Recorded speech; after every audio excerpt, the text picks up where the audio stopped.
association with Bet365.com, Betfair, Betfred, Coral, Ladbrokes, Paddy Power, Unibet, and William Hill.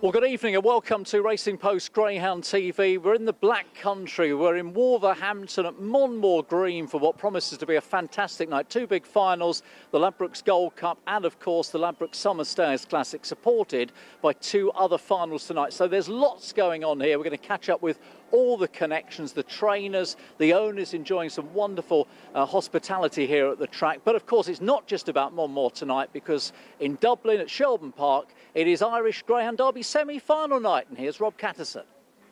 Thanks, Darrell. Yes, we are indeed here at Shelbourne Park, where we're down to the final 12 greyhounds of this year's Boylesports Irish Greyhound Derby. 4 weeks ago, 156 greyhounds went into the first round draw. And tonight, we will find out the 6 greyhounds who will be representing their connections in next week's Boylesports Irish Greyhound Derby. You can feel the anticipation in the air. And I'm here at the third bend, where tonight, the fate of so many greyhounds will either be known or it will be realised just after 9:09 and just after 9:24. They're the times for the two semi-finals tonight. And just like last week, we had live coverage of the semi-final draw. Tonight, we will have live coverage of the draw for the final of the Boylesports Irish Greyhound Derby. And we're hoping that draw will be done here in Shelbourne at around 9:40. But you can feel the anticipation in the air. For 6 sets of connections, they are one step away from one of the biggest races in world greyhound racing. And you'll see it all night long with us on Racing Post Greyhound TV. Great stuff. Welcome along to Racing Post Greyhound TV this evening. Quite easily could have let Darrell and Rob just chat away between themselves for the next 4 hours. Strap yourselves in. It's going to be a hell of a show tonight. Action from Shelbourne Park and Monmore. We're in good company at the track. We're in good company in the studio as well, because the Racing Post, Tony Bullen joins us, and some night to be working, Tony. I'm sure the pair of us will be sitting at home watching it anyway, but here we are. Yeah, evening, Dave. Certainly would have been watching it at home, but we've got the pleasure of watching it in the studio. There'll be plenty of interviews, thrills and spills. The lot's going on tonight. Everything. Frills and spills, very much like the collar of your shirt there. I've just noticed. Yeah, it's a bit flowery tonight for us, have you? Bit of a rascal sometimes. I think that's what you've used before.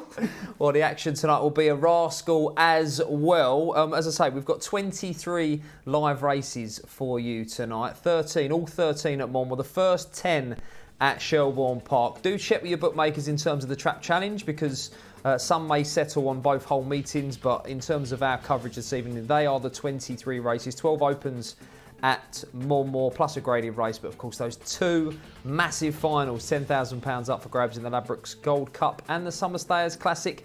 We're hearing they all go at Monmore, which is fantastic. We'll let you know a little bit closer to the time instead at Kennelin at Shelbourne Park. So 7:20, the first there. Right, the red jacket is a skinny order in the Trap Challenge across those 23 races. Which trap will win the most races? 13-10.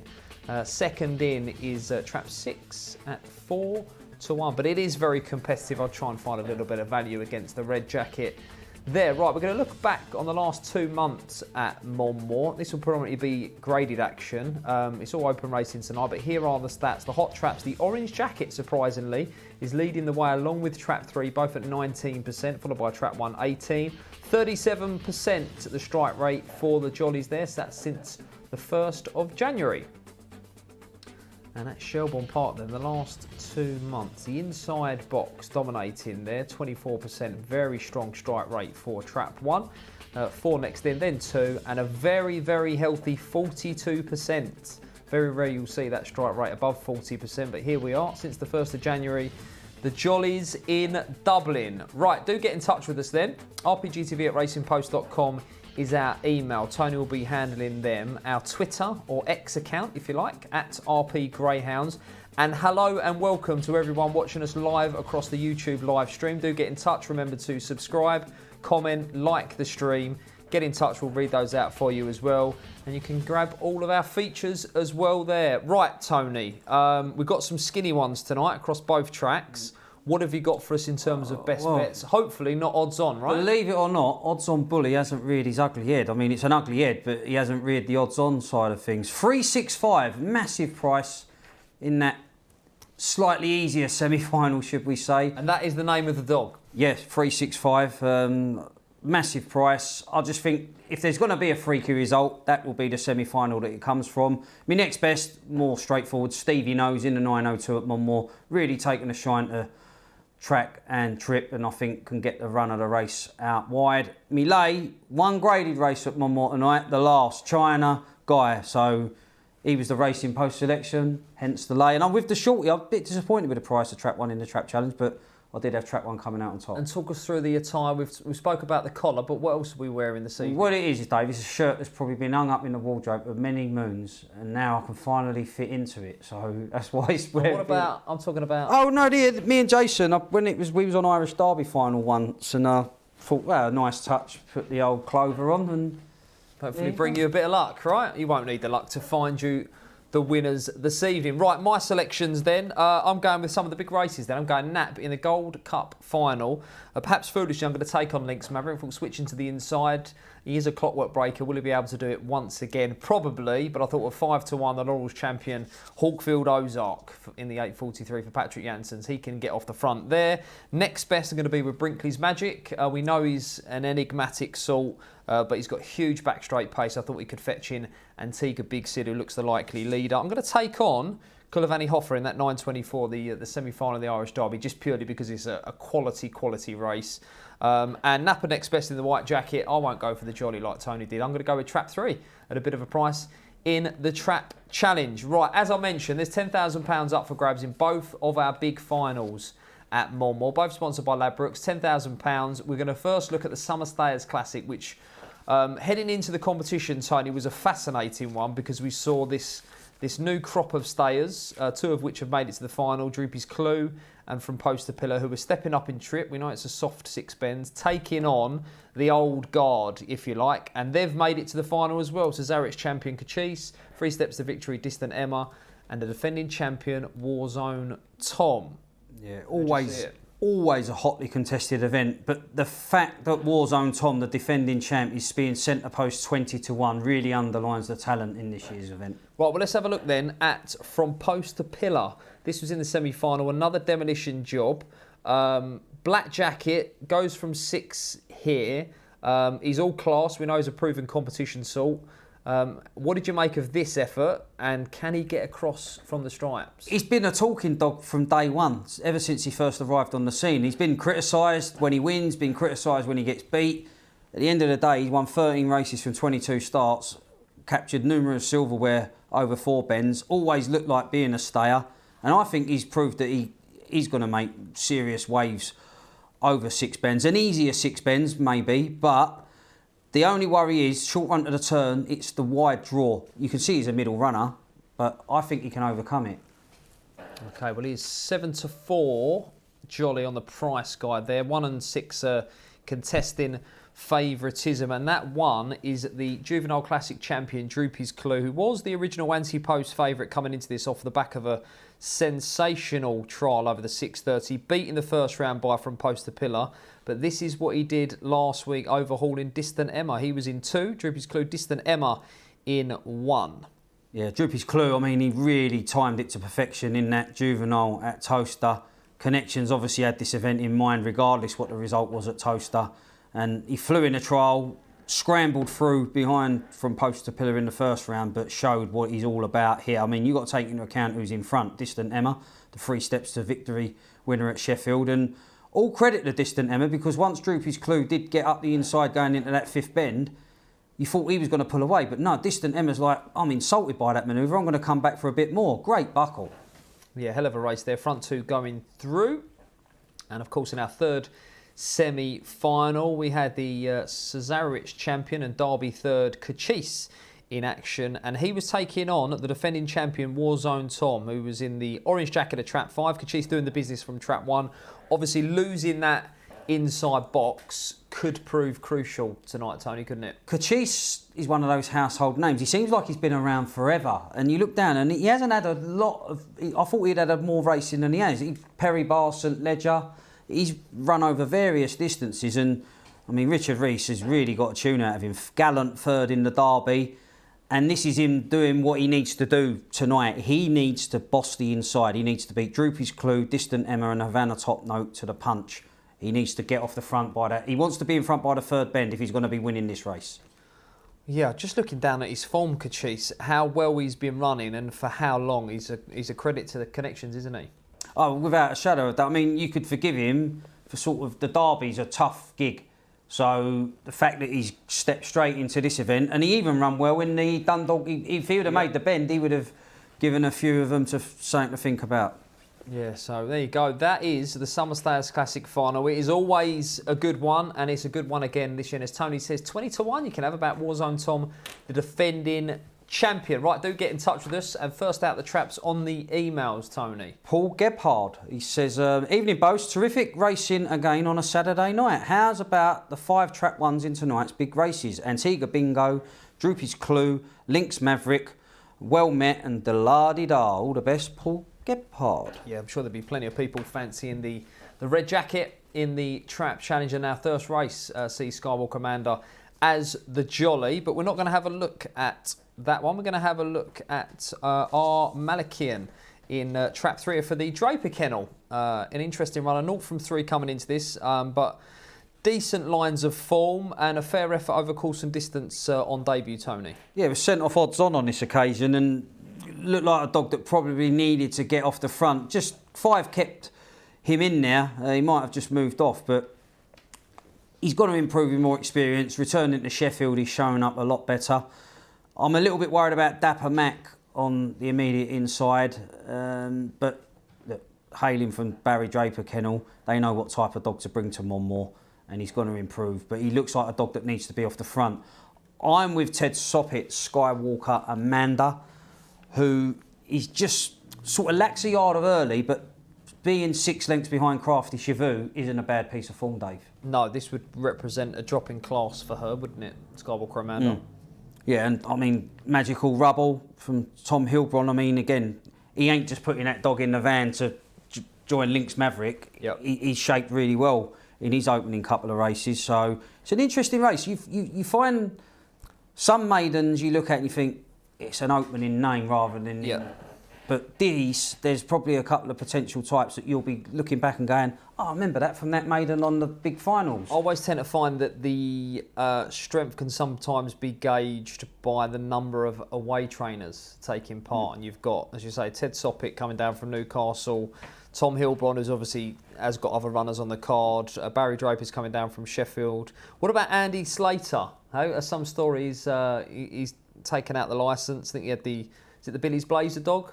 Who won done well. At Crayford. He's getting a tune out of that one. An owner who has thought, I'd have a go. And here he is, and he's getting a tune out of his dogs. And, 16:27 intro at Toasters, not to be sniffed at. No, I suppose the only worry would be, A, he's a newcomer, a little bit of an unknown quantity, and B, no look round. I mean, I don't think Monmore's a track where you have to go like, oh, you really need a look. Like the old Hall Green, you probably needed 2 or 3 looks. Otherwise, you just drift off at the bends. Monmore's a speed for bends, always has been. Yeah, it is, you'll see the top grounds covering the 480 in about 28 seconds-ish, perhaps sub 28 seconds, just showing you how much of a speed track it is, as Tony mentioned. But an interesting one to kick us off, and a decent crowd, no doubt, at Monmore this evening. Wolverhampton Circuit did get a tweet in earlier from Mel Fernandez, who I think was there at about 2 p.m. earlier on. So that's he would have been better off if he had a dog running. He would have been better off taking it himself and could have kennelled it in and everything, Dave. Absolutely. But do get in touch with us. As I say, Tony is on the emails, rpgtv@racingpost.com. I'm on the Twitter, or X, if you want to call it that now. So do get in touch with us. The handle is @RP Greyhounds. Comment on our YouTube live stream. We'll read those out as well. Make sure you're liking and subscribing to our YouTube channel. The more traction we get, the more visible we'll be as well. So Can we gauge a crowd? We don't really see too much back further at Monmore, do I'd you? say that as that, before the first race, Looks reasonable. would be a strong crowd. Right. Yeah, it'll be banged out downstairs. No doubt the restaurant will be full as well. They've got two Cat 1 finals, so that'll be sort of 12 tables, no doubt, full up. They've got the hospitality boxes there as well. A great circuit for in the area. Wolverhampton. I don't think they're there for the Cat 1s. There's one man there that they want to see and get his autograph, Dave, and that's the Dazzler, Darrell Williams. Rocking his blue suit, ready for action. Has he got any other colour? To hunt anyone, hunt anyone down. There we go. First comment in on YouTube, and this is from Colito. Says, if you had to choose one dog the most likely to win its race tonight, regardless of price, which would it be? I mean, obviously, the Crafty Chavoo's going to go off to post very short, but I like Stevie Nose. I played the next best in that. I've done a sporting nap, should we say. Stevie Nose would be the genuine nap for me, so Stevie Nose. Okay, thank you for that comment as well. And Sean getting involved as well. He says, a great night for it, and I agree, Sean. Fantastic racing. If you're a greyhound racing enthusiast, if you're a punter, tonight is a night that you'll just sit back and enjoy the next 4 hours of action. We're here till 10 p.m, bring you semi-finals of the Irish Derby, semi-finals of the Derby Plate. As we heard from Rob, we're also going to bring you the trap draw for next week's €125,000 Boylesports Irish Derby final, which of course that will be live on the channel as well from 6 p.m. next week. And we've got all this action, 12 opens to come from Monmore, and this is the first of them. Final thoughts, Tony? Yeah, I'm not too concerned about the drift with Skywalker Amanda. Obviously lacks a yard of pace from what we've seen to date, but that could come at any moment. Money for 5 then, Magical Rubble, third time up for Tom Hilbron and Keith Floyd, I think that was, or Kevin Lloyd. Right, we're going to get to the call now with Mark Slater. For the first race of 6:17, it is the Ladbrokes.com 480 Maiden, buttoning on its way to the boxes. And they're off, and they're racing to a level break going into the first bend. 1-2 with 5 pacing up. Magical Rubble to lead into the first bend. Going on from Skywalker Amanda on the outside is Aero Roland. A couple of lengths back to Dapper Mac, and then follows Aaron Maliki in the back marker. Rushmore Dash, and the leader stringing them out down the back. Magical Rubble's got 3 lengths in hand. Skywalker Amanda in hot pursuit in second. Similar break to Aero Roland in third. Off the last bend, Magical Rubble only by 2 lengths from Skywalker Amanda, but it goes the way of Magical Rubble, who takes the first. Goes on to beat Skywalker Amanda, and Aero Roland may have just held on to third. Wow, what a performance that was. We showed you at the top of the show that the Orange Jacket was leading the way in the stats here, and didn't really, for me, trap too clever here, Tony, but just absolutely different pace to the corner. Rubble was rock solid in the market, Dave, and cemented this victory with that pace to the turn. One's held every chance turning in pursuit, but yeah, that was a good run. Still striding strong after the line, Magical Rubble, and exactly what you want. I mean, if they've all travelled down in the same van, what a start for Tom Hilbron. Yeah, and for those keeping the tally chart, we are off and running with 1 pun already from Tony Bullen, rock solid from Magical Rubble. We are 1 from 1. We've only had 1 race. There was 2 in there because he cemented his... Oh, right, 2. We are 2. Excellent. But what a performance that was. Well done to Kevin Lloyd as well, who you remember not too long ago did sponsor the Classic up at Sunderland as well. But looks a really nice type going forward. That one now opening account, third time up. Magical Rubble, 13-8 favourite, 9-4, 7-1, 672, 21.59. 1 down, 22 still to come. We are going to head for a break, but we're going to head for a break via Wolverhampton. We're going to hear more from Darrell. Well, welcome back to Monmore. Paul Mason's with me now, General Manager. I mean, this is one of your nights of the year, Paul, isn't it? And what a card we've got. Oh, fantastic. These are the nights that if you can't get excited about these, then, you know, we're in the wrong game. But, again, it's proven that, you know, the cream has rose to the top again, and we've got two cracking finals plus a night full of great open racing. Absolutely, some stars on the track, and I'm sure they're going to live up to all expectations. And, of course, a night where hopefully, you know, the crowds come out, that entices people to come along tonight on what is a fantastic evening. It is, yeah. I mean, we all get excited about these events, and we've done a lot of promotions on social media and on our website, just to get the word out there and get the crowds down to enjoy the racing, as I'm sure we will as well. It's been a little while now since we've had these sort of double headers, so to speak, where you have two Category 1 finals on the same night. To me, they seem to go down well. How does that sort of come back in terms of your figures, your numbers? Well, it makes it into almost like a blockbuster night, doesn't it? And it gives us that ammunition to be able to promote it as these superstar evenings. And I think by having the two on the night, we can do that. We've done it separate nights before. Probably just as much excitement around the two, and maybe we'll do things the same or maybe even different in the future. Listen, it's great to showcase the cream, as you say, the top greyhounds, but of course it's the graders that for most of us are the most important aspect, and we've got a week to celebrate them, and indeed the open races, National Greyhound Week, which I know you're actively involved with here at Monmore. Yes, it's a great initiative, and it gives us another excuse to promote this fantastic sport. We're actively out there promoting National Greyhound Week. We've done a build-up to it. We're doing our Owners Bonus series here on Monday. We're promoting free admission all of next week, including the evening meetings, just to get that awareness, because that's what it is. Just let's tell people about this fantastic sport, National Greyhound Week. It's the inaugural one.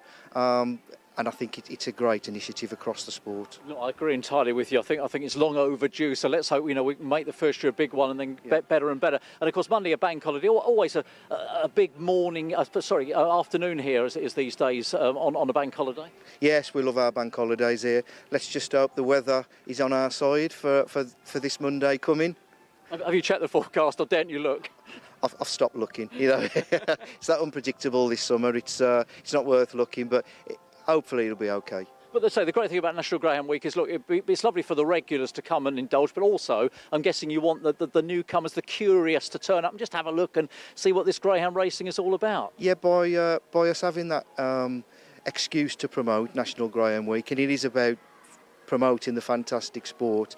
We want to get out to the people that think, I've never been greyhound racing. Let's give it a try, and whether that be bank holiday Monday, a Wednesday afternoon, or even a Thursday or a Saturday evening, come along and see what a great sport it is. Yes, so sort of tell your friends, if you're watching this tonight, you've got friends, neighbours who've not been, it's the perfect week to give it a try, isn't it? Definitely.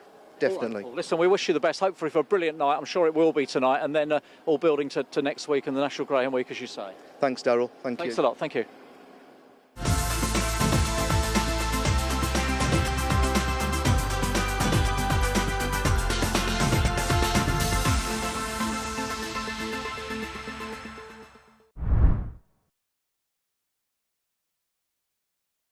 I can look at 12 horses and the form all at once. Come on.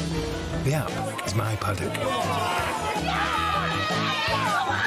Once the race starts, we don't bother with cheers in our house. When the race is on, I try to remain calm.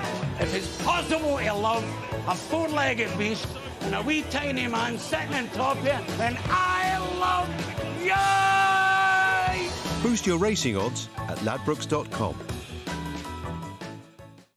Betfred presents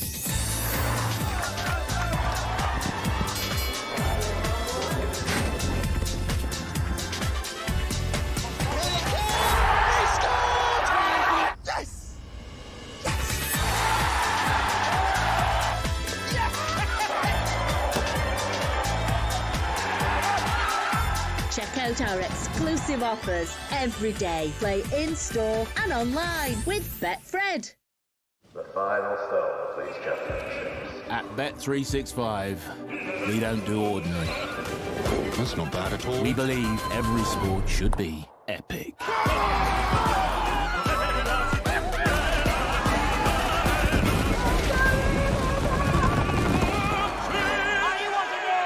Berlin. So whatever the sport, whatever the moment, it's never ordinary at Bet365. Catch the best thoroughbred racing from South Africa alongside 15 live greyhound races at 11 o'clock every Tuesday, Thursday and Friday morning, live here on Sporty Stuff TV.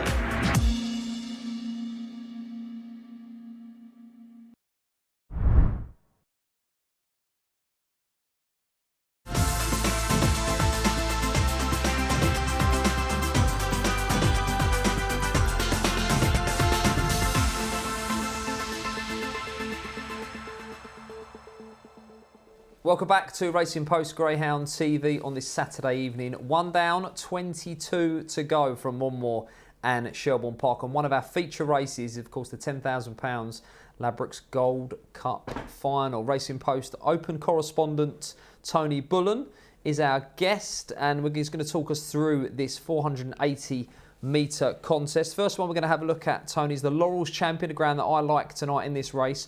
Hawkfield Ozark. He's all class, isn't he? He's got plenty of zip to the corner. Yeah, no nonsense from Hawkfield Ozark. It's that brute early pace that's seen him win the Laurels. 13 wins from 26 starts, a 50% strike rate. He was going toe-to-toe, time-wise, with Lynx Maverick in the Pall Mall at Oxford. But unfortunately for Hawkfield Ozark, when he actually met Lynx Maverick, he couldn't match him to the turn. No. And this is a race where no margin for errors. The A game has got to be brought to the table. Absolutely. And flick of a coin there for Condon qualifying back in second. Right, the RPGTV Derby Plate champion, YI man for champion trainer Mark Wallace, did the business in the second semi-final. Good effort this. Wasn't one that I fancied, Tony. I thought 1 was moving off, 3 was moving in. That proved the case, but he still got the job done. Yeah, this Whiting's new era, she's always had something about her, you know, and she's ruffled more than a few feathers by getting to the final. And the fact that she stays 575 metres at Romford, you wouldn't put it beyond the realms if there was carnage that she could be the one to step in. But YI Man's always been well regarded by connections. Didn't quite happen for him in the Derby, but he ended up winning the plate. Yep. Determined effort over the top late. Yeah, he's a strong runner over this trip. Probably one of them that in there the lead wouldn't be essential, but you wouldn't want to see him too far off the speed. And then step forward, the irrepressible, the champion, the dog of the moment, the on fire Lynx Maverick, who's recently won the Pall Mall and trading blows with Churchfield Sid, and it's currently 2-0 to Lynx Maverick in some fashion once again. It's a brute early pace. He contested the Monmore Puppy Derby, but he's manned up since then. I mean, he was always going to be a dog. Once the sun hits the back, the tracks get quick, he's in his element. I mean, all credit to Churchfield Sid. Even the previous week, off of a missed break, he paced up really well, and you've got to take into account who he's pacing up against. So if Churchfield Sid can find a start, could be game on, but if Lynx Maverick continues to do what he's done like clockwork, he's going to be justifying favouritism, in my opinion. What price is Lynx Maverick too short at, in your opinion? I think he shouldn't. I mean, he should be odds on what he's done to the opposition, but this ain't no gimme. That's what I'm saying. Where'd you draw the line? Evens is about the right price. I think if he traps like he has been, he's evens to do that. If he don't, then it's a flip of a coin job, really. Yep. Not that you're putting up for. You're going to tip. No, I'd be with one. I mean, obviously, I know I haven't put 2 up in the Racing Post as the forecast link, but I would say 2 could run a big race here.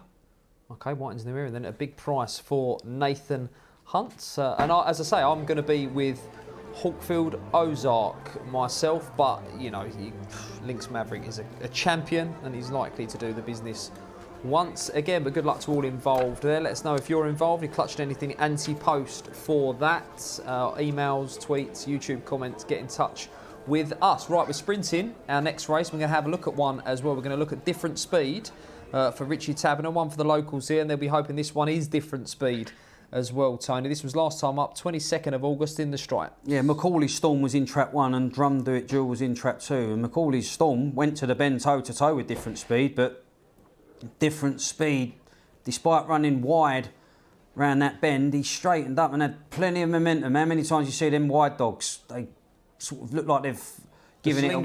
The slingshot. The slingshot manoeuvre. I'm going to stick with 6. I know it was a bit worrying what he done, but if he can trap on terms once again, you saw that surge up the home straight. The interesting newcomer here is trap 4, The Real Machine. Showing ability in trials, particularly latest trial, 15:35. Something around that mark could see The Real Machine make a winning debut, Dave. Yeah, I'm going to go with The Real Machine. One of the reasons why is I'm absolutely convinced that Brian Thompson's going to have a winner on the card at some point. The big owner in his kennel, the Vixen's Contract Limited, they've got Vixen's King running a little bit later on, but they sponsor one of the competitions. You just wonder whether, you know, the kennel might have eyed this as a night to have some fun and have a few winners, and I thought it was very interesting that The Real Machine makes his debut here. So 15:35 is is shifting in qualification trial. I'm going to take a chance with the debutant in the black jacket. Philip Cornwell's been on, says, "Oi, good evening, Dave," and of course, number one, Tony Bullen. What a night's racing to look forward to. So the punting boots are on when Tony's on. Nap tonight for Philip is Trap 1, Dapper Ted, in the 707 at Monmore. Keep up the good work. Love it.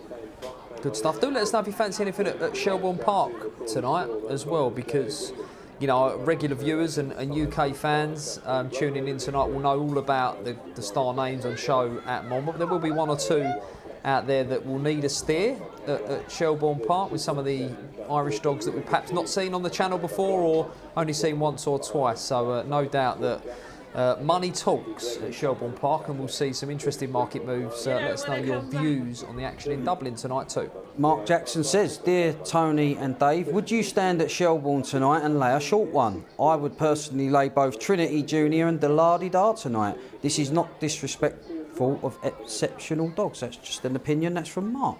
You do often think, you know, if you were the big nights are probably the night to be standing on course, aren't they? I know a lot of the bookmakers scream during the Derby that it only really gets good business for them until the latter stages, and it gets to a point where you have to chalk up something as a favourite, but the calibre of the opposition is always good, and races just feel like you can get a result in them. And it's like the Lynx Maverick race. He's running out of his skin, but you're starting to get like big prices about equally fast dogs. So it's just one of those. You either take a stance or you don't. Joe Wilson says, "Evening, Tony and Dave. I watch the dogs every day. I'm sure Pillar to Post will prove Rab McNair was right when he said that Pillar to Post is the best dog that he's put a lead on. Be lucky, Rab Joey Wilson from Post to Pillar, isn't it? It's obviously." It's funny, there was much discussed about the dog being on the inside and moving off. Well, the dog's out wide and he's going to move in. We all know that, and I think Rab in his quotes that I've seen kind of suggested, well, everyone screamed that he'd be moving off. They weren't screaming that he's going to move in. And that is the point, isn't it? That, he's going to have to get across. We've seen him, rail bends, whether it be in races or in solo trials, and he's not going to drift around those first two bends out wide, is he? The deciding discussion will run and run and run. At the end of the day, a trainer will only do the best by his dog to win the competition. It's about having an edge. It's the powers that be, the racing managers. Back in the day, if you entered as a railer and you wasn't, a racing manager would ring you up and go, listen, Tony, you've entered your dog as a railer, you either reseed as a middle or you don't run. And that was as simple as that. But it doesn't work like that. The adding into that mix is the nature of the 6:30, because it's such a short run. Short run to the bend. And this is the thing, you've got to take track, like, you can't just give a dog, like there was talk about giving a dog a seeding to carry around. Well, Central Park, a dog could run completely different. I mean, the dogging point, just Bocco's Alfie, seed him. And now there's your case in point. Patrick used to just enter the dog and say, put him in rails, you seed him, and you wouldn't know where he was going to go. But there needs to just be a common sense approach. It's not rocket science, really. Right, here we go then, 6:33. This is race 2. This is the Ladbrokes.com 264. The action's going to be fast and furious here. We're sprinting. Let's get the call marks later. Spin race 2 this evening is the Ladbrokes.com 264. Off racing, one away well on the inside with 2, 4, 6, then 3 and 5. It's 2 and 4 who go on together. Macaulay Storm and Darrell Machine as they made the way around the bend. Darrell Machine was badly hampered and different speed is left in second behind Macaulay Storm. These two old rivals battling it out again, but 2 will go on and win. Macaulay Storm beats 6 different speed, and 1 Drum Do It Jewel round for third. Well, it was almost 4 in a line, I think, at that first bend, and as you mentioned while we was watching that, Tony, it's almost a replica of what we saw the week before. Yeah, it was. The only problem this time, it was Macaulay Storm that had the edge. I mean, he just takes that wide running route, doesn't he, different speed, and tries to bring his namesake into play up the home straight, but ran out of real estate tonight, and Macaulay Storm still going strong round to the pickup. Gallant effort from Macaulay Storm. Yeah, and different speeds, spinning wide. I mean, just about managing to stay on the track here as turning for home. the striped jacket runner, almost on the grass. They, in fact, I think did touch the grass, but Macaulay Storm, Chris Faraday, I think the market was spot on there, sent off the favourite in the end, long way clear of one back in third. Debutant Darrell Machine showed a little bit into the corner, but squeezed out. More to come from that one. More to come from us here on RPGTV. Before we go to a break, let's hear more from Darrell. Well, you can have one big finalist, of course, which is fantastic. Most of us would dream of that. Or, like this man here, Billy Evans, you can have two. I mean, one in each competition. That's just greed, Billy. Well, it's good. I would have had any one of them in the final, but to get two, yeah, they've done well to get both in the final. They're two good dogs, so yeah, fingers crossed. This is you, your dad Steve, of course. Darrell's involved. Darrell Bear as well. Yeah. Me, my dad, and my cousin Darrell. Yeah. So. All right, who shall we talk about? Let's talk about Sid first of all, because it's brilliant to have him back, and he ran a stormer the first night back, didn't he? Yeah, no, when he broke down in the semi-final, it was gutting, and then we took the time with him. Richard Jackie took their time with him.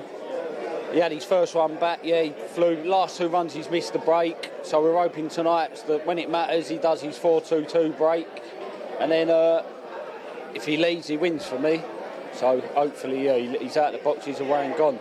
I think what I want to see him come out. I mean, look, it's a tough heat, but we want to see him. We want to see him get that ping because he's got a great draw, and if he does, then it's race on, isn't it? Lynx, Maverick, etc. Well, when he come back for that first run, he did a 4.22 break. He's been last two runs been doing 4.33, 4.32. You can't be doing that against dogs like Lynx, Maverick. If he does his 4.22 smash break, then he's in the race. If he makes that bend, for me it's a leader's race. Whoever leads wins. I'm hoping it's us who leads. It could be some race, and so of course could the summer stayers. Of course, Coach, you were away, weren't you, Derby final night? Oh yeah, don't remind me. My two brothers, when he couldn't even tell you the difference between a whippet or a greyhound. They went because there was free food and drink and what else have been. They were having your hospitality, yeah? Yeah. So what about Cachise this evening? A dominant run in the semi. I mean, it's a good race again, isn't it? Oh, listen, for me, he's a dream dog to own. He's a proper competition dog. This is his fifth Cat 1 since last October. He's won the Cesarewitch, Kent Plate, St Ledger final, Derby final, Dundalk, and to be here now, if you could own two or three of him, you'd be delighted. He doesn't get enough recognition for me. We're trying, Billy. We're doing the interview. We're trying. Well, hopefully, if he wins this, he might get a little bit more recognition. But no, he's been a great dog. They've done a great job with him, Richard, Jackie, and Charlie. We can't. Yeah, he's a good dog. If he leads, it suits him here because the traps are on the bend. If he can get round Droochie's Clue and he's in front, it's another one. It's a leader's race for me. If he leads, he wins. So let's hope he leads. I mean, you could conceivably win them both, couldn't you? It's not impossible by any means. Yeah, that's being greedy too. I'll take any one of them now, but yeah, look, we're both in the finals. Anything can happen. One of out the two will do for me. Yeah, so fingers crossed we have at least one of them. All right, good stuff. Wish you the best. Thank you. Cheers. Thanks, Billy. Thank you.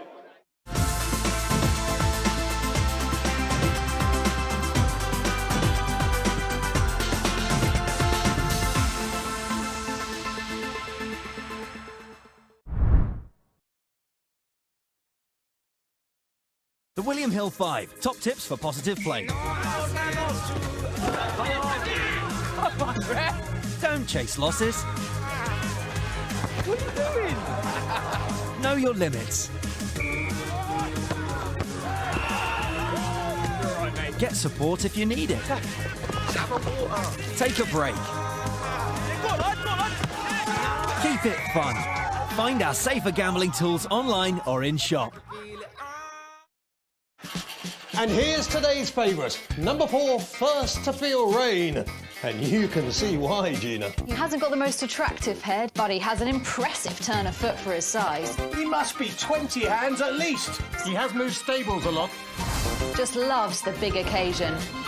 Feature at stud, Gina? Not sure, Matt. Unlikely to be wanted for breeding. Worthy favourite, Matt? Definitely the favourite, Gina. Don't feel like a punter, feel like a favourite with great offers on the Paddy Power app. Want betting on the horses to be anything but flat? With an app that impresses every time out. You're on. Want to watch live streaming of races in the UK, Ireland and around the globe? And get a chance to win even bigger with 3 Uniboosts every day on any horses you want. Unibet, you're on.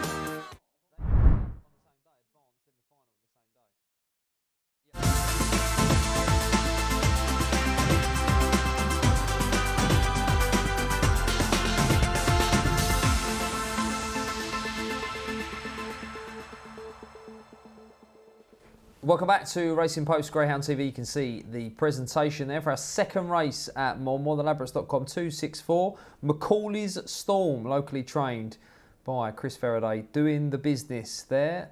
11th win, 33rd start there. Great strike rate, 33% strike rate there. Real nice type there. Macaulay's Storm, more to come though. Do get in touch with us. RPGTV at racingpost.com, on tweets as well at RP Greyhounds. Tony. Yeah, Keith Montague's been on, says good evening Dave and Tony. After a cracking morning at Crayford, we now move on to another cracking night at both venues with Monmore first, then Shelbourne taking over.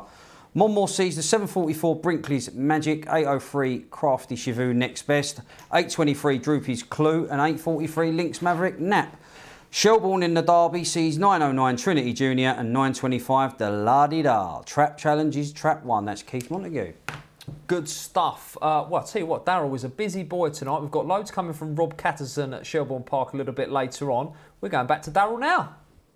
We're in the restaurant with Alex and with Steve as well. Come to you, Alex, first of all. Droopy's Clue, if it was all about trials, he'd have the prize already. That was an amazing run the other week, wasn't it? It was. I mean, when Teresa texted me the time, I thought she made a mistake. I thought it was 38, 37. That would have been the first one ever for Teresa. Yeah, exactly, yeah. But no, it's a blinding trial, yeah. And it was nice that he put that into practice last week, really, because he done a fair time last week. So, yeah, pleased that he'd done that time, yeah. Very pleased. Yeah. In these six-bend races, of course, it's important to get yourself on a good pitch going into that first bend. So do you see him whizzing round in front, or at least handy? Yeah, I mean, I'm still not convinced that, that short run-up plays to his strengths. He's going to need a bit of race room, he's going to need a bit of luck, as I think all the other dogs are, around that first two bends. But if he gets a bit of racing room, he will open up and, we game on. So, it's going to be the first two bends, a little bit of luck, hopefully. When do you start cheering, Steve, if he's up there? When do you start screaming? Well, if he's handy, we'll scream straight away, I should think. If he turns in front, he's definitely going to win. But we couldn't have picked a better draw, even if we'd done it ourselves. This draw is what we want, but it's a fantastic final. You've got a beast in 6, you've got the ex-winner in 5, Cochise, what a dog he is. 3 dogs, one of the best bitch stayers in the country, so it's a fantastic heat, fantastic final. As you say, just to be a part of it is very, very special, isn't it? But I don't know if it was me when I'm in the final, then I want to win. Oh, of course you want to win, yeah. It's an achievement to get to the final of these category ones. All great dogs, all good trainers. We've got a chance. We've got a favourite chance, I believe, and I think he'll win. Oh, listen, I love your enthusiasm. Alex, there's a couple of silent partners where we'll leave them aside for the moment, but I'm sure we'll hear them at the presentation later, should you be fortunate enough to win. But it's what it's all about for owners, isn't it? Good night here, a few drinks, enjoying it all. Absolutely. I mean, yeah, it's great. I mean, it's a great final. It's a deep race, and it's a fantastic final. Of course, that's what it's all about. That's what we're in it for, We try to get these Cat 1 dogs, and you've got to be so lucky, to have one. So, we're blessed that we have got one there. He's a good dog. Absolutely. Listen, best of luck to you both, and who knows, we might see you down there on that podium a little bit later on. Thanks. Hopefully. Cheers. Thanks, guys. Thank you. Great stuff there, the lads who own Droopy's Clue, who's a nice type, an interesting newcomer to the staying scene after winning the Juvenile Classic, Tony. Yeah, well, I mean, his last gasp in the Juvenile got up right on the line and strong running performance, and he's made a reasonable transition to the six-bends, Dave. Interesting to see. He's got that crucial inside line, hasn't he, with short run to the turn, the 6:30. Right, we're moving swiftly on then. We're going to another 6:30 race here. This is a maiden then for grounds that have not won over the six-bend trip, and we're going to have a look at the, I'll say likely favourite, certain to be favourite now, 4-7 Poke Hopes Rhino. 4 wins from 12 coming into this. This is going back to the 12th of August, which was in a Gold Cup heat. So we're over the 4 bends.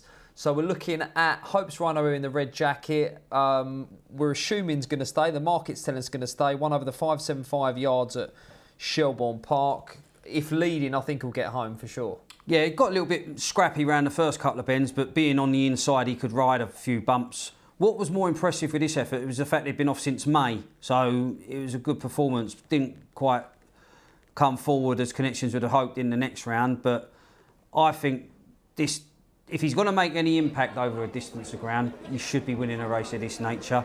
Pomba Jake is very interesting stepping up in distance, was taken off his feet, rightly so, against Lynx Maverick, but caught the eye running on prior to that on the 12th of August behind Whiting's New Era and timed it to perfection when beating Khaleesi on the 5th of August. So Free's interesting stepping up in distance. No disrespect to 5 and 6, they look like they're locals that have probably been drafted in to fill the race. What price did you put 2 in at? Can you remember? I can't, mate. Yeah, I know, I can't.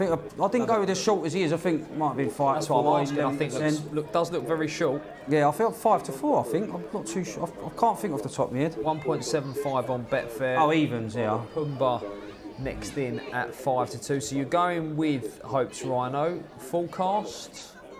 I must admit, it looks. I mean, if Free stays, it could be not one-way traffic for Hope's Rhino. Sober Bullet, I mean, he's got that run behind the 365 at Shelbourne Park, who's obviously running in the Irish Derby semi-final. Didn't really feature at Sheffield. I mean, 40-22 at Sheffield's not going to cut much ice in this race, but Tom Hilbron, he's already kicked off the night with a winner. Interesting little race, this one. Hope's Rhino for Nick and Amanda Gill. Jason Heath, the trainer, as well, kept good company both sides of the Irish Sea. Sean Ince says, hoping Cachise can get home for the boys at 16 to 1. Come on, the boy. That's from Sean Ince. And Laura and Tony Hawes says, good evening, Tony and Dave. What a great card at both Monmore and Shelbourne. Looking forward to the big one at 8:43. On the superstar that is Lynx Maverick. Followed him at Oxford in the Pall Mall and reinvested in him anti-post for tonight's Gold Cup. If he traps, he wins. Nat tonight, Cachise to cause an upset in the Summer Stayers. Next best, no rush to get the better of Azura and turn the tables from the last time they met in the Bitches final at Oxford last week. Something but a week ahead, Coppice Rocket to make all in the Puppy final at Nottingham on Monday night.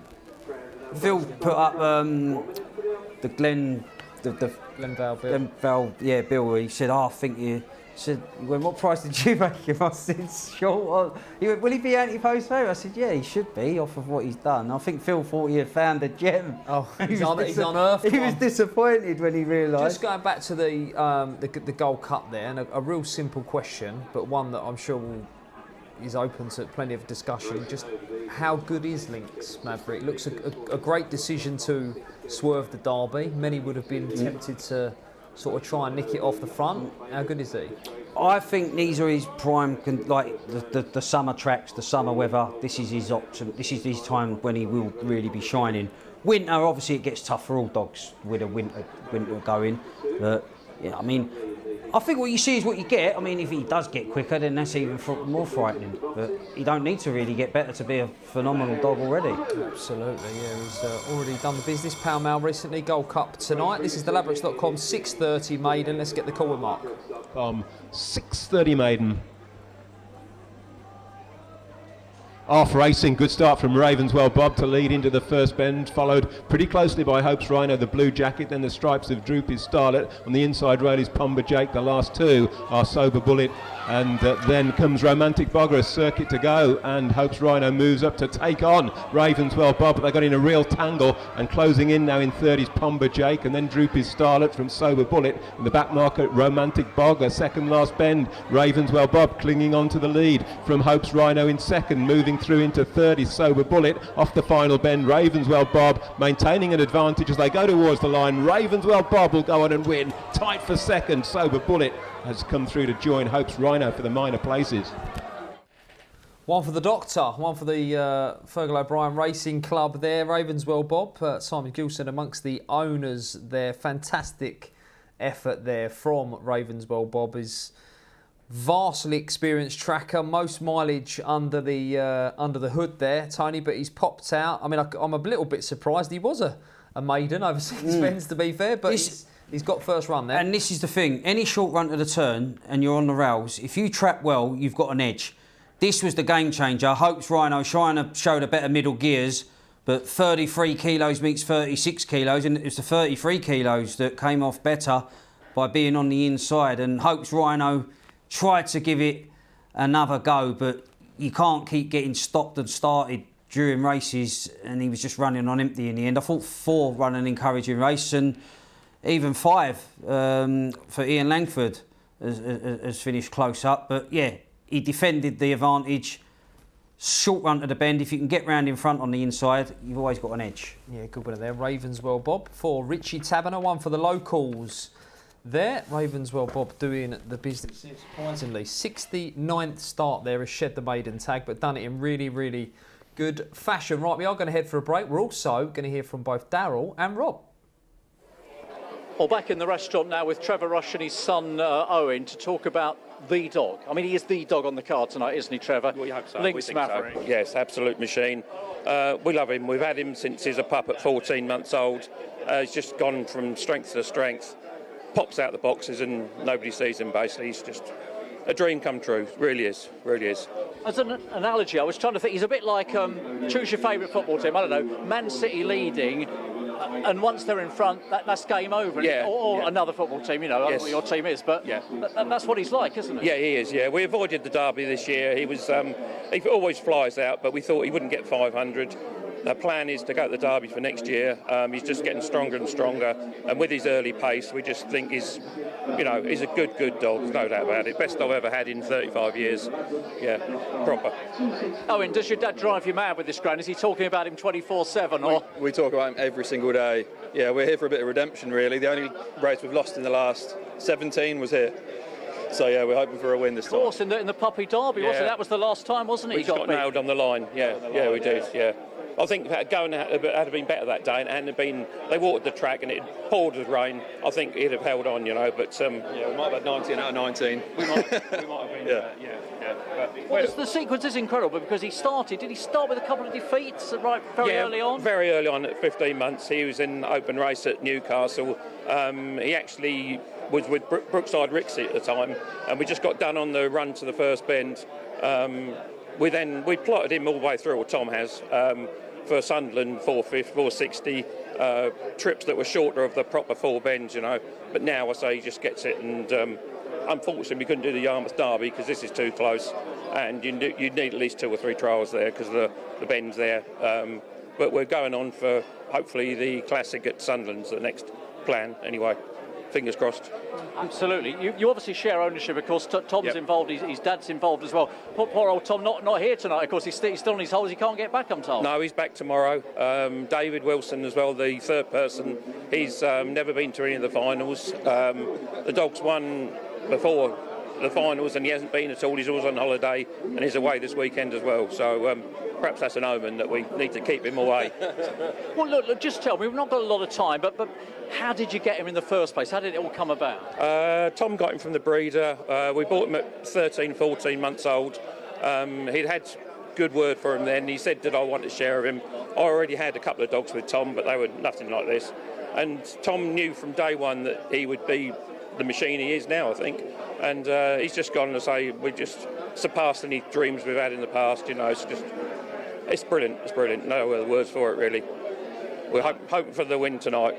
Gold Cup would be very nice. Listen, it's lovely to talk to you. I think everybody watching is probably as envious can be. But good luck to you. Good luck to you, Owen, and to your fellow owners as well. And yes, thank you. Let's just hope he does what he always does. Brilliant. All right. Yes, thank you. Thank you, guys. Cheers. Thank you.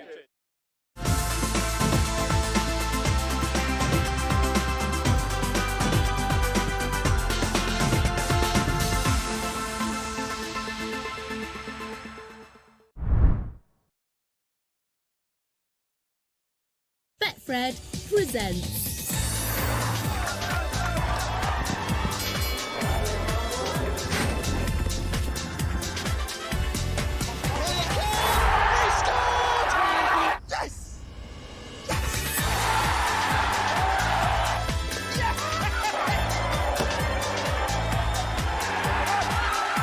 Check out out our exclusive offers every day. Play in-store and online with Betfred.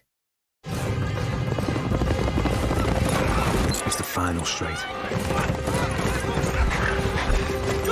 Your horse is challenging for the lead. Victory is so close you can taste it. This magnificent animal giving everything for his jockey. And in the last strides, your horse is beaten. Fortunately, with Coral, you'll get a free bet up to £10 if your horse finishes within a length of the winner. Available every day of the season. Coral. At William Hill, we get the value of football. The value of the players. The value of the win. It's nothing can happen. You need more goals. The value of your bet. This season, we're giving you our best value ever with William Hill's Epic Value. So, whether it's Acca Freedom, 3 or 4, or Epic Odds, we've got you covered. Real value, week in, week out. It's epic! It's who you play with. William Hill. Hey, I'm Gary Ashburn, the collectibles guru, and I'm super excited to be here on Sporty Stuff TV every Sunday night at 10 p.m. to share with you my 30 years knowledge and expertise in the world of amazing collectibles. We've got a brand new show for you every week, crammed full of unmissable memorabilia, featuring some of the biggest names in sport and showbiz. So don't miss it, Collectibles Guru every Sunday night at 10 p.m, exclusively here on Sporty Stuff TV.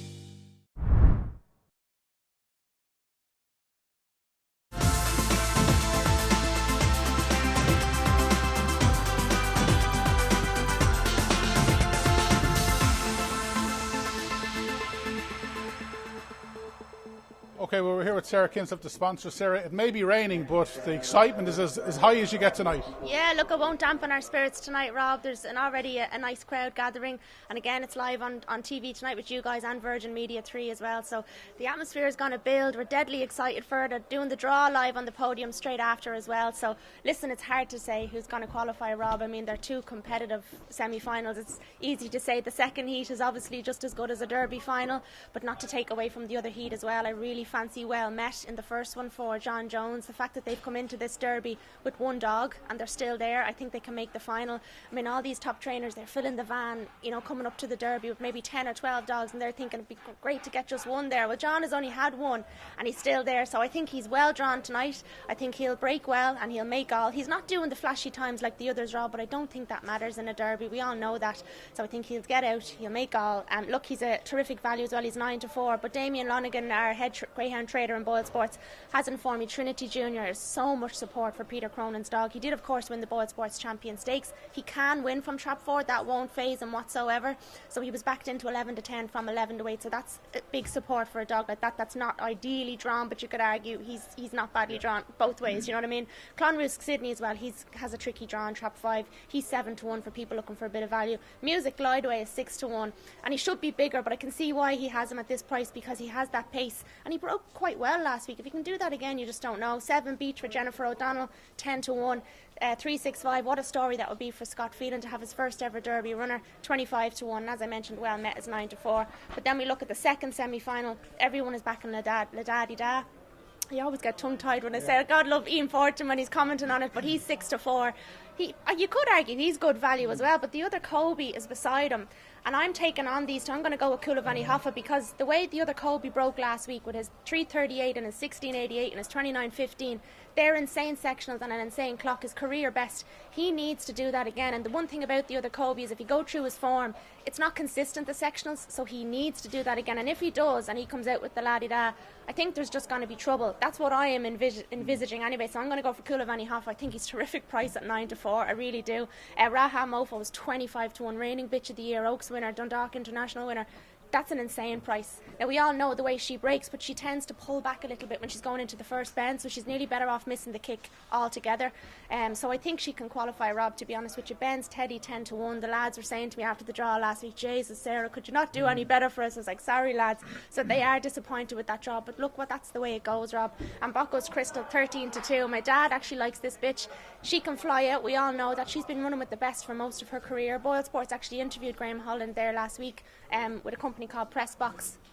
And he was saying like that it'd be great to see greyhound racing get its own Netflix series, and it really would, Rob. You've seen it with Formula 1 and the golf and everything, just to show the world how brilliant this sport is. And anyone watching tonight, make sure, like, you know, everything good in life starts with a dream. That's what I always say. And if you're looking at this tonight going, geez, I'd love to get into greyhound racing, it's very easy. The dream can be for anybody. Look what Ewick and horse racing, he costs 800 quid, Rob, and they're winning races all around them. You can do that with a greyhound. It won't break the bank. So get in touch with GRI if anyone wants to get into greyhound racing. I'd strongly tell people to do it, because it's my passion in life, and I can see with all these people coming in here to Shelbourne Park, I know what it's like to have a Derby runner. I never made a final, but I know that adrenaline and the feeling you get when you're the other end of that lead. There's no better feeling in the world, Rob, so I really can't wait for tonight. Yeah, well, 12 Dreams will become 6 a little bit later. Enjoy your night. Yeah, thanks very much, Rob. Great stuff. Wouldn't it be marvellous if every bookmaker had a rep like Sarah Kinsella, who loves the game, promotes the game and speaks so passionately about it as well there, Tony? And in a nutshell, just enthusiasm, and it's just real. It's not making up anything. The game is good. The adrenaline buzz. Once this sport's in your blood, it stays there. Yeah, and they're absolutely right. Probably the worst time in any derby to get knocked out of the semi-finals, one step away from the biggest race of the year. Right, we've just had a big race as well. It was the Ladbrokes.com 6:30 Maiden, and that was won by Ravenswell Bob and no Dr. Simon. Not on parade there, but a good performance nonetheless from Ravenswell Bob and Richie Taberner's charge doing the business. So well done to all involved. The incredibly 69th start to shed the Maiden Stayers tag. So well done to all involved there, and the picture taken. Good stuff. Maiden tag shed. Loads more still to come from Monmore, and we are building up to our first race at Shelbourne Park as well. 7:20 our opener, but the betting is about to appear for the 7:07 at Monmore, which is the Monmore Dog of the Month, July Vixen's Star, which is another maiden, this time the 480s, and none of these have won an open over 4 bend. This could be the one for the Vixens and the Thompson Kennel. This is another one. It didn't work out in the sprint, but Vixen's King, formerly known as Greenhill King, bumped into Crafty Chevaux last time. No Crafty Chevaux in opposition this time, but there is a Dapper Ted who we're going to look at, and this was from Trap 3, 20th of August, finishing 3rd at Toaster Tony, now switching to the inside. Yeah, I think it can only help, in fairness. Didn't necessarily dive to the rails, but if he can come away a little bit better, then he's going to use the inside to his advantage. Dapper Ted wouldn't have to find a lot to open his account. I was scratching my head when I was initially looking at this race, because Vixen's King, who's going to be my selections, went off at 28-1. But then you look at it was behind Crafty Chevaux. Yep. Sometimes that can be flattering because you can get towed round in a quick time and it makes you look like you've done a faster time than what the others have. But we'll soon find out. But I thought Vixen's King, it was a highly satisfactory debut. Sectional was okay. Trial prior to that was okay. The Nottingham trial wasn't great, but any dog that goes to Nottingham without a look can sort of lose their bearings. So yeah, I was with Vixen's King. 2 votes for the orange jacket. A big night tonight, Tony. It's been a big day in the sport and a big day on the channel as well. We had the £10,000 Ladbrokes Grand National over the 540 a little bit earlier on. Did you catch the action? I've always been one of those Marmite with hurdles, and the winner's done it well, but when you're looking behind the shenanigans that do go on... There's 3 dogs out the back of the telly having a fight. Yeah, so it does sort of like bring you back down, because the hurdling crop, like, I weren't impressed with the early Springbok trial stakes. I thought there was dogs that shouldn't have even been put over it, but it turned out to be a decent Springbok in the end. But you just always know when they do that, you're like, yeah, of course it's hurdles. So you always have that in the back of your mind, like. But I've always, and I remember I've said it before on the show, that one of the best hurdlers I've seen in recent times was Ballymac Mannix.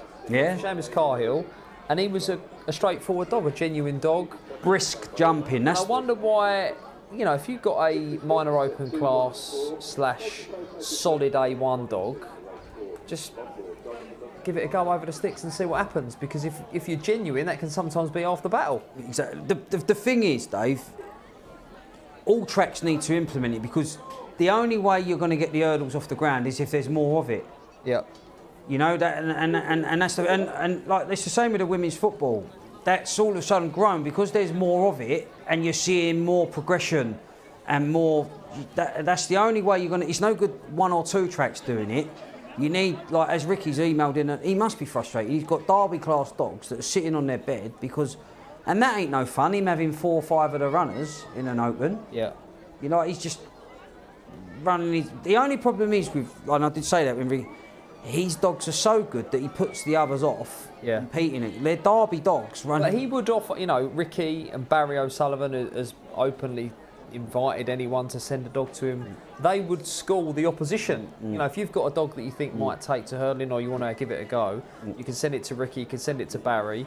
They'll school it for you, send it back, and then take you on. But the man obviously had the Ballymat, Seamus Cahill. Well, he had hot dog Jack. He's always done well with his. Was it Mash Mad Snowy? Was it as well? Yeah, but he's always done well with his hurdlers as Seamus. But the thing is, they probably do take a little bit more working on the hurdlers than your sort of dogs that are on the flat. But the only way you can grow something is if you plant the seeds at the various tracks. If the seeds are not planted, you're not going to get growth. Yeah, I mean, listen, we don't need more racing, but certainly a little bit of variety doesn't help. So, yeah, let us know your views. Hurdling, is it for you? You know, 2 runs for 10 grand. You know, last 2 weeks, them dogs have run heats and then a final for 10 grand. So, brilliant sponsorship down at Crayford from Ladbrokes, and a great opportunity to nick a few quid, just 2 spins. I won't mention his name, but a good judge has just said to me that keep an eye on 4. Been doing speedy third bend clocks at Newcastle. So interesting. On that one. Tom Hilber and the Lynx Kennels Syndicate. If you're involved in that syndicate, let us know. Get in touch. RPGTV at racingpost.com. If you're watching us on YouTube, give us a comment, give us a like, give us a subscribe. Just search RPGTV and you'll find us easy enough. We are live streaming on YouTube as well as Sky 427, Freesat 250 and Freeview 271. Right, 7:07 then. They are behind the boxes for race number 4 on the card. This is the Monmore Dog of the Month of July, Vixen's Star, and money for Vixen's King, same connections. This is a maiden. None of these have won an open. They're all pretty lightly raced. In fact, on these shores, Millview over for Chris Gilbert, the Perry Bar trainer. Most experienced on these shores with just the 8 starts, having picked up a graded race on home soil. Comes here, so an interesting race. Notebooks at the ready here, but perhaps 1 or 2 going forward who could be useful. Start us happy. Let's get the call with Mark Slater. It's race 4. It is the Monmore Dog of the Month, July, Vixen Star. And a racing fast start from 4, Glengar Aurora, and 1 Dapper Ted on the inside, then 3 Millview over, 2 on the inside, that's Cranky Jamie. A lot of trouble for Vixen's King, and Friday's Amazing out wide and heading down the back. Cranky Jamie another to suffer as they made the run down the back straight, with Glengar Aurora still leading from Dapper Ted, and they've put 6 lengths between themselves and Millview over. They head off the final bend and race now towards the line. It's Glengar Aurora, a strong challenger, Dapper Ted. There won't be much in it, but 4 holds on to win. Glengar Aurora beats 1 Dapper Ted and 3 Millview over. Well, there you go. Tony left it late, but he told you a man with a stopwatch had told him that Glengar Aurora had been doing good clocks to the 3rd bend at Newcastle and has done a good clock to the 1st bend, the 2nd bend, the 3rd bend, the 4th bend, and the winning line here because it's got the job done, Tony. I think he's had this stopwatch about 40 years. I don't think he's ever changed the battery. It's a bit like Trigger's broom. It was 27 handles and 15 heads. But yeah, bit of trouble, and there was left clear 4 and 1. And this was a good run because, as you say, first look round. But Monmore is one of those tracks that you can go. If you've got the early, you can go to Monmore without a look. But yeah, he defended that lead. Could be more to come. Tom Hilbron, what a night. There you go, and plenty more to come from that kennel, no doubt. Dapper Ted running well, long way back to 3rd, Millview over. The Perry Bar Raider, he gets up for 3rd, holding from trap 2. Cranky Jamie. Right, we've got people on the scene at both Monmore and Shelbourne Park. I think it's about time we hear from more connections. Well, there's 3 bitches remaining in this year's Boylesports Irish Greyhound Derby, and Scott Phelan is represented by one of them. Scott, You've gone from a semi-final of a Corn Cuchulainn to now a semi-final of a Derby. That's fairly dream stuff. Yeah, she's a great bitch. Running out of words for her now at this stage. We threw her into the Oaks thinking, right, we'll try and get her ready for the Corn Cuchulainn. And she definitely had a live chance in the Oaks when she had to be withdrawn. And then the Corn Cuchulainn, she split a web in the Corn Cuchulainn, and it was just, everything kind of went wrong during the Corn Cuchulainn. And it was kind of a rush then as well with the web to get her back for the Derby. And it opened again in the first round. So we've just been minding her as much as we could throughout the weeks. But she's a strong staying bitch, so she doesn't need much work during the week. So we, yeah, she's just been running well for us, and she's hanging in there. So how has she been all week? She was a bit under the weather at the start of the week. She's a little touch of a dose, but she kind of got over there by probably Thursday, and she was bouncing out this morning. So she's just a little bit sniffly. A lot of dogs, I think, have it. So it's just one of these things, and she seems to be over it now, and hopefully she can go well now tonight. Yeah. Last couple of weeks in particular, she's been remarkable. Is it tough to watch? Oh, it is. You're hard to be in your mouth going around the second bend. She's hard to watch. At times you think, I'm after thinking 2 or 3 times, now that's it, that's over now. But she keeps finding it. I don't know how she's doing it. She just keeps getting herself into a position on the rail, and dogs are moving off slightly, and she's just coming home like an absolute train. And if she could do the same tonight, we'd be absolutely over the moon. Yeah, it's been raining since about 5:30. It doesn't look like stopping. Might that suit her? Yeah, definitely. Yeah, we'd be hoping for a bit. The rain keeps up. There is strong running dogs in the race. I think she's probably one, bar well met, I think she's probably the best drawn dog in the race. Right. Be hoping he can kind of get away from us a bit early, and the 3 and the 4 tend to favour right to the right, so you never know. A little bit of scrimmaging and we're there with a chance of qualifying. So yeah. It's your first ever Derby runner, like you really couldn't write it.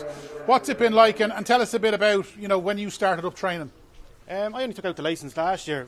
Myself and Ciara Byrne, my girlfriend, we only bought a house there last year in Dunlavin, where I'm from, and we built the kennels out the back, and we have 6 dogs at the minute, 2 coursing and 4 track, and that's all we have there. And to have a runner in the Derby is absolutely mental, but to get this far is a dream really.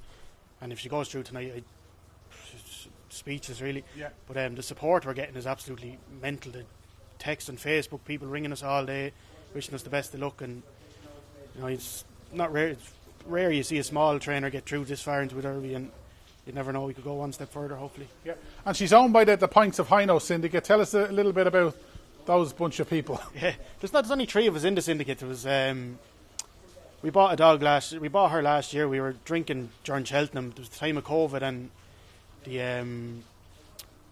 lockdown was there, so there was no pubs open, and Cheltenham was on at the time. So we were drinking away, and we were backing a few horses, and Paul Hennessy's horse Heaven Help Us came up. He was running, so we all decided we'd throw a few pound at him with the connection with the dogs obviously, and he won at 33-1. So we had a nice few pound there, and anyway, drunk talk, then we ended up ringing the Walshes down in Limerick, and we looked up the Dun Quinana bitch, and she looked a very good bitch. She hurt herself here after in her second race. She looked a very promising bitch, so we said, look, we'll take a chance on her, and it was 365. We dropped her down to Martin Tucker, and he reared her first, and when he done a small bit on his gallop with her, and he knew straight away. He said, Scott, come down and collect this one.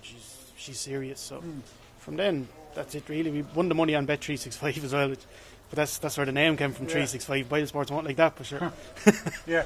So basically, if you get to a Derby final, you have Paul Hennessy and Martin and a few other people to thank for that. Yeah, definitely. Yeah. Look, the web as well. Paul and Susan were in there inside, giving us plenty of information and what to do, and the same with Shannon and Owen McKenna.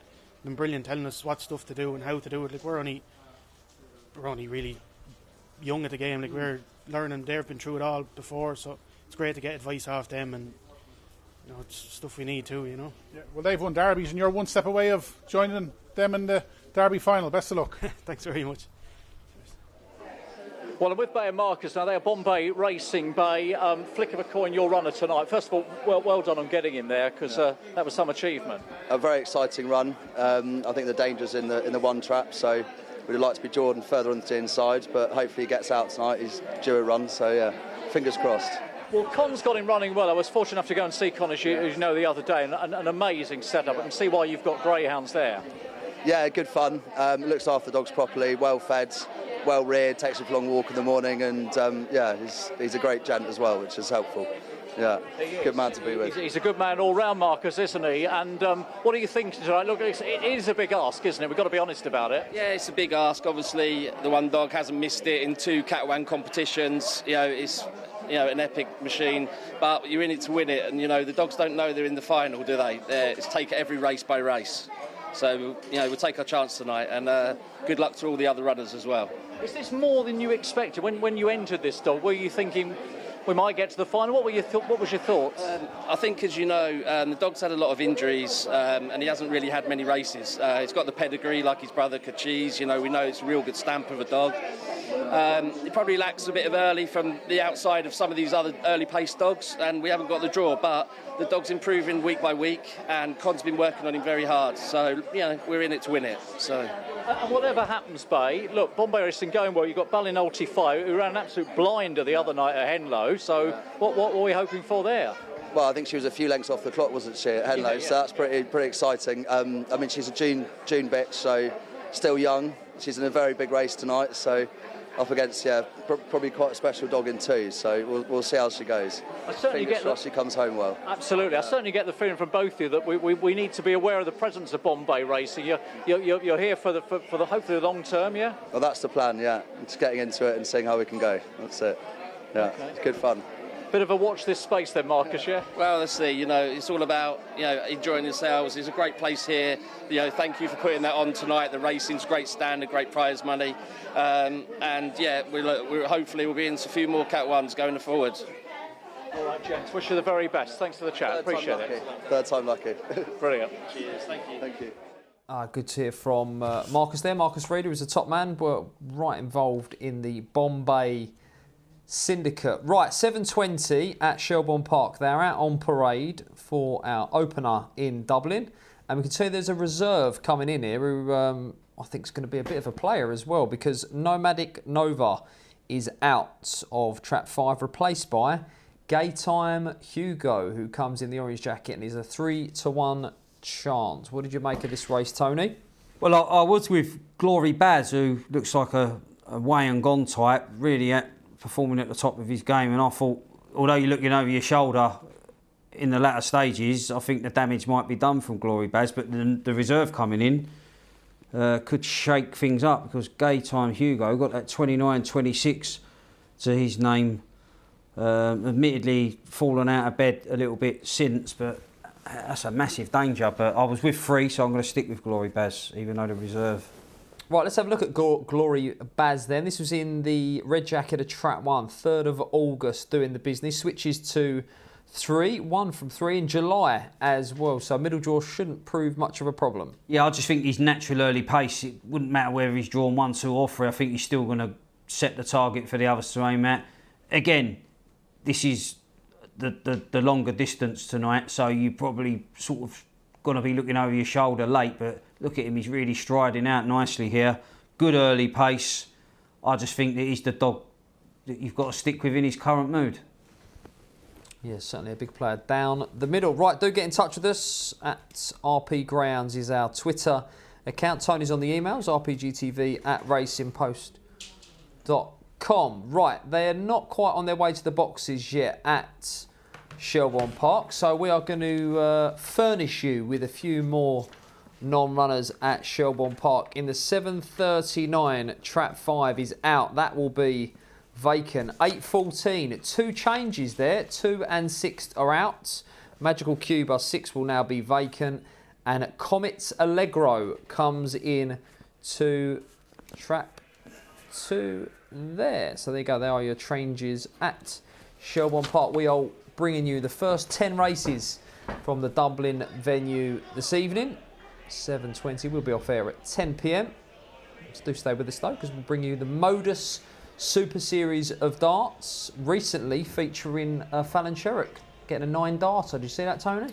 I see it on. I didn't know it occurred, but obviously on the Twitter timeline or X timeline. Sky Sports News latching onto that as well. But it was like no pressure. Just walked up and threw the next 3 darts. It wasn't like it was a 9 darter. It sort of got lost in the translation, I think, didn't it? Yeah, but it was very impressive, and first time a female has thrown a 9 dart leg televised. And we'll be here from 10 p.m. giving you some tungsten action. There's been a few 9 darters on the sporty stuff. On the Modus Super Series. Before that, though, plenty of canine action, and this is the first. Remember, it's Irish Derby semi-final night. The prices that we get, are they from the track, Dave? Pass. Right. Okay. I don't think it's the industry show. Right. Could be wrong. Okay. Quite lively, though. 3s into 9 to 4. Yeah, I thought, you wouldn't want to, 29-20, you wouldn't want to be laying 3s, would you, really? Well, whoever was didn't lay it for very long. It's into 9 to 4. Oh, that's what I was thinking. I was wondering if it's like industries you could get a bit of value sort of thing. 2 to 1 now. The reserve coming in our opener. Let's go over then and get the call. The start checks them over with Ian Fortune. And so we're about to get underway here tonight at Shelbourne Park and Derby semi-final night. 1, Ballymun Boy. 2, Height of Fashion. 3, Glory Baz. 4, Check for Sir. 5, Gay Time Hugo. 6 is Lotto 6-1. The hare coming up behind Traps. Off and a good start by Trap. 3 in the middle, Glory Baz. 1 up the inside, Ballymun Boy. Then comes 5, Gay Time Hugo, but on the corner, and it's 1 that leads. Now here comes 3, Glory Baz on his outside, but Ballymun Boy with a narrow advantage. He moves on by 2 lengths to 3, Glory Baz. A long gap back to Gay Time Hugo. 3rd is starting to close, but up front, and Ballymun Boy is still on by 2 lengths to 3, Glory Baz, who hasn't given up the chase. Gay Time Hugo making up by catching ground, but all too late. It's Ballymun Boy that scores. From in second, 3, Glory Baz and Ballymun Boy. The winning time, 29.56. Great start to the evening's proceedings. Well, there you go. And a hell of a run here from the reserve, I thought, as well. But we will bring you the replay, 29.56. We'll give you the replay of that after this race at Monmore. We move on then to a very, very lively sprint race. This one, the market suggests it's a match. Crossfield Larry, the local favourite. Taking on Dove Gasta in trap 4 for the inform Tom Hilbron. We are going to have a look at, though, Crossfield Larry back on the 30th of July doing the business at Toaster. Yeah, real credit to connections is Crossfield Larry. Been strutting his stuff at Toaster. Oxford, he sets a decent standard in his own backyard as well, and I thought he was the one to stick with. I mean, Tom Hilbron's dog in 4 claimed some big sculpts on Derby final night, Dave, and he's continued that winning spree on his travels. But Crossfield Larry, I just thought drawn bang on the rails was helpful.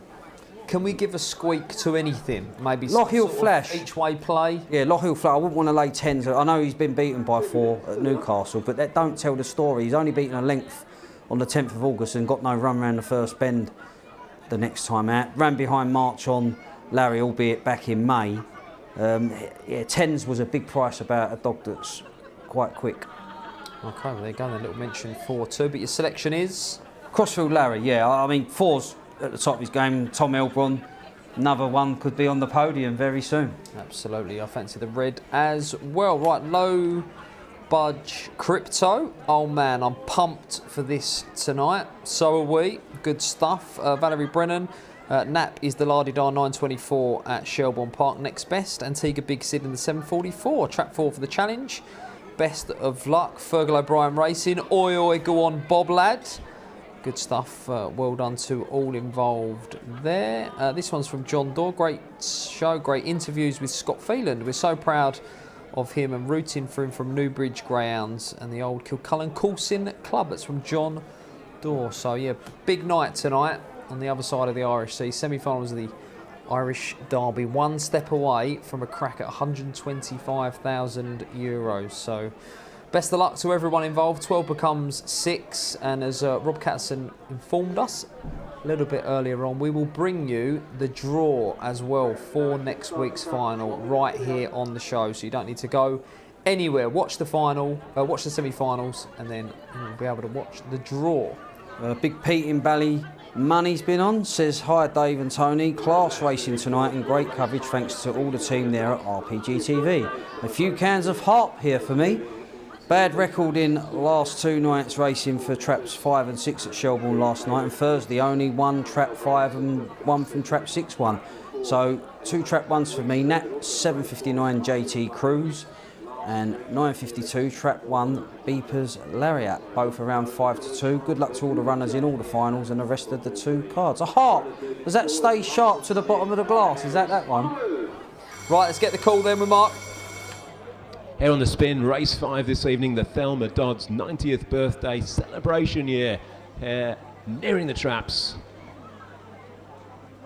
Off, racing 2, flew out. Lockhill flashed a lead early from 5 Knox there, and there on the inside 1 Crossfield Larry. Dubgaster was slow away towards the back with Kept Asking off the final bend. 2 out in front, Lockhill Flash pursued by Knox there. It's going to be close between them, but 2 has held on to win. 2 Lockhill Flash beats 5 Knox there, and 1 Crossfield Larry third. 2-5-1, Lockhill Flash doing the business then for Robert Galloway there, and that was the Thelma Dods 90th birthday celebration stakes with lots going on tonight, but I hope we can try and maybe show that presentation. Well done to Thelma Dods, hope she's having a good night tonight, and a good effort from Lockhill Flash here, Tony. Broke well, but task certainly made easier by Crossfield Larry missing the break. Yeah, I mean, but 10-1 they put this dog up. I mean, he's got sub-17 at Newcastle, so the fact that he's got those times on the board, I wouldn't want to be laying 10s. No show from 4. That was a bit of a blip from track 4 for Tom Hilbrun, but good winner. OK, right, we do owe you a replay, of course, from Shelbourne Park, don't we? There was lots of money for track 5, the reserve. Gaytime Nemo run a hell of a race in defeat, and we'll bring you that replay shortly. 2-5-1, 10s into 5s. The winner, Tony mentioned perhaps the each-way play there, 71.52, 152.17. Right, let's bring you that Shelbourne Park replay then, that we owe you. It was the opener, the 7.20. And it was our opener. Remember, we're bringing you 10 races, the first 10 races from Shelbourne Park tonight. The big race action, the semi-finals at the back end of the card. This was the opener, though. It was over the 550 yards, the Derby trip itself. I think 3 was just about clinging on to favouritism at the off, but it wasn't to be for the White Jacket. Yeah, put the race down next week. You'd smash the 3-1 trap 5 that they put up. I mean, just had to ease slightly there and sort of got tangled up down the back straight. I mean, very unlucky in my eyes, 5, but 3 was denied the luxury of leading Glory Baz, and there weren't going to be no glory once that occurred. But look at the amount of ground that the reserves made up, Dave, and say you'd definitely be on if they put exactly the same race down. But well done to the winner, Rachel Wheeler. Yeah, without a doubt. And say, I thought 3 would lead, but didn't have things his own way, and winner's done it well, but 5's run an absolute stormer. OK, well, that's our opener then. Inside Box winning our first race, which we've seen perhaps last week as well. The Inside Box is faring best. Let's go back to Rob. Well, there's only one trainer who's got 2 greyhounds remaining in this year's Irish Greyhound Derby, and would you believe it's the reigning champion trainer, Jennifer O'Donnell. And Jennifer, somehow they've been split in the semi-finals with 7 Beach going first. Yeah, look, we're very lucky the fact that they were both in 2 different heats. Kobe got the tougher heat, but 7 Beach has been running well. He's very well drawn tonight in 3. We've been hoping to get 3 or 4 with him for a while now. So, look, he's a young dog. He's improving with each run. He kind of goes out, does his thing, and we're just very happy to have him there, and who knows what he can do tonight. He is one of the outsiders, but with a bit of luck, he might sneak through in 3rd. Yeah. Last week was more of the 7 Beach you probably expected. Yeah, he showed more of his early last week. He's kind of learning a little bit more. When he was in 1, he didn't move out as much as he had in previous rounds. And he did show early. He kind of tired a little bit coming home, but look, it's been a tough competition for him. He went into it to get a little bit of experience for the Puppy Derby, and he's still there. So, look, he's been plugging away, doing his thing every night, and he's been doing us proud. Yep. Then we come on to the other Kobe, and fair to say he probably did you very proud last week. Look, Kobe, once he draws 1, he loves it. He's a very special dog. He always has been. Very fast. We just didn't have luck with him last year. This year, his whole campaign was for the Derby, to try and see can he not replicate last year, get over missing the kick in the first round and try and do himself proud. But look, he's in great form. He's kind of he was doing his own thing the first couple of rounds, and last week was the first time he kind of pinged out, and once he gets out in front, he's very, very hard to peg back, and he is very, very quick when he is on the bunny. He's not in 1, but he's in 2. Should be okay. He should be okay tonight. If he can do some sort of break like last week, he should be okay. Look, it's a very, very tough race. You could run it 6 different times and 6 different outcomes. If he could sneak through in third, would be very happy. This year he's been battling his way each night. There's been a few nights where you think he's gone, and he keeps plugging away and getting himself through. So if he can take third tonight, we'll take it. Yeah. I make your dad got to 19 Derby finals. You were obviously there last year. What would it mean to get to another one? Look, to get to a Derby final, it's what we all dream for each year. So to get one of them through, it would be just a dream come true again. We were very lucky last year. Things like that don't happen. They're once in a lifetime things. So we've just been very, very lucky to get this far. Please God, if we can get one more round, get one through, we'll be living the dream again. Well, Nathan's with me now. I'm waiting for the case for Whiting's new era. Look, first and foremost, of course, she's there, and that's the most important thing. Yeah, that's it. She's done incredibly well to get you. I'm very proud of her. Fantastic for her own Randy Slater. We've just taken his trainer's license out recently, so he's got a couple of runners on the card. So yeah, it should be a good night for him anyway. And you know, her final was probably last week, and she done very well. She ran a blinder again. To be fair, all year she's been in great form for us. You know, even in the Derby, she ran a blinder in the first round, where she ran up behind Swords Rex, only beaten 3 lengths behind him. So she gives her all every time. That's all you can ask from her. The better the opposition, she tends to run better. So that's our hopes tonight anyway, because you know it's a top class final. You know, I think the one's probably the best dog in the country at the moment, and you couldn't rule out any of them really. Obviously, it's a lot of early pace in the race where you know she'd be a stronger runner sort of bitch. So you know if she managed to rail around the first couple of bends and get in a position, and hopefully she can run a good race anyway. As you say, it's testament to her ability and what she's done this year to be in that race. But yeah, there is a lot. It's a close your eyes moment for those of us watching. I guess with the speed. Look, whatever happens there, you've got chances. You've got Big Sid. You've got Bingo as well, who ran a brilliant race last week. Yeah, she's you know, she ran really well at Cork, and that's where we purchased her for Nick, and she won at Nottingham, but she probably didn't show as much as the ability as we thought she had. But she came back here, and yeah, she showed what she could do last week. She was very impressive. She's a very big bitch. She's 34 kilos, so she's a big frame, and she hasn't had a lot of racing. So you'd think that you know there's more to come from her with age. But yeah, it's a really good race tonight for her. You know what happens tonight. I think she's got a bright future anyway. And whatever happens, Ray's already told us Ted Dexter's a banker. Yeah, he probably says that every week. Yeah, it's stepping up obviously from the 6:30. He ran a blinder last week. Very unlucky not to qualify for the summer stayers. But again, he's another dog who rarely runs a bad race for us. And yeah, he's stepping up to 6.84 tonight. So yeah, it should suit him down to the ground. But obviously, it's another very good race. But if he can get off the front, then we'd be hopeful. Yeah, look, let's hope something goes your way. As you say, you've got to be represented to be a part of these nights. But winning them is something else, isn't it? It is, yeah. Obviously, it's nice. We've got a nice team of dogs out tonight, and great for our owners who supported the kennel as well. So it's good to be a part of these big nights, yeah. But yeah, a nice win would be a bonus as well. Good luck, Nathan. Thank you. Thank you very much. Thanks a lot.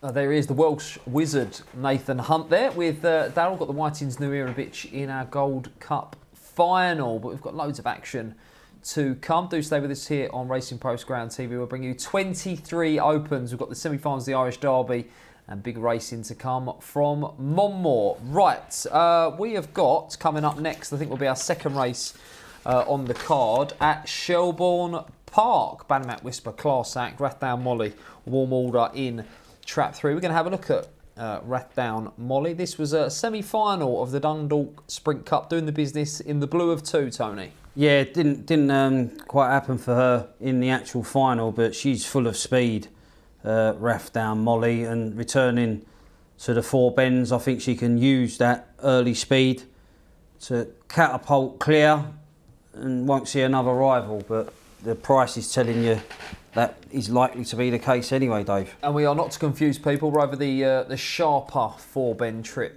at Shelbourne Park tonight. I think they've got 4 different 4 bend. Yeah, they have the the 575, 600, yep. 550, and this 525. Stepping up from sprinting, but you can certainly nick races of this off the front, can't you? Yeah, talking of hurdling earlier, Jim Parker has been on, says, you lads are so right about hurdling. We had a totally genuine Pieman's Bullet and Droopy's Rex, who wasn't genuine, but never turned his head, and he won as a Category 1 Springbok. No feeling like it, but sadly, during COVID, owners missed it. The problem is with hurdling, unless you have your dog at Crayford, you simply cannot have a hurdler. Sadly, the game is just waiting for Ricky to retire and hurdles will be gone. Tracks sadly have no intention of even trying to have hurdle racing. My favourite track, Romford, have not had a hurdle race or a trial since moving sides. A disgrace. Hove is the perfect track for it, and so many stale dogs round there, it would definitely aid the flat racers too. That's Jim Parker, and he ain't wrong there, that's for sure. Yeah. Absolutely. Well, they had the Springbok there, didn't they? So whether or not they can... We know the hurdles are there. The hurdles are there. And Ricky's joining Hove to get the hurdles off the ground. So, but the problem is he's still in the same position, because if he's supplying all the product, he wants opposition, doesn't he? Yeah. No, good. But yeah, let us know your thoughts on hurdling. You know, a big night here, but we'll talk all things... the sport of greyhound racing. This morning, the £10,000 Grand National down at Crayford, which was a thrilling race. And they're on parade then for the 7:39 at Shelbourne Park. What do we do with Rathdown Molly here then, Tony? We try and find a forecast. We put her in sort of doubles and trebles with dogs a little bit later on. What do we do? Watch, put the kettle on. I wouldn't even. Yeah, I think she's skinny enough. I mean, she should absolutely. Lid should be open, and one dog in the frame throughout. But Ballymac Whisper, I suppose, has got the stamina, but it's just a case of how close proximity she can stay in touch with Rathdown Molly. Right, while we're there on parade then at Shelbourne Park, I've got a message that was sent last night by top man Damien Matthews, and always worth getting involved in this as well. It's the IGOBF Buster Derby draw for 2023. There are 7 days remaining to support the race sponsorship, new initiatives, competitions, videos and efforts to promote our great sport. Jump on to www.igobf.org. and you'll find the Derby competition there. Very, very simple, in which case it's €5. You're given a unique random 6-digit computer-generated sequence for each purchase, and if that sequence is the order in which the Greyhounds come home in next week's Irish Derby final, you will be the winner. I don't know what the exact prize money is, but it'll all go into the pot, obviously trying to raise funds as well for all of those things, sponsorship initiatives, competitions, videos and all the efforts to promote our great sport. So it's a win-win, chance to win a few quid on the Derby final itself, and also a great cause as well. And a reminder of that website is IGOBF, top man Mr Matthews there. And that is what the roof and ceiling looks like at Shelbourne Park as well, if anyone wondered. Was you wondering, Tony? I was. I mean, I was waiting. I was like, why haven't they shown us this? I mean, this is something that we need to know, Dave. Well, there you go. I'm sure next week the punters will be raising the roof at Shelbourne Park come the Derby final. Much like they did last year. Monmore, of course, was a very popular winner for Jennifer O'Donnell, who'll be heard from a little bit earlier on. The other Kobe, big player. Trainer with 2 still in it. Very picturesque. Shelbourne, like obviously when we have Mullingar on Sunday, looks the part, doesn't it? Do you think we could spruce up our end a bit more? Well, yeah, it'd be nice to see some grass and it be watered, I think. And I do keep the infield tidy and presentable. It does make a difference, I think, as well as anyone who is just flicking through the Sky channels and finds us on 427. If it looks smart, it looks presentable, clean boxes, yeah. Give them a brush down. People will give us a chance. So, as ever, 10 out of 10 for presentation at Shelbourne Park this evening. Kevin McMillan says, hi Dave and Tony. Looks like Coolavani Hoffa will be the biggest price it's been since the 11th of March 2022. Hope yous have both lumped on at 5-2. Regards, Kevin McMillan. I've made Colourvani hop on my lay, just purely as he was the Racing Post selection. I think it's a fiercely competitive race. Some would say a little bit lazy, but I would suggest that it's a competitive race. And it placed the Derby final itself. Yeah, anyone can win it. So really looking forward to that. Best of luck to you if you've got involved. Let us know what you fancy tonight. But it's always good to hear anyone clutching the massive anti-post tickets, because you're one step away from copping the each way part of that. So let us know if anyone's living the Derby dream with some lumpy each way tickets. Right, starter's going to come round and check them over then for our second race on the card at Shelbourne Park. Remember, we're bringing you the first 10 from the Dublin circuit. Starter's going to check them over, and we're going to get the call from the track. All in.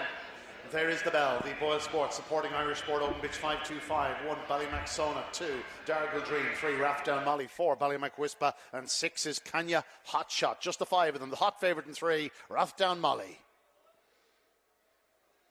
And a good start by 1 on the inside, Ballymac Sona. Now 6 on the outside, Kanya Hotshot showing speed. Rathdown Molly forcing her way through the middle, and Rathdown Molly will lead them into the back straight, although she's taken a couple of bumps. It's Fom in second, 6 Kanya Hotshot. Then comes Trap 1, Ballymac Sona. 4 Ballymac Whisper starting to wind up her challenge. 3 Rathdown Molly there to be shot at. 6 Kanya Hotshot forced to check. Now 4 Ballymac Whisper trying to close the gap, but off the final bend to the line. 3 Rathdown Molly all out, gets there. I think it's tight between Rathdown Molly and Ballymac Whisper. The winning time 28.87. It's very tight on the line. They're a long way apart.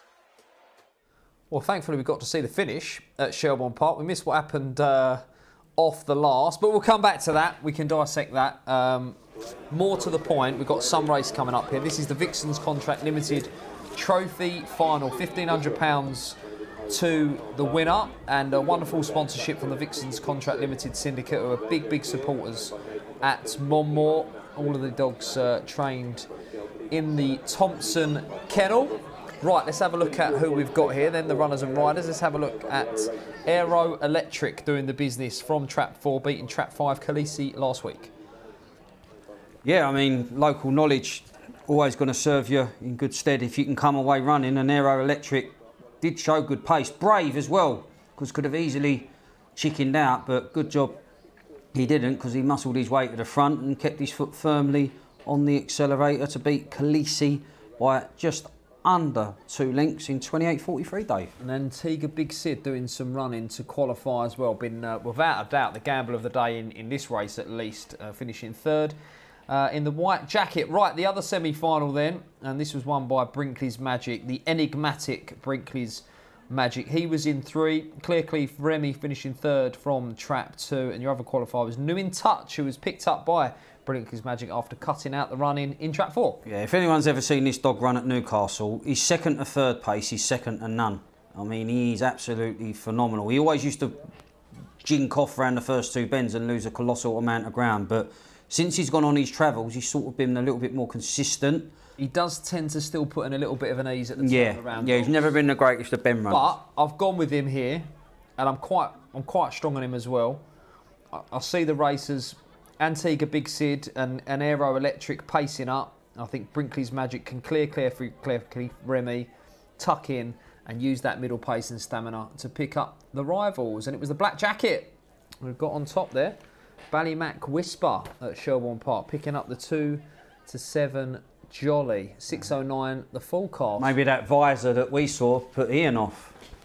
Well, he wouldn't be. He's not on the camera, is he? He's got his own view. But I'm sure three, that'll be the last of that. The winner, I think, but you never know. That'll be the last of that. Right, how do you see it then, Tony? I've got 2 and 4 leading, 3 picking up the pieces. 2 has lost his trapping boots. If he could rediscover them, it'd be a massive player. But the dog I would have to throw in, and you ignore him at your peril, is Clearkeith Remy. Kent Derby finalist, 3 Steps to Victory finalist. He's a dog that can quicken up at a vital stage of a race. Yep. He's been a little bit hot and cold of late, but Clearkeith Remy's the type that you can never rule out. Yeah, I'm sure if you like your full cast and tri-cast as well, Clearkeith Remy one to chuck in, tucked away on the inside there. He's dined at the top table over both 4 and 6 bends, and will certainly be coming home stronger than most. This is the 744, then it's the Vixen's Contract Limited Trophy Finals, £1,500 up for grabs. We're edging ever closer to our feature races tonight at Monmore. The first of those will be race number 8 on the card, the 8:23, so 40 minutes away from the £10,000 Ladbrokes Summerstayers Classic Final over the 6-bend trip, and then you only have to wait 20 minutes for the Ladbrokes Gold Cup Final featuring the superstar Lynx Maverick looking to land another title. Fiercely competitive race this one, money for 6 around the outside. Let's get the call with Mark. Here on the approach to the traps, race 6 this evening, the 744, the Vixen Contracts Limited Trophy Final.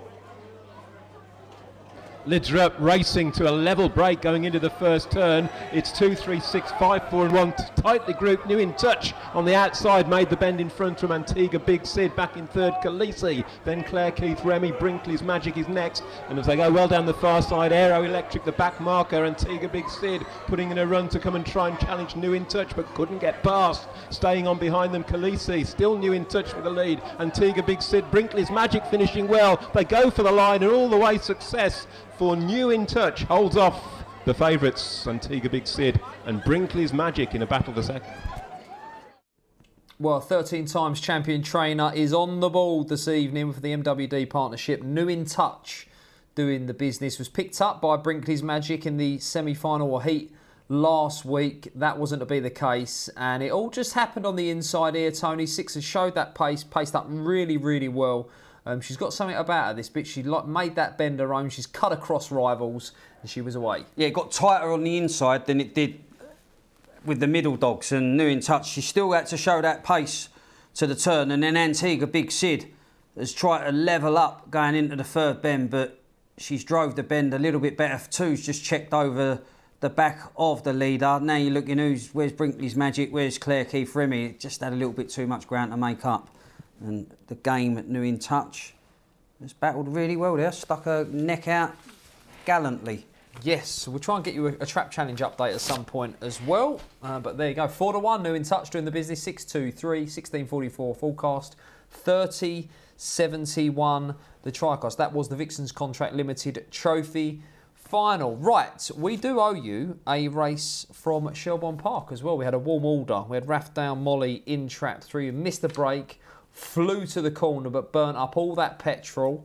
Do not adjust your televisions because I think we will lose the Greyhounds off the last, but it was Ballymac Whisper who pounced late. Yeah, she's done all her running to get to the front, but the others in behind were helping her because you think, well, you're vulnerable from this stage, but it was like they was all getting in each other's way in behind, and you think, well, she could still nick this Rathdown Molly, but eventually the stamina types have sort of started to get going, and right on the line it looks like, well, Ballymac Whisper did get there, but yeah, this is where we sort of lost the dogs, Dave, and looked like 3 was still going to repel all, but 4's got there where it matters most.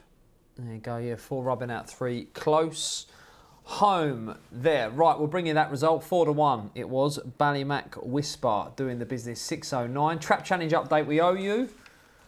Pretty competitive, other than trap 3, who's yet to score. I'll let you guess which trap I went for in the trap challenge. I know Tony was with the favourite in trap 1. Right, let's now go to our correspondents either side of the Irish Sea.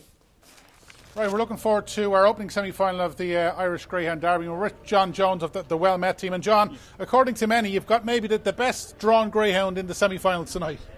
Yeah, he's, as far as I'm concerned, he's well drawn because he's there. But he does like the inside, so like it's at this stage there's nothing between any of them, so if you make any mistake at all you have to be, there's no margin for error at all, so it's just like it has to be on every dog has to be on their game regardless what trap they're in, so definitely helps being on the inside, but yeah, you're there. He's shown from other weeks that he can go from the inside or middle, so yeah, glad to be there, and yes. Yeah.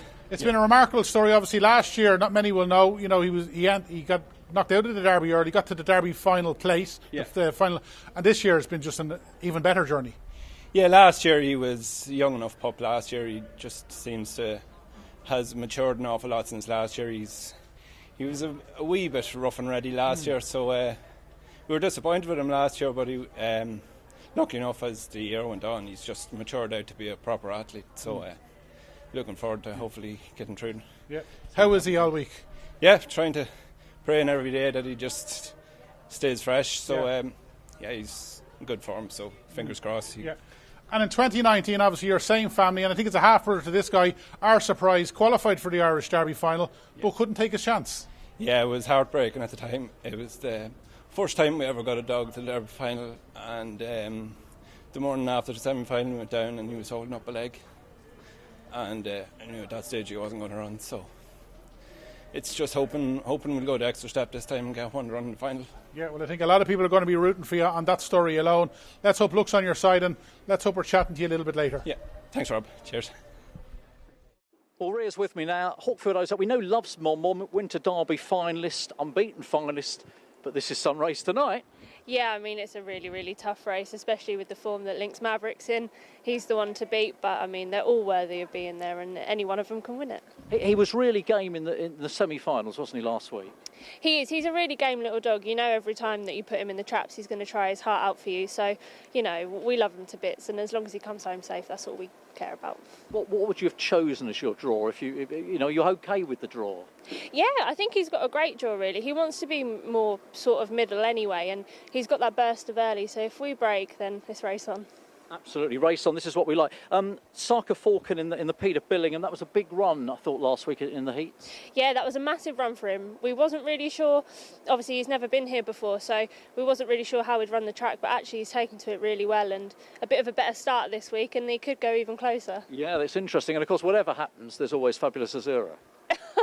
You're my little princess. Yeah, no, she's always the best one to save until last, and the form she's in, I mean, I can't complain. She's just won the British Bred Oaks at Oxford, so she comes in tremendous form, and you know, anything can happen. Listen, everyone needs a Fabulous Azura, but not everyone's got one, of course. But yeah, she is absolutely prolific. Although it's an interesting race, obviously, with No Rush back in there, it was just beaten in the Oaks final.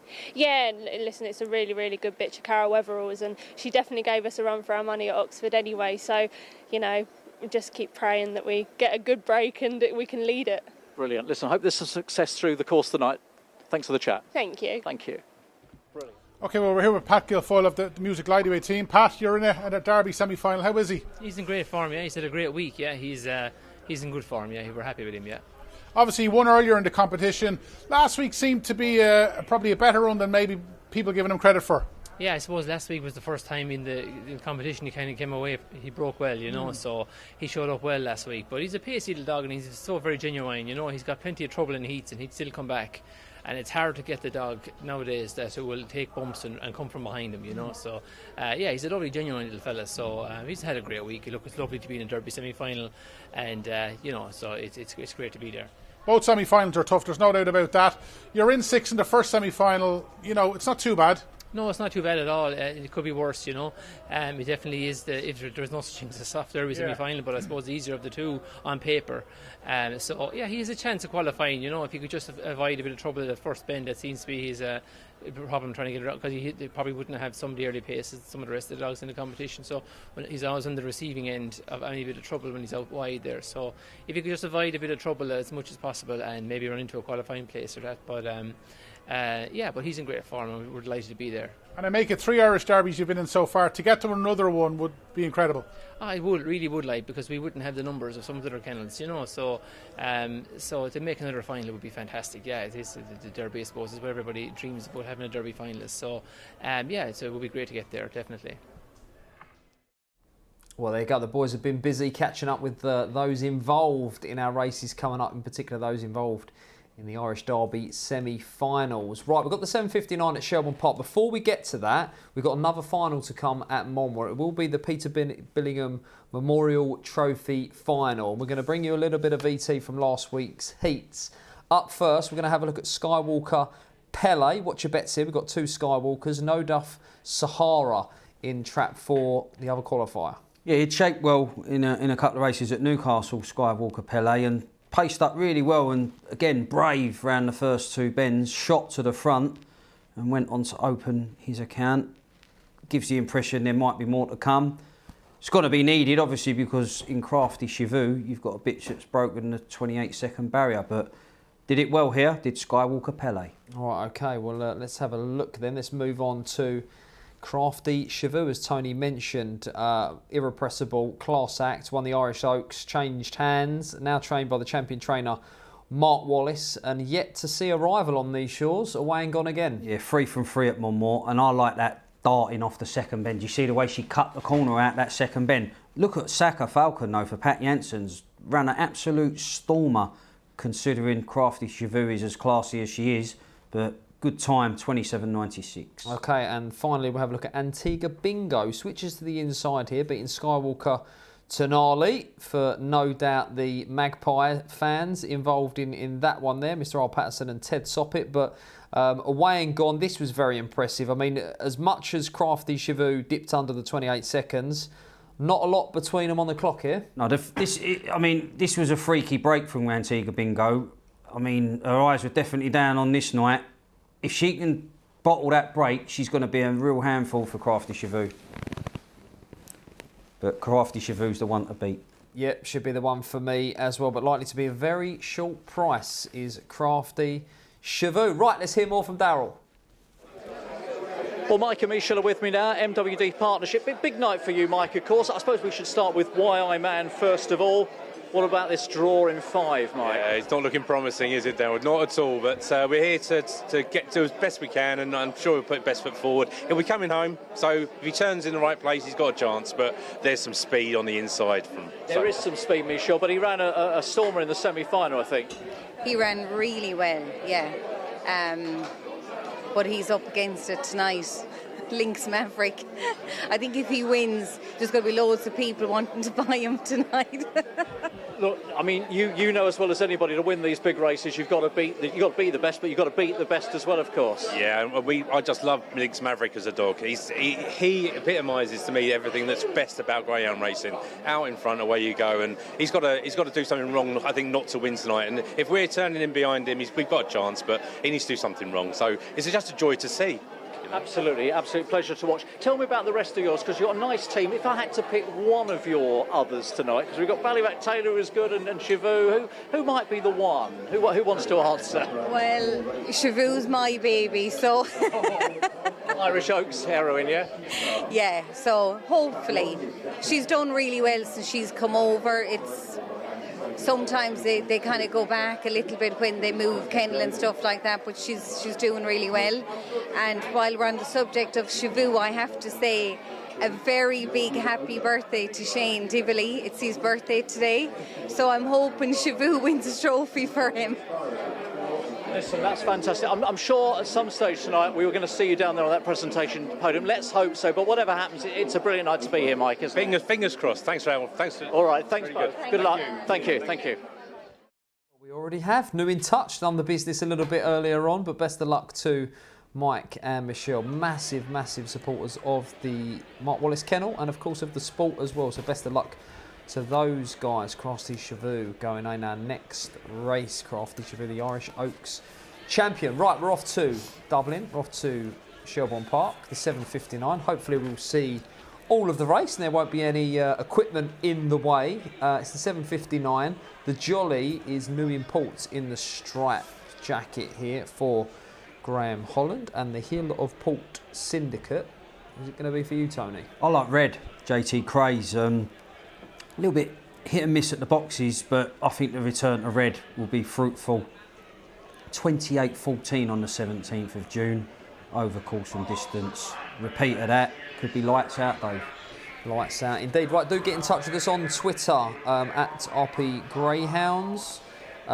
Deirdre Leahy has given us the RGOBF Buster draw, and the winner gets €500 as well. So thank you for that, Deirdre. And what else have we got here? This one's from Alex. Dave, surely someone can contact Shelbourne Park and ask them if the bookmakers could take their umbrellas down during the races. This would make the racing more enjoyable for all at home. It's not umbrellas, it's cameras. We just want to see the action. Transparent umbrellas. That's what we want. Yeah, well, yeah, maybe. I didn't notice them in the way, actually, so hopefully they will have taken down. Looks as if the rain might have eased off a touch. Mickey Freeman says, Tony and Dave, have a great show. Lots of winners from the two professionals. If I had to lay a dog tonight, it would be Hoffer in the 924. Some race that Irish Derby semi-final. We're not too far away. Remember, we're bringing you the draw, the all-important trap draw for next week's final right here on Racing Post Greyhound TV as well. This is the 7:59. Starter's going to check them over. Let's get the call with Ian Fortune. There is the bell. The runners in 1, JT Craze, 2, Corbrack Prince, 3, Breda's Wood, 4, Foggy Bottom, 5 is Ballymac Samuel, and 6 is New Import. The Hare coming up behind Traps. Off, and 1 or 2 of them charging. Traps 2 certainly didn't. Corbrack Prince leads into the opening turn. From in second spot 4, Foggy Bottom. 5 skips around the outside. Ballymac Samuel to challenge 2, Corbrack Prince, and it's 5. Ballymac Samuel goes on now. From in second 4, Foggy Bottom. 6, New Import making a forward move, but out front, and it is Trap 5. Ballymac Samuel leads into the home straight. 4 in second, Foggy Bottom. 6, New Import, but up to the line. 5, Ballymac Samuel, another winner here tonight for Liam Dowling. Second is 4, Foggy Bottom. The winning time, 28.55. Ballymac Samuel getting around the outside, taking it up down the far side and going on to land the spoils. And again, a fast 28.55.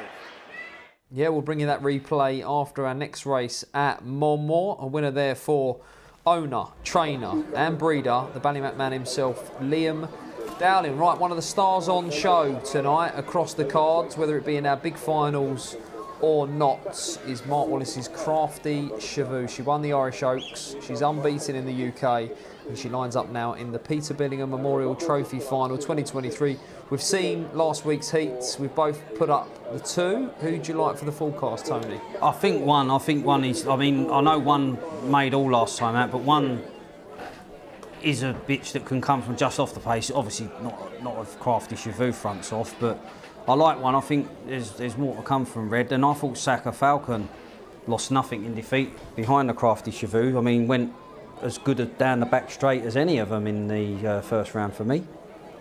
Yeah, we'll certainly need to step out lively, but she's certainly got that in the locker as well, Crafty Chavoo. She uses class, she's a clockwork breaker.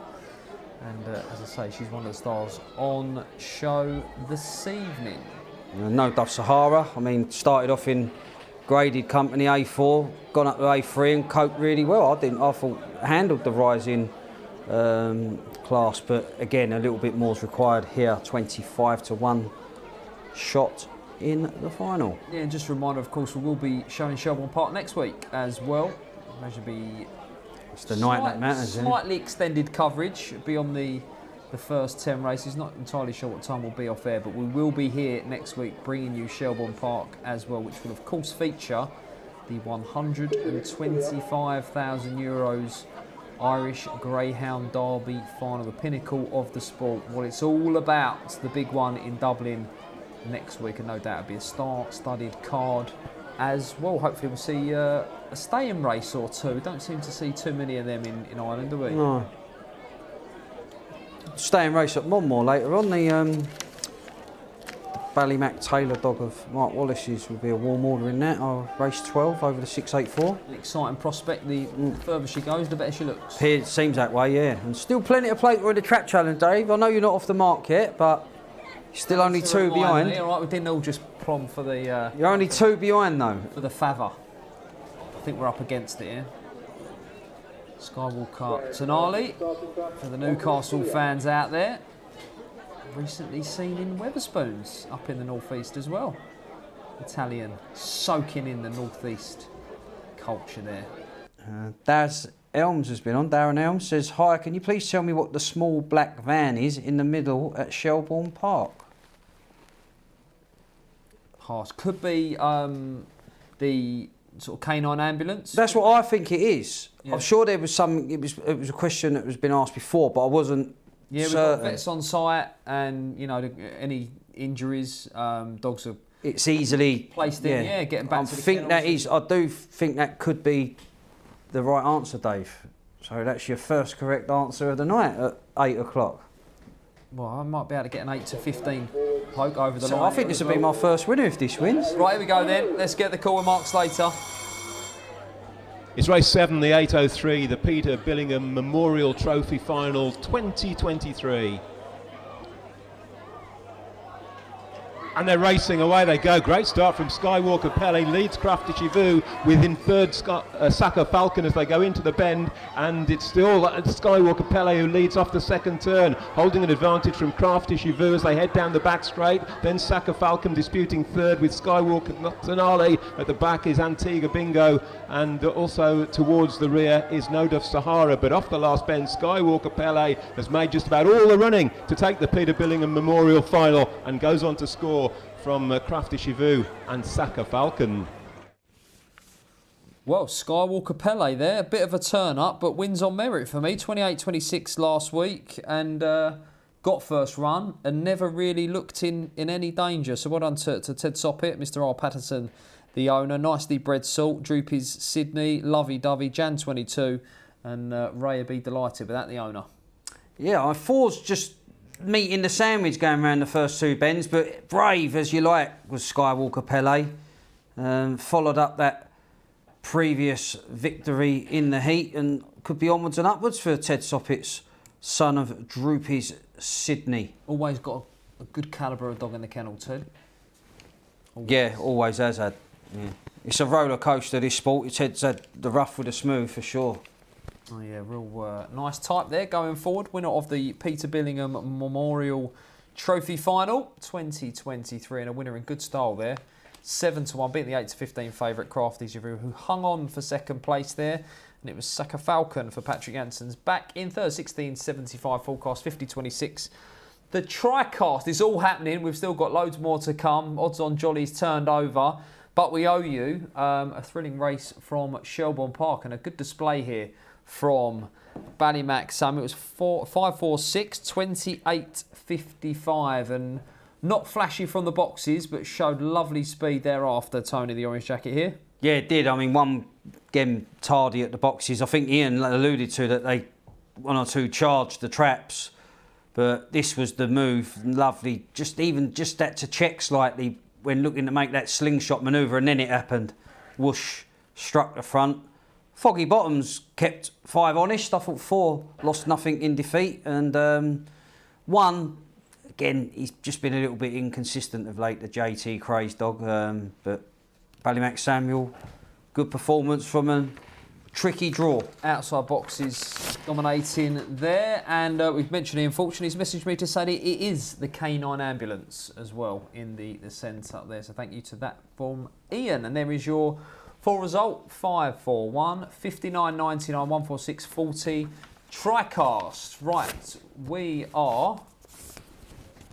More interviews. More of the boys have been very, very busy. Let's get some more content from them. Right, well, we're looking to the opening semi-final of the Irish Greyhound Derby, and we're with Peter Cronin. Peter, Champion Stakes winner, and he's still there. Yeah, you know, he's a fantastic servant, to be honest with you. Like, he never runs a bad race, you know, and you know, he's just Mr. Consistent, really, you know, and I suppose I don't want to put the mockers on him tonight, like, but generally he does. He runs his race, you know, and he'd run out of any box, really, you know. Yeah. Last couple of weeks we've been joking when he gets drawn alongside Kildare or Mr. Chelm. The draw tonight could have been worse. Yeah, listen to me, you know, you'd say for a Derby semi-final, listen, it's full of quality. It's proper double AO. Looking at some of the others, there could have been 3 or 4 treble AOs if you look at it that way. But having said all that, you know, it doesn't always work that way, you know. But look, I couldn't be more happier with the draw. Couldn't be more happier. The 5 dog will edge in.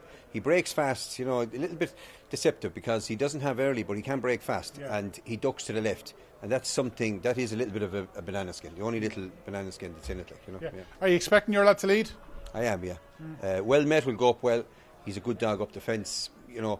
But if we can avoid the 5 dog giving us a hamper, I think he's a great chance. And listen, well met leads or whatever, the first 3 will do us. You know, we'll be delighted with the first 3. Yeah. It's been a good year, Champion Stakes. I make it 5 Irish Derbies you've been in. To get to a 6th, what would it mean? Well, to win the 6th would be great, but it's listen, you know, some of the dogs, you know, whatever you have, what you have, and that's it. Like, but look, we have 2 or 3 good dogs like that each year, and you just have to make as much use of them as possible. And we're lucky enough, like with the likes of him, that we've done well with him, and you know, he's won what he can win. He won a £10,000 on race here last year, and he's gone to a couple of good finals. Shade Unlucky and won the Champion Stakes. And again, like, you know, he's a dog that if he's in trap 1 or 2, he can bully his way around the bend. You know, he can get up in the bend and bully his way around the bend. So, you know, you don't know. You know. You're happy with him? 100%, yeah, 100%, yeah. Well, Rose Draper's with me now. Distant Emma, she battled on really well, didn't she, in the semi-finals, Rose? Yeah, it was a good performance. When she led, I thought it was game over, but Droopy's Clue's really just improving so much for going over the distance. And I was pleased with her. She came out of the race well. We've done some work on her this week, so fingers crossed, we're a step further on going into the final. But she's a lovely bitch, and it's a fourth Cat 1, so we couldn't have asked for more from her. It's an amazing career she's had. I mean, look, these Cat 1s tonight, I know it's a cliche, but they are tough, aren't they? This is one of the best finals of the year. There's no dog that you can write off completely, and there's no dog that you can say is head and shoulders above the rest. It's such a competitive final, and I think we're about 6-1 tonight, which, she's a big prize. She's a Cat 1 winner in her own right, so yeah, it's just great to be there. OK, so what's she got to do to win? Ideally follow around Catrice for me. Any crowd on the outside would help, but I think we'll see a step forward from her this week. She seems to have really come into herself. She was really confident when we were kind of walking around earlier doors, so hopefully she goes well. Yeah, just a little bit of crowd on the outside might help. I love the idea that the Greyhound, she was confident, she knew what's required. You got Stevie Nose. I mean, a lot of people will have Stevie Nose down as maybe one of the bankers of the night. Yeah, I thought he actually ran really well last week. Personally, I didn't think there was much for wides last week, and I thought he ran well not to qualify type of thing. So, he goes into there in good form. I think he's got his box. Hopefully comes out this week, but yeah, hopefully it's a bit better on the outside because he's got a great chance and he's taken to Monmore really well. Brilliant stuff. Have a good night. Hopefully some success. Talk to you soon. Thanks. Fingers crossed. Thank you. OK, we're looking at the first semi-final and we're with the Clonruth Sydney team. One of the co-owners is Ray Conroy. Ray, there's only 2 dogs left who've managed to win 3 out of 4, and you've got one of them. Yeah, it's kind of a surprise to us because he came in after the unrace in Kilkenny, and he got a setback in Kilkenny. He got a cut in his toe, and he was off the strap for a month. And look, we're just delighted to get this far, and just hopefully now tonight,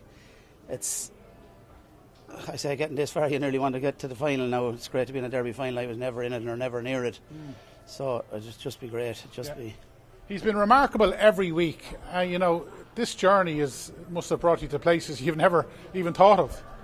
Yeah, well, after the first round, I thought he'd be gone after the first round. He got a terrible draw in the first round, a terrible draw in, I think, Heat 3, and he won the 2 of them. But look, tonight is a different question altogether. You have 6 very, very good dogs, like 6 out of the best 12, of the best dogs in the country, sorry. Like, it's just great to get there. Trap 5 is, I don't know, we don't think it's ideal, we don't know. He's only 8 races ran. He could go straight down, I don't know. Look, please God, he doesn't get a belt at the first bend, and then he has a chance of qualifying. Yeah. And obviously trained by Matt, Ethan's here most weeks with him. You own him, obviously, we are a pal. There'll be some celebrations at 9:30 if you were in that final 6. I don't really celebrate him quite. I doubt that. No, I can't parade dogs. I hurt my ankle, and I can't parade dogs. I'm not able. And Ethan's doing a great job, in fairness to him. Yeah. He's a great man, and Matt is doing a tremendous job. Matt doesn't come either. Matt stays at home minding the rest of the dogs. Yeah. Well, hopefully he'll be here next week to qualify for an Irish Derby final. Would that be as good as it gets before you win it? It'll be actually, well, I don't know about winning it, but it'll actually be great. It'll be a icing on the cake for me anyway, because I don't keep many track dogs. I keep more coursing dogs than track dogs. And I bought this dog off Paul Reid. Paul Reid's a great friend of mine, and he has the mother. I'll probably buy 2 more if she has more pups. We wish you, Paul, and everyone the best of luck. Listen, thanks very much. Thank you. Well, great stuff. Plenty of insight there. Interesting, Rose. Thinking that may have freshened up Distant Emma, 3 steps to victory champion. Right. I'd like to see the roof again. Let's have a look at some VT, some replay. Let's have a look at some action. Let's have a look at some grounds rather than a roof. Right, let's have a look then. We're going to look at Kinturk Road. Obviously won the Consolation, and this was Kinturk Road in action in the white jacket. Again, dons the 3 vest. Yeah, got a combination of early pace and stamina as Kinturk Road, and I think looks set to win the sprint leg of this race and hopefully keeps her foot firmly on the gas like she did when landing the Consolation on this occasion. Ballymac Katie is very strong, did finish behind Kinturk Road a couple of the last 3 times they have met, and I just think that this early pace and stamina combination will see Kinturk Road add another win to that mountain tally, Dave. Okay, right, yeah, 750 yards mentioned. We want to see some stand races, and here we are. So we'll do a lap and a half of the track. Good stuff there. We're edging ever closer now to our big finals. Our next race at Monmore, the 8:23, 10 minutes away from the £10,000 Ladbrokes Summer Stayers Classic final. 630 metres. So back-to-back staying races, one in Dublin, one in Wolverhampton. We see the Conker Cullen champion on show here, the well-regarded Ballymac Katie in opposition in the orange jacket out wide. 2 is a reserve, 6 is vacant. Let's get the call with Ian. 50-yard contest. In 1, Hanover Phantom. 2, Comets Allegro. 3, Kinturk Road. In 4, Flying Honours. And 5, Ballymac Katie. The big 2 are the Liam Dowling trained duo, Kinturk Road and Ballymac Katie. Hair up behind traps.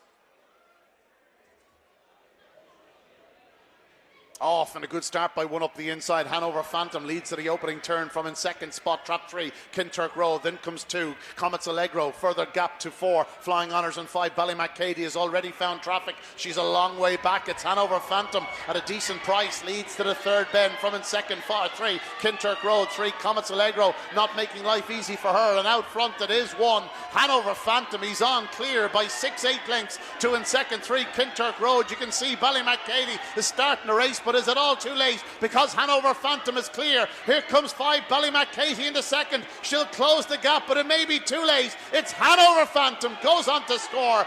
An unbelievable run in defeat by Ballymac Katie. The ground she lost early cost her. Back in third was 3, Kinturk Road. But Hanover Phantom, a good winner in 41.58. Well done to Declan McDonough and Leanne Fleming. Well, another odds-on jolly turned over there. Conker Cullen champion Kinturk Road looking to get off the front, was never able to do so. And it was Hanover Phantom who made all the running here. And eyes on Ballymac Katie, Tony, who's done a hell of a lot of a running here. Yeah, colossal amount. Look, 4 has just ruined 5 round the first 2 bends, and the amount of ground that 5's made up, unbelievable. But 3's goose was cooked once headed, really. She's been absolutely taking off, but short run to the turn, you missed the break, and Hanover Phantom was an obstacle thereafter. Even 2's joined Kinturk Road at this stage. And look at 5, still not in the picture, Dave. What a run from Ballymac Katie, the stamina-laden Ballymac Katie, but Hanover Phantom in total isolation. Here's 5, finally gets into the TV screens, but wow, what a run, really, when you think of the amount of ground 5. Yeah, well done to Hanover Phantom, though, and the runner-up catching the eye. We'll see her little sister, Ballymac Taylor, running a little bit later on, the 9:32 over 684 metres at Monmore. So either side of the Irish seat, that litter represented. But Hanover Phantom doing the business for Declan McDonough. Well done to everyone involved there. Right then, here we go. The first of our big finals, £10,000 up for grabs. The Summer Stayers Classic final. Up first from post to pillar. A CV as long as your arm. The dog that was sent off anti-post favourite for the Derby. Now up in trip and now doing his thing. Yeah, he's always been an exciting prospect. Really covers the ground, but the problem here, he's in 6, and look where he is ending up at the third bend. But when he does see daylight, this dog, he really got to change of gear. And I thought he was the answer to this race. I wouldn't be taking 11 to 8. Very short, isn't it? Very short. This, to be true to you, 2 to 1 the field, you wouldn't really be worried. I'd get a few in the book because anything's capable of happening.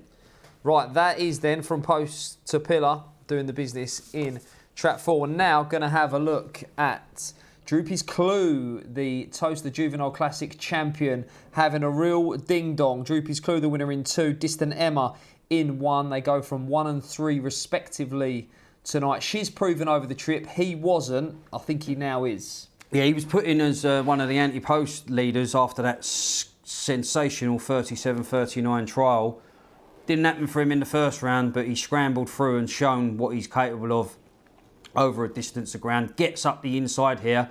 All credit to Distant Emma. She does battle back really well, Dave.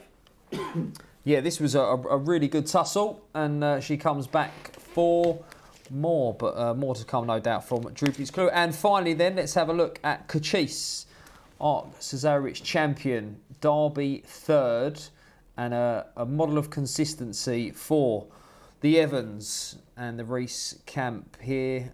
Just popped out makes all the running from Warzone Tom, who is in the orange jacket. He is, of course, the defending champion. This time last year, he was running riot in this very event, Warzone Tom. He's having his 70th start for the KSS Syndicate.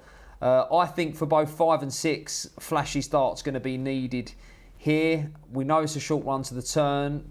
Can we make a case for anything at a big price, Tony? We know how good the field is. I think all 6 dogs are worthy. You'd take any of them home in the van and be proud to own them, Dave. So yeah, they're all capable. I toyed with the idea of maybe like napping a Warzone Tom, because he's a kind of dog that could just flash out, and I don't think he'd get back run if he led. He's still got it in his locker, hasn't he? I mean, he's done it over all 8 bends even. Golden Jacket finalist Warzone Tom. So he's still no back number, but obviously there's been a little bit of a change in the guard. You've got the new kids on the block, Droopy's Clue from Post to Pillar, that have stepped up in distance and have shown that their connections were right in doing so. Always a fascinating competition, this one. It doesn't come too far off the back of the Derby, and the strong running classy 4 bend dogs. This is the first stop, isn't it? We'll go to 6:30, so soft 6 bends.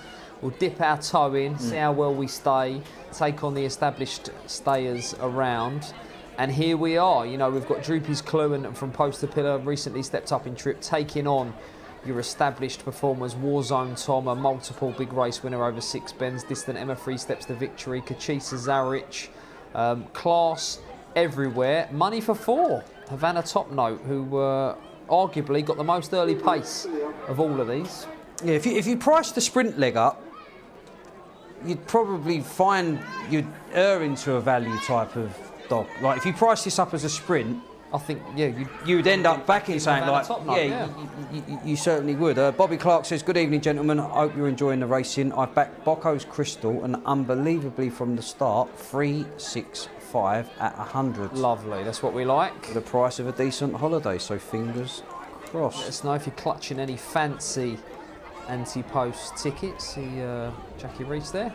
Wayne Maisie says, hi Dave, big meeting at Oxford Bank Holiday Monday. Free entry, free drink of choice on entry if booked online. Over 1,200 booked in so far. We will be doing our usual thing to promote the retired greyhounds looking for homes. With the current state of affairs with kennels having so many retired, meaning no room for new dogs at present, it is even more crucial than ever that we find these lovely hounds a forever home to release some kennel space and give the dogs the home they deserve. I think the time is upon us where the GBGB need to think about building or funding some retirement homes. Me and Liz Maisie would gladly run one if near to Oxford. The game is on its knees and really needs a solution. We cannot sell the sport with 3, 4 or 5 dog races, so please help us get a few more donations at Oxford and please discuss the retirement situation. All the best, Wayne Maisie. Oh, he's a top man, Wayne. Him and his partner, they do a hell of a lot. I'm sure they'll be there on Monday night. I'll be there as well. I think he said 1,300. I think there's 1,500 booked in. They're looking at 2,000. They're going to open the terraces around the track as well. Should be a fantastic night free entry. This is important because you have Paul Young saying like there's loads more and more trainers saying that they're going to end up with more retired dogs and racers, and they're stopping the obviously racers coming in. I mean, the GBGB do need to have a look at what their ingoings and outgoings are. Maybe they think we can save on that and put that in, redirect certain monies into better avenues, in my opinion. But it's like I said yesterday, only as a joke, you ever seen Mike Bassett, England manager, when he puts the letters under and Ron Greenwood went, don't play so and so and so and so. It's like they get emails and stuff sent into the GBGB. It's like it don't ever get read or it just gets blanked, which is wrong. Because there could be a Eureka email there. Yeah, it is. You know, any trainer you speak to will tell you that they're under the cosh and something will need to change. Obviously, next year schedules will change and we'll see less racing. So hopefully that will alleviate some of the pressure as well. But things surely need to change. Right, they're behind the boxes then for one of our feature races tonight. We'll come back to that. £10,000 up for grabs. This is the Ladbrokes Summer Stayers Classic. The stars over 6 bends are on show here. Stars going to come round and check them over. Best of luck to everyone involved. We'll be clutching anti-post tickets involved in our final. Let's get the call with Mark Slater. It's the 8:23 race 8, the Ladbrokes Summer Stayers Classic Final of 2023. and away, and they're racing, and from post to pillars, got out well on the outside to lead from Droopy's Clue. Back in third place as they swing the corner, Cachise, then the black jacket, that's Havana top note. Next is Warzone Tom, the back marker, Distant Emma from post to pillar at the third bend, leads by 3 lengths. Droopy's Clue is a clear second, 4 lengths back to the third, Cachise, as they head towards the second last bend, still from post to pillar with this 4-length advantage from Droopy's Clue as they make the run now towards the final turn. Cachise is next, and then follows Havana top note off the last bend from post to pillar, only 2 lengths clear. Droopy's Clue is running on strongly, it's going to be tight, but holding on from post to pillar, wins the Summer Stayers Classic from back in second place. So running on Droopy's Clue, and then finishing off well behind them was Cachise. Well, he cleared, he cut loose, he poured it on, but he come back to them as well from post to pillar. What a thrilling race, Tony. It was the big 2 in the market that had it between them. With a lap to go, he was looking for that enormous surge of middle speed from post to pillar. It came, but Droopy's Clue's classy. He kept tabs on him, he closed, and what a finish. You know what we've been robbed of here? Because Droopy's Clue is such a fast dog, you don't appreciate the middle gears that from post to pillar shown tonight, because if it would have been against a lesser light, you would have seen how quick from post to pillar is, but you see how quick Droopy's Clue is, and you can't really appreciate the pace that these 2 dogs have shown for 5 bends here. He looked like he was running on empty from post to pillar up the home straight, and he was. This is as far as he wants, in my opinion, but what an engine, these pair. And Cachise has give Connections another gallant run in a big final. But here, he looked vulnerable. He's carried himself over the line, Dave. Yeah, classy. He's classy. That was a really, really, really good field. And he's put them to the sword. Great run from the runner-up as well. And no doubt that will not be the last time we see those 2 titans tussle in big races over 6 bends. Right, from those titans to a titan of Irish greyhound racing, Rob's caught up with Graham Holland. Right, well, there's 3 bitches remaining in the Derby heading into our semi-finals, and we're looking at the second of the semi-finals. And one of the last bitches remaining, Graham Holland, is Bocco's Crystal. Yeah, she's doing well. I think she's coming to hand at the right time. It's a very, very difficult race, and it's probably a race that whoever makes the bend is probably likely winner, because it's so competitive. Look, if we're third, we'll be over the moon. It'd be lovely to be there. Yeah. And every week she seems to be getting a little bit better in herself. She's had a season, so fingers crossed. Yeah, the last couple of weeks we've chatted, and you said she's had a good week and she's run well. 2 weeks ago she was brilliant. Last week she ran well in defeat. How has she been this week? Yeah, last week she something charged the boxes, so she missed a break. And once Ben's telly was so close to her, the writing was on the wall at the third bend, but she didn't fall away. She stayed on. She qualified.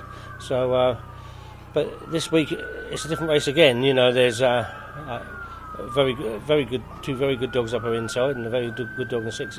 It's worthy of any final, and whoever doesn't qualify, you'd feel a bit gutted for him, because it's that sort of race that every dog in that race deserves a place in the final. Is there more to come from her, do you think? Look, if she qualifies, that's enough, and if she stays the same, you'd like to think she qualifies, so fingers crossed. You had quite a number of greyhounds at the start of the Derby. It's an achievement to get a dog this far, let alone to a final. Yeah, look, there's a lot of luck involved. It is slightly a numbers game. If you've got a few open race dogs that you put in, everybody wants a runner in the Derby, and there's a lot of luck in draws and things like that. And we've had a lot of luck this year. I just hope it continues a couple of weeks longer. Yeah, and you say everyone wants to have a runner in the Derby. You've had 11 Derby finalists, 3 times you've won it. Everyone wants to have a Derby final runner. There's something special to having a Derby final runner, because it's a great week. Yeah, look, even the start of the Derby with runners in it, there's a buzz, because there's only one Derby a year, and from a training point of view, it is the pinnacle of your career. That's what you all strive to do, have runners in the Derby. Get to the Derby final and to win it it's just it's indescribable, really. You know, it's a fantastic achievement for everybody in the kennel and yourself, you know. Yeah. You've already won a Derby this year, Gaytime Nemo. He goes to Nottingham on Monday night with the Racing Post Greyhound TV juvenile winner Clona Duke from last year.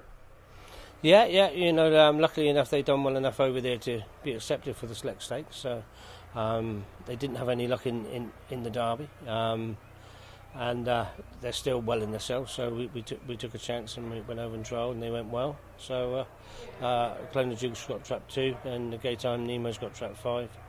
Look, they're fit and they're well, and hopefully we get lucky. Yeah, and it's a really good race. You've Ballinabulla Ed in 6, and you've got 3 of the home team taking you on. Yeah, look, normally there wouldn't be so many Irish dogs in it, and it gives it another interesting factor for the people who sponsor it, and the racing over there, you know, it's more of an exciting race for it, so may the luckiest dog win on the night. Yeah, well, let's hope next week's a big week for you, starting Monday. Yeah, well, let's hope so, yeah let's hope we've got a good buzz about the kennel. Yeah, thank you. Good stuff there from the master of Riverside Kennels, Graham Holland, who's already a 3-time winner of the Irish Derby. Right, we move on then to the 8:32 at Shelbourne Park. Droopy's Nice One is your 11-10 favourite for Mert Leahy, and we're going to have a look at this. This run was on the 12th of August, round 3 of the Irish Derby, doing the business from the same box in track 5. Yeah, she's powerful running type is Droopy's Nice One, and I think we'll relish the step up in distance, Dave, and again got every chance of holding her position in this particular contest.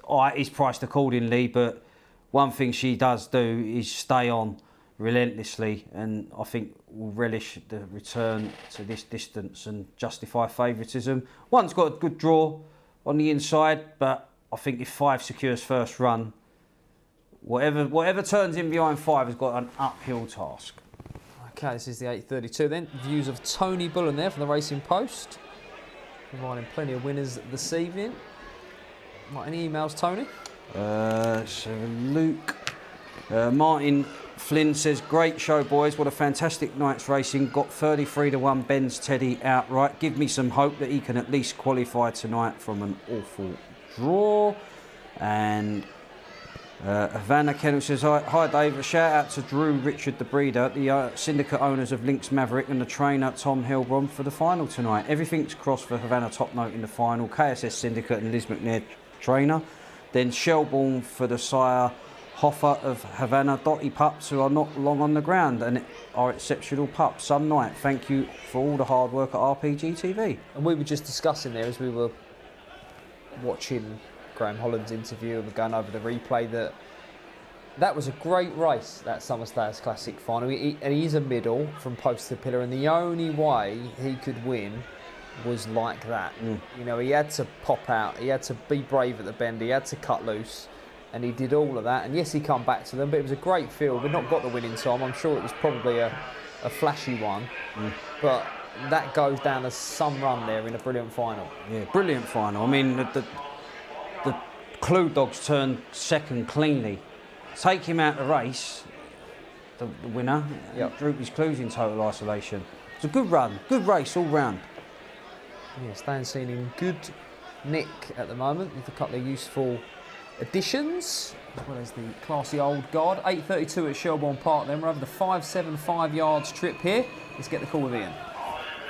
The runners 1 Hookum, 2 is Unreal Bruiser, 3 Blast Off Chase, 4 Ballymac Shawnee, 5 Droopy's Nice One, and 6 is Stripe Sparky. Here coming up behind Traps. Off they go, and a good start by 5 Droopy's Nice One. 4 Ballymac Shawnee taking a step to his left, and out front it's Droopy's Nice One from 4 Ballymac Shawnee. Back in third you have 6 Striped Sparky, but into the back, and it is Droopy's Nice One. She's on by 2 lengths now to 4 Ballymac Shawnee. A gap back to 6 Striped Sparky and 2 Unreal Bruiser, but up front, and Droopy's Nice One continues to set a strong gallop. She'll swing wide at this point. Can 4 Ballymac Shawnee take advantage? It's Droopy's Nice One to the line. Droopy's Nice One, too good, too strong, wins well, tied for second between 4 Ballymac Shawnee and the advancing Striped Sparky, but a tremendous victory for Droopy's Nice One in 30.94. Well, what a performance that was from the 2022 Derby finalist who's done the business there in fine style, Tony. Yeah, she's got it right at the start, and I said whatever turns behind her have got their work cut out, and boy did the rest of the opposition tonight.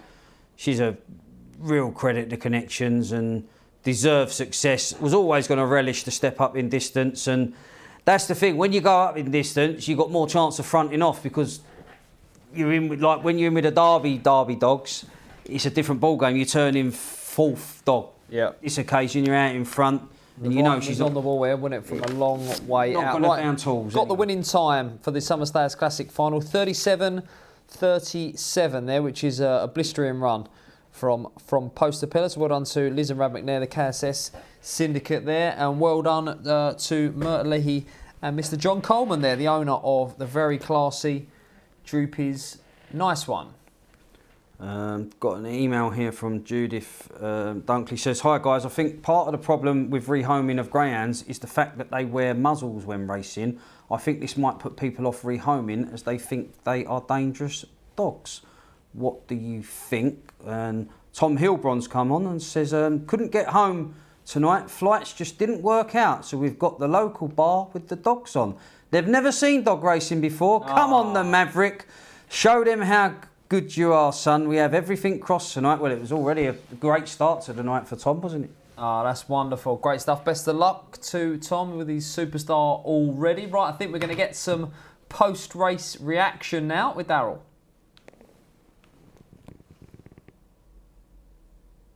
Puts a smile on the face of Rob McNair, more than winning with the post. He's done it again, hasn't he, Rab? And what a run. Listen, for all the doubters out there, he's no chasing, he's no staying, he's no doing this, he's no doing that. How much is this dog to do to tell them to shut up? How much is this dog to do?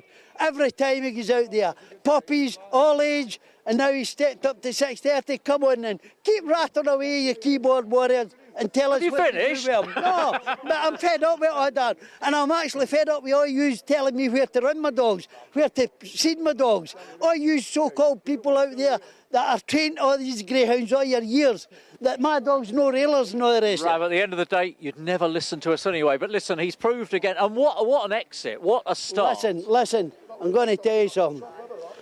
I was making buttons when Seamus turned close to me, and I said to Seamus, listen, you needed that lead, didn't you? It's a shame that we Seamus lost it, because his dogs ran a blinder for a young dog. It's ran an absolute phenomenal.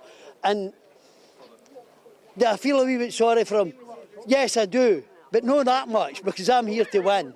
That's a winner's game. We're all here to win. So, listen, hats off to wee Seamus. They've both run well. It's a fast-run race as well. He's got him out. He's got him out tonight. And when he turned the first and second bend, I turned around and said to him, "You're too close to me. You're too close."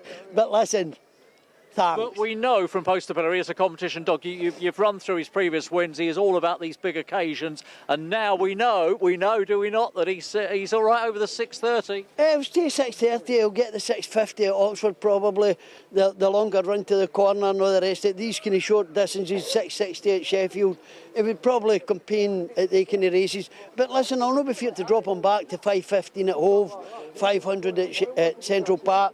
He's a dog that's versatile for both the distances, so we'll just play it by ear. I think the dog needs a wee bit of rest now. I think a couple of weeks off, 3 weeks off or something, when they do him no harm. Absolutely. Listen, you've got the grandkids here, you've got the family here. It's a celebration. It makes it a wee bit better. It does, honestly. The grandkids have travelled down from Scotland. My son's come down from Scotland. Ian's wee lassie, Evie's here tonight. She's my wee lucky charm. She turns up all the time, and every time she turns up, yeah, Robert, yeah. I was taken aback. I've never heard you referenced as Robert before, but yeah. Anyway, listen, it's good for you, and it's good to celebrate with the family. And Post is delivered again, hasn't he? Come on, yeah. Listen, tell the men, come on. What's Posty done again? Delivered! Come on! Right.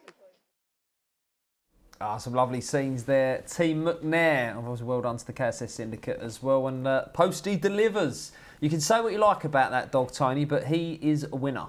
Yeah, look, it ain't nice when you see people like condemning your dog, crabbing your dog for what he's achieved for sure. And the dogs do the talking, and that's the main. The dogs have always been the stars. It's what they do on the tracks, and it's an opinionated game, this sport. And say, Rab's delighted with that run because it was a great run, and you've got to take into account the runner-up as well. Yeah, Puppy Collar, Kent Plate, the Olympic, and now the Summer Stayers Classic. And we move on from one big competition to another. There's £10,000 up for grabs here. It is the Ladbrokes Gold Cup Final. And we see the star of greyhound racing right now, Lynx Maverick, the multiple big race champion. He's odds on 8 to 13. We're going to have a look at last week's semi-finals. Up first, Laurel's champion Hawkfield Ozark here, doing the business out of trap 1. Switches to 3. You can see the line that he takes to the turn. He does the business nicely out of it. This is in fact Hawkfield Ozark's heat win, not his semi-final win. This is his heat win, and you can see how straight a line he takes to the turn there. I think he's drawn perfectly. Yeah, brute early pace, Dave, from Hawkfield Ozark. Pall Mall third behind Lynx Maverick. No nonsense style and needs to do the same. Right, that was his heat win. Hawkfield Ozark. He'd done the business out of trap 1 in his semi-final. We'll try and bring you that as well. But this is why Ironman winning his semi-final from a tricky draw. Checked in behind Whiting's New Era, but still emerged victorious. Yeah, why Ironman, again, his gutsy salt. Not a lot of mileage on the clock. Won the plate at Toaster and reeled in Whiting's New Era on this occasion. Got the draw to cheat, but sometimes you're not so badly drawn out the way of the real pace. Out wide and out of trouble. And finally, we will bring you... Right, we're not quite going to yet bring you the other semi-final. Lynx Maverick, we're going to show you the greyhounds. They are out on parade. Are we ready to show Lynx Maverick? Yes, we are. Right, we're now going to show you the Pall Mall champion, the Northern Puppy Derby champion, doing his thing here. Lynx Maverick from trap 2. Churchfield Sid was your other qualifier in trap 6. They go from 1 and 6 respectively tonight. A professional, fireworks from the boxes and fireworks throughout, Tony. Exceptionally brute early pace from Lynx Maverick. I mean, what a joy to watch in full flight, this dog. From start to finish, he just, bang, opens up a winning lead. I mean, Churchfield Sid, he's missed a break twice in their recent encounters. He needs to come away running, but he has got a start in him. He had his issue. He had a little bit of a setback, did the Churchfield Sid dog. So all credit to him to come back and be lining up in the Gold Cup final. Hell of a race. I've gone with Hawkfield Ozark. We're going to show you Hawkfield Ozark now. This was his success in the semi-final, but we better show you. From trap 1, moving off. He's certainly better drawn down the middle, I think, Tony. Yeah, he showed that in the heat. I thought he showed better pace, what we saw just now in the heat. But this was the semi-final win, just as effective, but I think the middle draw connections would have been happy. I know that Lynx Maverick's got the inside line, but he's not been running out of one here. You know, it could have an effect, but current form, Lynx Maverick on paper is the one to beat. But if Lynx Maverick pops out and wins again, we can't just go, well, that's Lynx Maverick, because this is a brilliant race, and it would be some effort to produce it once again in a big final, wouldn't it? What I like as well with Lynx Maverick, the size of him. He's not a 36 kilo, like he's the nice, he's a good stamp of a dog. 31.8 yeah, in the semi-final. nice and slender, nice physique, great early pace. He always looked a nice sort as a pup. But how many pups have you seen that look a nice sort and then don't train on when they become 2? That's the difference. Some dogs mature, others don't. This dog's matured and some. Yeah, he's got the draw on the inside. Did win from trap 1 around Oxford. So he has won out the inside box before. Not in this competition though. He trialled out of 2, his heat out of 3, semi-final out of 2. And now he's asked to produce from 1. I don't think Whiting's New Era is going to be moving inside on him, though, is she? No, if you think Lynx Maverick's going to do the demolition job that he's done in the previous rounds, now I can't see it being an Hawkfield Ozark, Churchfield Sid first, second, third. So I would have to play 1-5-2, 1-2, that type of way round. The stronger runners, he'll break their hearts and they can stay on. That's how I would look at it, because I mean, it could happen if the track's running quick and they absolutely strung out like washing, the leaders could still finish first, second and third. But you never sort of, when you're looking at a full cast, tri-cast, backing free front off the front dogs, it just doesn't come natural to do that type of bet. Here we go then. The grounds are going in. Well done to, or best of luck to connections all over the globe, including Team Lynx Maverick abroad. Best of luck to everyone involved, whether you're involved anti-post as a punter on the night, or you're in fact connected to one of these 6 superstars. This is the £10,000 Ladbrokes Gold Cup final, 480 metres, 28 seconds away from crowning this year's champion. The start's going to be absolutely crucial. There's class everywhere. There's early pace everywhere. Who will get the quick exit needed to score? Let's get the call then with Mark. Race 9 is the Ladbrokes Gold Cup final of 2023. Bunny on its way to the traps. And they're off and they're racing, and Lynx Maverick's away well to lead. Lynx Maverick leads Churchfield Sid and Flick of a Coin into the bend. Then on the inside races Hawkfield Ozark next. Whiting's New Era, and at the back Wyman, but down the back straight Lynx Maverick by 2-3 lengths from Churchfield Sid, giving chase in second place. Hawkfield Ozark back in third. In fourth is Flick of a Coin, but it's Lynx Maverick clear of his old rival Churchfield Sid off the last bend. Lynx Maverick imperious in the Gold Cup. Lynx Maverick wins back in second place, Churchfield Sid, and Flick of a Coin was third. Northern Puppy Derby, Pall Mall, and now Ladbrokes Gold Cup, another title win, number 19, 22nd start. This dog is a professional. He's not exploded from the boxes, but his class has taken him to the front, and that was that unnatural pace again from Churchfield Sid out wide after not quite timing the start to perfection himself. But this dog's a champion. Pardon the pun, he really is Top Gun. He just simply is Top Gun, Lynx Maverick. He's just what a ground should be. You heard the interview earlier from Mike Davis. Mike Davis.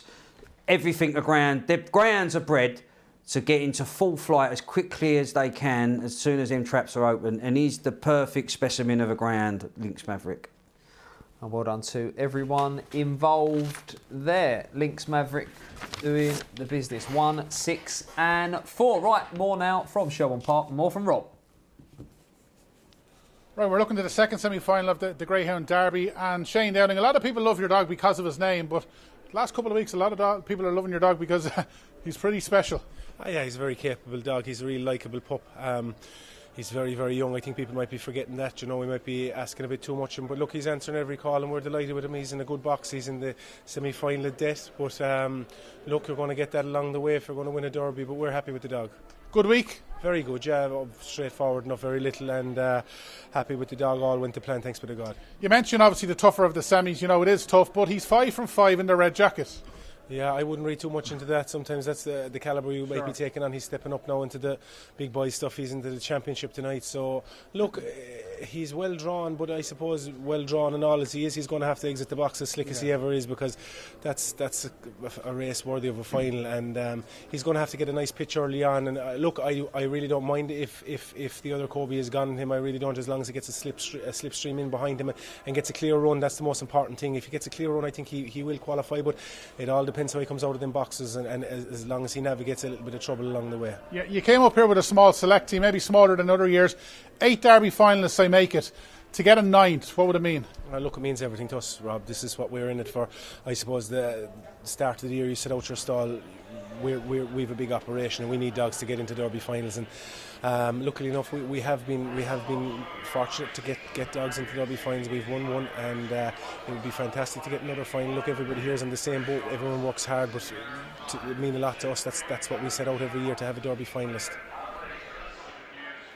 Well, good stuff then from Shane Downing on the La-di-da. Big player in this year's derby. In fact, anti-post favourite heading into the semi-finals. They are still to come from Shelbourne Park. But first, we will take in this 850 over the 550. And, 11-4 the field. Tony, take your pick here because it's very competitive. Yeah, I must admit, I looked at this as a bags race. Not in the class-wise, but as a free-to-field race. I think you could run it numerous times and get a different result. I was with 6, hoping that she comes away to one of her better breaks. That's been the problem in recent weeks. gets it right, gets it wrong, gets it wrong, gets it right. So as soon as the lid's open, you don't know what cash gal is going to emerge from the boxes. If it's the cash gal that's got a little bit of urgency, then we're in business. But if it's the one that's tardy, then we'll sit and suffer. Fiercely competitive race. This one, lots of reaction. Hove Park Upper School. Can anything beat Lynx Maverick for Dog of the Year and Newcomer of the Year? Fergal O'Brien racing Rabbit near going full. Kevin Keegan there on RPGTV. Alan Garth. Brilliant run from Droopy's Clue. Was rooting for the gentleman trainer. Come away level. Clue wins. Jim Parker's been back on. Says, super to see Rab show his passion. So many abused him after the derby. I always stuck up for him, and it's great to see him getting the success a great dog deserves. That's Jim Parker. Well, I mean, people can say and write, post whatever they like, and Rab can say whatever he likes before and after races, but the dog has done ample talking on the track, hasn't he? As I mentioned, he's won the RPGTV puppy collar at Oxford over the 450, which certainly wouldn't have suited. He won a very, very good ARC Kent Plate final at Central Park, and he won the Olympic, and he stepped up in trip and won one of the big six-bend competitions of the year. The first time of asking, you know, he's only had 3 races in his life over 6 bends, and he's landed a Cat 1 prize. So mentions of Sheffield, the 660, but not ruling out a drop back in trip, and you'd love to see the dog defend his Olympic crown, because I think the 515 at Hove is perfect for him. Sheffield I can see, but the problem is it could be crowd city for him. If he could be sitting 3rd or 4th dog waiting to unleash the speed. You know what it's like. I've seen many a dog at Sheffield. It's like they've got a jock in them with a double handful. If they can't unleash the speed, you sit and suffer in behind at times. It's a joy to watch though. From post to pillar, delivers. Right, let's get the call then. Our next race at Shelbourne Park. Now the runners in traps. This is the 6th race in your card, 550 yards ahead of them. 1 Urban View, 2 Freeway Charlie, 3 Kapuka Warrior, 4 is Capitan Garfio, 5 Dribby's Foremost, and 6 is Cashgal. Here up behind traps. Off, good start by 4. Capitan Garfio leads into the opening turn. From in second 3, Kapuka Warrior. Then comes 6, Cashgal. But up front, and it is Capitan Garfio on by 2 lengths. 2 in second 3, Kapuka Warrior. Gap back to 1 Urban View. Nothing else counts because it's out front. 4 Capitan Garfio and 3 Kapuka Warrior. A long, long way back to Urban View, but out front Capitan Garfio digging in from in second 3 Kapuka Warrior. It's Capitan Garfio to the line. We'll just get there, I think. Yes, Capitan Garfio from 3 Kapuka Warrior back in 3rd, running on Urban View. The winning time 29.86. 29.86 there, and incidentally 27.70 the winning time for Lynx Maverick in the Gold Cup final, but we'll enjoy this contest here. 4 over 3, another tight finish in Dublin. Yeah, 6 has not come away as I would have liked, but 4 Capitan Garflo has, and once fronting off has sustained a strong gallop. But I think it's one of those races, Dave, you could put that down next week. Different dog would then merge out the boxes in front and you'd get a different result. Yeah, the market suggested it was wide open, but it was only 2 dogs in it from halfway. 3 Kapuka Warrior and 4 Capitan Garfio. The black jacket doing the business there. So well done to all involved. Their owner trainer Ken Busted out of Cork. So good stuff there. We've had all the action from Monmore. There's still open racing to come from there. We're not even started yet with the Irish Derby at Shelbourne Park. 4 beating 3. Yeah, loads more action still to come, and we're going to head to one of our guys on track once again before we head to a quick break. Right, we're with James Corden, the race planner of Team Buckley, and James, the planning hasn't worked out too bad because you've got 1 in the semi-final. It worked to get us here, but now the track draw didn't work out though, so look, we're obviously not thrilled with the draw, but it is what it is. Every derby semi-final is always going to be hard, and we're here anyway at least. Yeah. Last week, you know, he was in 1. He did the hard work to get round the second bend, but what he did from halfway and what he did to a good field was astonishing.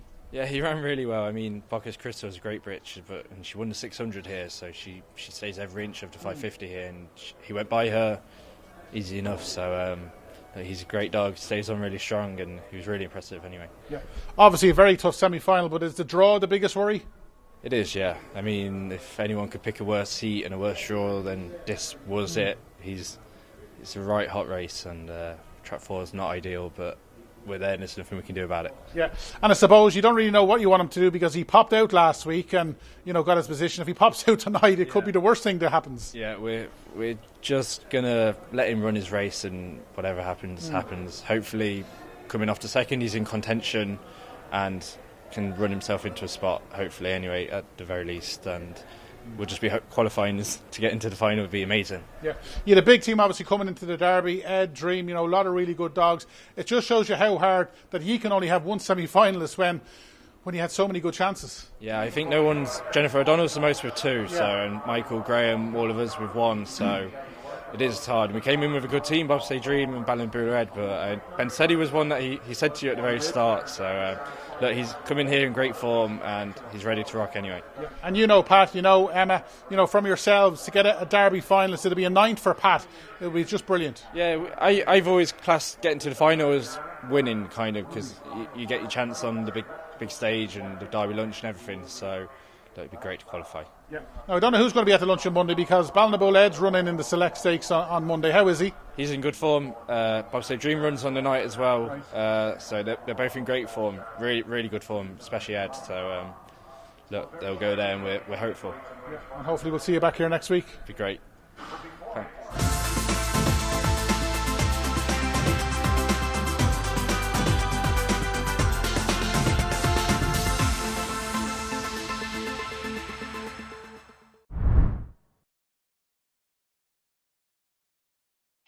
When you bet fair on racing, you get daily rewards. So any day can be a big deal.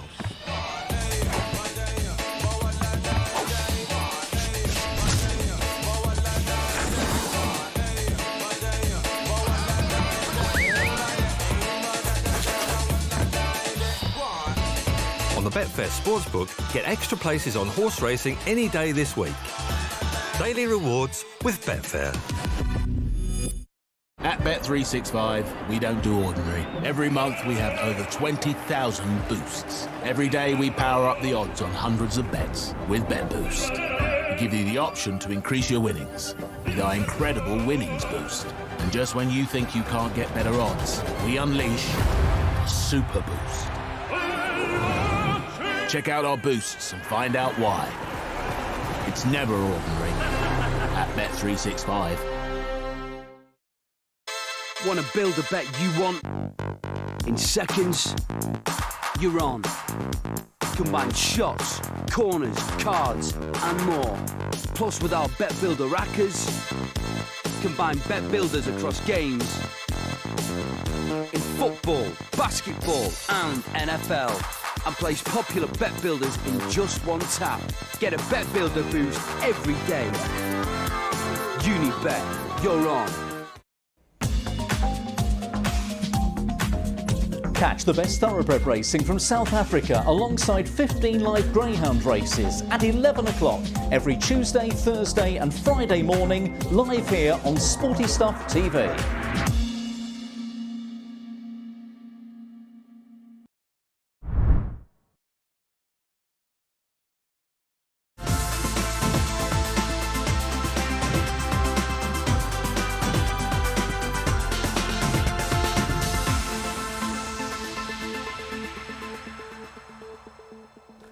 Welcome back to Racing Post Greyhound TV on this Saturday night. Fantastic action already gone. Gold Cup, Summer Stayers Classic finals.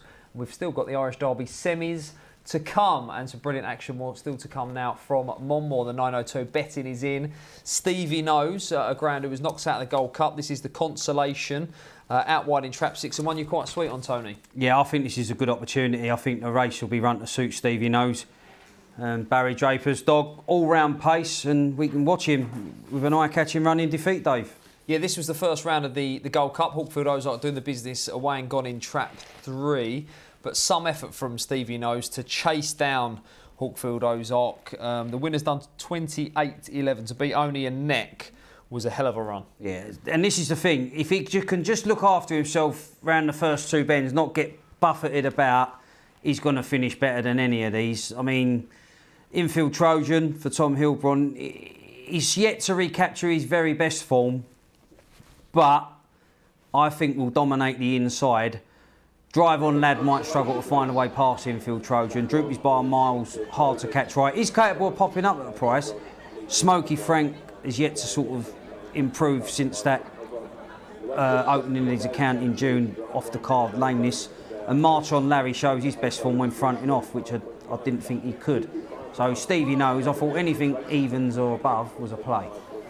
There you go, 5-6 at the moment. Still plenty of time to get in touch with us at rpgtv@racingpost.com. Tony's on the emails. What are your views on the upcoming Irish Derby semi-finals? And let us know you've been getting on tonight as well with our racing. Fantastic racing start to finish. Katrina's been on, says, I've just listened to Rab talking about his winner and said to Jim, God, this man is passionate, isn't he? He is to dog racing what Frankie is to horse racing. I bet you, everybody watching tonight, sat up and listened. We need more of this in Greyhound racing. What an interview. There you go, certainly get Darrell on the scene with winning. It's a bit of everything, you know. Well. It's nice to win, like, because you've put the work in. The adrenaline's pumping, you know, and that's the whole crux of it, really. You know, you're going to get passionate. The hours, I mean, you hear it all the time from kennel hands, people. Early starts, late finishes. It's a 24/7 job, and it really is. So that blood, sweat, and tears, and that's what you get, because when your dog does the business, you're right to sing their praises. And he did do the business as well. 37-37, which is really shifting from post to pillar. The middle seed out of trap 6 doing the business, getting across at the turn and winning well. And then followed up by, if you missed it, Lynx Maverick adding yet another title to his name. And he is Greyhound Racing superstar right now, Lynx Maverick. He can do no wrong. He landed the Northern Puppy Derby, he landed the Pall Mall, and he's now landed the Ladbrokes Gold Cup. Where next for him, do we think? Isn't it a sharp 4 bends? Isn't it a nice headache to have? Where am I going to run? And then you pick the calendar up with a whole list, which was always required from start January to December.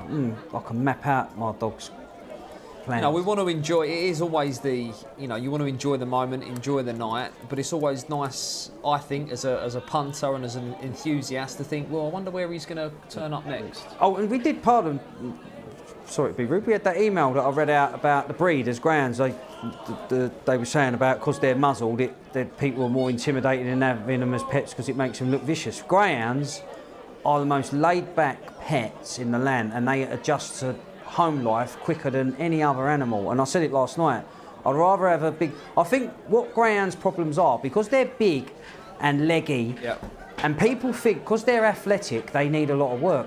Trust me, they will just... Any beanbag or sofa, you will lose your sofa, put it that way. And they are so placid. I'd rather have a Greyhound than a yappy Jack Russell or one of them little... all day long. They really are a terrific breed of dog. Be legs in the air and they'll be out for the count for 20 plus hours a day. I don't know what pet Greyhound you've got at home, Dave. Steady. We have passed 9 o'clock. We have passed 9 o'clock. Bang on, look, I clocked it. I was like, well, that's all right to be released. But Stevie knows he's pretty solid, Dave. Not really gone either side of this 10 to 11. I thought they might tempt with... Back in the day, the books would have gone, come on, you want a bit of evens? Johnny Power, the Viking, he would have put up 5-4. Well, they may well do on course. You know, the prices you're seeing on your screen are not reflective, really, of what's going on track. I mean, on track's probably reflective of what's going on Betfair, such as the nature of the beast right now. But we do have an odds-on jolly here. Stevie knows he's got a brilliant draw out wide. Let's get the call with Mark. Here on the spin for race 10 this evening, the Ladbrokes Gold Cup Consolation race. And they're off, racing. Great start there from Drive On Lad to lead early from on the inside. Infield Trojan. March On Larry, Stevie Nose contesting second place out wide. And then follows Smoky Frank, the back marker. Droopy's by a mile. Past halfway, still Drive On Lad with 3 lengths to spare over March On Larry, who shades second. Then on the outside, Stevie Nose. And then dropping back on the inside a little is Infield Trojan off the last bend. Still Drive On Lad with the lead. Stevie Nose is finishing off strongly on the wide outside. Couldn't get there. And 2 stays on to win. Drive On Lad makes all to beat Stevie Nose, and March On Larry back in third place, 264. Well, good performance there from Drive On Lad. Only 4 wins from 31 starts, but one of those wins was, of course, in the Maiden Derby at Toaster. And when this dog popped out, it was lights out. With a lap to go, they could have stopped the contest here, because we know how strong Drive On Lad is. It's very, very rare. I mean, I can't think other than at Toaster during that Maiden Derby where this dog's actually led a race. No, he's trapped okay at Hove one night and paced up and went round in front early. But, yeah, I mean, once he's come away, he's still in front of the pickup. Stevie Nose had a mountain to climb once Drive On Lad's at the head of affairs. He took an age to open his account, this dog, and then he clicked into action in that Maiden Derby. And I think the Reese Kennel, at least they're driving home with a winner. Kachish did them proud once again. And Drive On Lad's done them proud here. Yeah, 2, 6 and 4. They're 6-1. Your winner there. Right then, now the action hots up, because we are 1 step away from a crack at a place in history and legendary status, and of course a crack at €125,000. This is semi-final number 1 of the 2023 Boylesports Irish Greyhound Derby, and the Greyhounds are on parade now, and you can feel the tension. The nerves will be jangling, Tony. There's, being 1 step away. The greatest week in the sport is the week leading up to the Derby final, whether it be the Irish Derby or the English Derby, and there'll be celebrations and there'll be tears tonight, because there's nothing worse than being knocked out at the semi-final stage. But you just want to be in the first 3. You've got to beat 3 dogs home. That's what you've got to do. Get in that top 3 and you're in the Irish Derby final. Whether you're 100-1, 10-1 on, evens, it doesn't matter. That is a huge objective, feat, achievement, you name it. And the nerves must be awful, because you're 1 away. This is the worst round to go out in any event, or any aspect of sport, the semis. Right, let's have a look at some VT then. Clonrusk Sydney winning quarter-final by a head from Well Met. They were in traps 1 and 4 respectively, and they go from 1 and 5 tonight. Yeah, strong as an ox is Clonrusk Sydney. Trapped well, did lose the position, but held the inside line. The problem is tonight, look where he is. He's out in 5. Going to have to look lively, track clever, and hope that the gaps open up, because he does stay on really well up that home straight. So he won't be found wanting if it comes down to a war of attrition in the latter stages. But tracking clever is key tonight. And talk to me about the significance of 365 in trap 2 here, Tony. Well, when the draw come out, I said... You've gone nap? Yeah, I have. At a price, I mean... 20-1, I like it. I like your style. Throw a Hail Mary now and again. In all likeliness, she's going to be tapped for early and probably sort of sneak into the frame at best. But this could get a little bit messy, and if it does, 365 stays. And this is the beauty of the sport. If everything was set in stone and guaranteed, we wouldn't have racing. It wouldn't be entertaining. 14 now. The punters are following you in. Well, I don't know why they're doing that, but I suppose a place bet on Betfair on an each-way play is kind of that would be what you're advising, not a on the nose. Let's get right stuck in. Yeah, play around the forecast and tricast. Paul Stevenson says, "Evening, Tony and Dave. I'm thoroughly enjoying a superb evening of greyhound racing from Shelbourne and Monmore. I have my reservations regarding Darrell Williams' chances of winning tonight. With the 2 dogs inside of him possibly getting in his way if all 3 trap level, something's got to give. This might leave the door wide open for Kulavani Hoffa getting a solo on the outside. Have a great, profitable weekend all." And also, Peter Stevens says, 515 metres Hove, Shelbourne 600, match race, 2 legs from post to pillar, Ballinabola Ed, This would be a full house at both venues. This would be so great for Greyhound fans, Peter Stevenson. Well, what a shame we're sort of... Similar styles of running. Robbed of it. We could have had it in the select stakes if the competitions didn't clash, couldn't we? You know, it's on Monday night, the select stakes. And mind you, would that 6 have been would they have guaranteed to have been in it, Dave? Who knows? Who knows? You make a very fair point. Kevin Parisi says, good evening, Dave and Tony. First of all, congratulations from Poster Pillar and Lynx Maverick and the gentleman Tom Hilbron. Also, great runs from Droopy's Clue and a special mention to the Reese Kennels for their outstanding job of getting Churchfield Sid back on track, let alone second in the Gold Cup, an amazing achievement. Also, very best wishes to Marissa Malloy, Stephen Malloy and Mert Leahy with the brilliant Raha Mofo. Best wishes, kind regards, Kevin Parisi. He always compiles a... He's a top man, is nice Kevin. email, just right then, they are behind the boxes. 13-8 favourite is the Champion Stakes winner Trinity Junior here for Peter Cronin and owner Tim Slevin here. They're going in the boxes then. One step away from the big one, the Irish Derby final. That'll be live right here on Racing Post Greyhound TV. Next week, we're going to bring you the draw for that final after these 2 semi-finals. This is semi-final number 1. The last one's locked away. The starter's going to come and check them over, and we get that call from Ian Fortune. It's in traps now, ladies and gentlemen, for the opening semi-final. The Boylesports Irish Greyhound Derby. You heard the bell. The runners in 1 well met, 2, 3, 6, 5. 3 is 7 Beach. 4 Trinity Junior. 5 Clonruce Sydney. And 6 Music Glide Away. The hare up behind traps. Best of luck to all.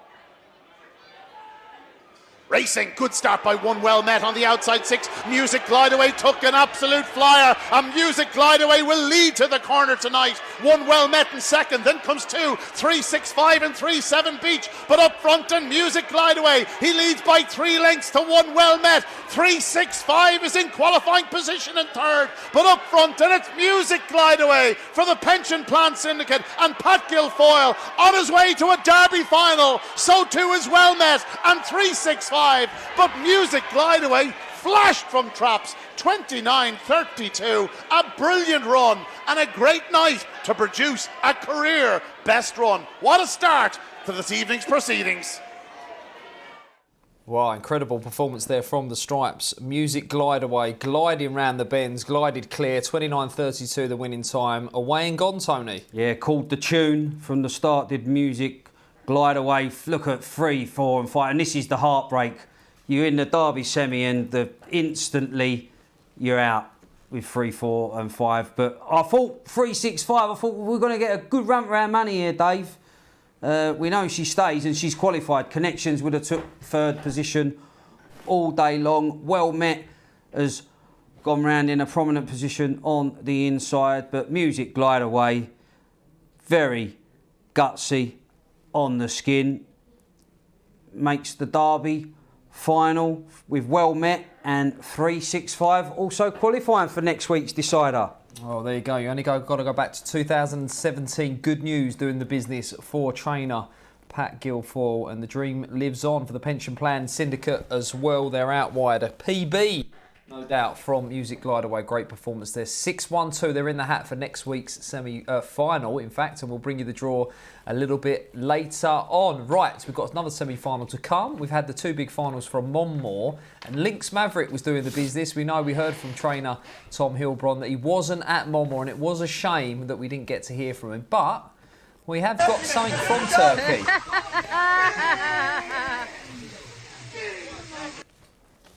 Oh, it's all going off. It's all going off. It was a pity we couldn't hear from him, in fact. And let's go back. Hey, Tommy's interview. Tom, this is a bit unusual, but what are you making of that from your holiday home? And why are you not here, Tom? Come on. He's a machine, isn't he? He's the best dog on 4 legs. Don't care what anyone says. I take anyone on with that dog. He's a machine. You breed greyhounds for speed, and he just proved it there, didn't he? Out and gone. Like, that was a proper field. And listen, he'll get the Derby trip next year. I cannot express how good this little dog is. I still think he's getting better. I don't know. It's unreal, unbelievable. Again, we screaming like hell in the pub here. What a way to end the holiday. He's just some dog, some greyhound. It's got to be greyhound of the year now, Darrell, hasn't he? He's got to be. There won't be too many up against him. Enjoy your trip back tomorrow, Tom, and you'll be back with a superstar very soon. Thank you. Thank you. Top work, top work.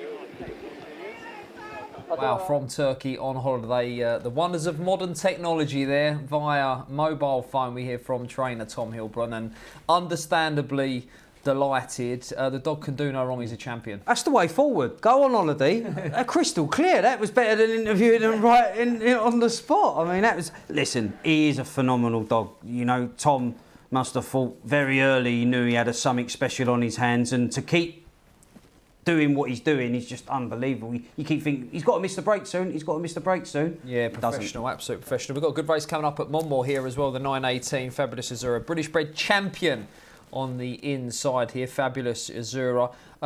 Just a short head though between Fabulous Azura and No Rush last time. Can the stripes reverse the form here, Tony?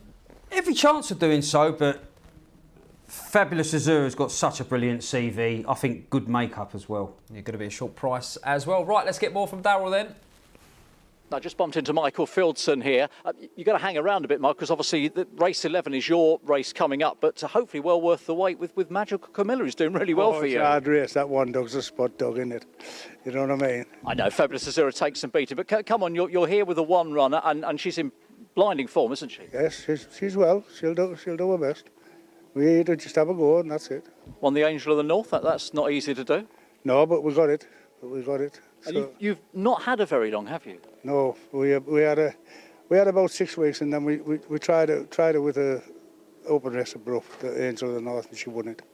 She come on a ton, and she's come on a bit better, I think. But this is a hard night. This is. It is, but you'll get a gauge as to where she is. I mean, do you think you know she's been off since July? Do you think you've eked a little bit more out of her? I think so. If she gets away, but she's got to get away. And like you say, there's Derby dogs and that here, isn't there? So the business is here. It's nice. I'll enjoy it. Well, it's good to be represented on a big night here. Win or lose, she's there. It's simple as that. All right, listen, you've won one big competition, so we know she's got a bit of talent. Let's hope you can get a nice tune out of her tonight. Well, if you get a nice tune, you get one out of me and all. Thank you, Michael. Good luck. Good night. Thanks a lot. Good stuff there, and takes on the monster that is Fabulous Azura in our next race, who I mentioned was only a short head away from No Rush at Oxford last time. Let's bring you that VT. Then this was the final of the BGBF British Bred Oaks in Trap 3. Fabulous Azura goes from 1 tonight, and it was No Rush in the stripes, finishing second. Just a short head between them, reopposes in Trap 6, and a fair bitch the runner-up as well. Brilliant race this was, I mean, because Fabulous Azura's done everything right, but No Rush, we know, he's as strong as an ox. Often the bridesmaid keeps getting to these finals, No Rush, and just tends to come up shy in the final. But look, this is why I like Oxford. The run to the turn, the run home. You get the best of both worlds. And great buckle. Still nothing to give between them all the way round to the drop. I just like the makeup for Fabulous Azura here. I thought would get a nice run round the first two bends. Kilara Coco's one of those that could be the fly in the ointment. Hit and miss at the boxes, but got 35.18 over 575 metres at Romford. Beat YI Man over 5 lengths on the 12th of August, and didn't really get going behind Hawkfield Ozark last time out. But it's an interesting race. As much as she's got a brilliant CV, Fabulous Azura, there's pace to the turn here. We're really cooking on gas now tonight, and this is what everything that's brilliant about ground racing. We've got 2 meetings on the go, and race after race after race. There's class acts on the show. And they're not lost in translation. They're staggered sufficiently to embrace what we've just seen unfold in front of our eyes. Right? You can get some meetings where they're like, all of a sudden you're like, was that the Oaks? Yeah. Whereas this stagger, I think it's a decent stagger. Yeah, well, here we go then. Another champion on the show here. A British bred champion. Fabulous Azura has carried all before her, both in all-age company, in bitch company, in British bred company. And she goes again on the inside for top breeder and owner Dave Firmager and top trainer, the Belgian handler Patrick Janssens. 4 to 6, you're jolly here. Jason's been on, says, hi lads, great show and super racing on tonight. Drive On Lad, who won at Monmore tonight, beat Gaytime Nemo, the English Derby winner, in their puppy race at Cork. Lots of fast dogs are coming out of Cork, and the Hoffer is going to roar tonight. That's from Jason, and also Sorry, bear with me, the iPad. Hell of a race coming up. I mean, the second semi-final, if you're just joining us or you're thinking about switching channels, do not go anywhere, because the second semi-final of this year's Irish Greyhound Derby could easily have graced any final. There's stars absolutely everywhere you look, and it's our next race coming from the Dublin circuit after this 9:18 at Monmore. Joe Kiss has been on, says, hi Dave and Tony. Lynx Maverick is a machine. I know it's early days, but the Ballyregan Bob record of 32 consecutive wins could be in danger if Lynx can stay sound and injury-free. He would be on 20 if he had won when third beaten a neck at Monmore 11 races ago. He's now on 10, and wouldn't it be great for the sport if he could keep his winning sequence going? I mean, it's some achievement over this the company that he's been keeping as well to win in competitions at different tracks is sensational. And the thing with Ballyregan Bob, they was setting up races because he was so good. He was like very skinny odds. Over 4 bends, that would be some record. Right, here we go then. This is the 9:18 coming up at Mon. We've got a warm order in the red jacket. Gamble in 2, Dave. Look at that. Zura, but Ballybrough Mags, Northern Raider, punted off the balls to see if 2 can clear 1 at the turn. Ladbrokes.com, 480 bitches. And they're off racing, and good starts made on the inside by 3 and 2 from 1, 5, 4 and 6 into that first bend, and with a run of the inside, Fabulous Azura took over from Ballybrough Mags, with back in third, Rapido Lady, then Magical Camilla, Kilara Coco, and No Rush Trap Order towards the third bend, with Fabulous Azura leading, shading second now Rapido Lady from Ballybrough Mags, and then follows Magical Camilla, but off the last bend it's Fabulous Azura, 2 lengths clear. Fabulous Azura wins, 1 wins from 3 Rapido Lady, and 6 No Rush in third. Wow, class, bravery at the turn as well there, but more than anything, class, and oozed it throughout here. Not flashy from the boxes, and Ballybrough Mags, the Sunderland competition winner, had broke well, was pacing up into the turn, but she made the bend her own here, Fabulous Azura, and was class thereafter. Yeah, throw a blanket over him, Nyon, and going into the bend. Looked like it was going to be carnage, but they all got round unscathed to some respect. No Rush has run on really strongly once again, but she's just a prolific winner. She just keeps clicking up the wins. Great CV, got nothing to prove, but just keeps churning out solid efforts, Dave. Yeah, sensational strike rate as well. That was a 45th start and a 29th win as well. So well done to Dave and Patrick there, and all involved with Fabulous Azura. The bandwagon rolls on. Much does the Irish Derby one at Shelbourne Park. Semi-final number 2 coming up. Let's hear more from Rob. Right, we were looking forward to the second semi-final of the Derby. We were with Mert Lahey of the Rahamofo team. Mert, she's an Oaks winner, now she's in a Derby semi-final. Yeah, she does. She always nothing. Yeah, she's a good bitch. Yeah. Great year so far. We were obviously up in Dundalk. You know, that night she had to do it the hard way, and many people are reckoning tonight she's going to have to do it the hard way again. Looks that way. Yeah, she's going to look. Everything's going to have to go right for her tonight. Like, she's going to have to be very close at the second bend, and then you never know. What have you made of her the last couple of weeks? Yeah, she's not run as good as she was, but she's running against dogs now, against bitches. Like in Limerick, she was passing the bitches for sport. But this is fucking different. This different game. You know what I mean? It is. Tough conditions tonight. Might that suit the stayers? I don't know. I don't think that. I think that's a lot of bull. You know what I mean? I really do.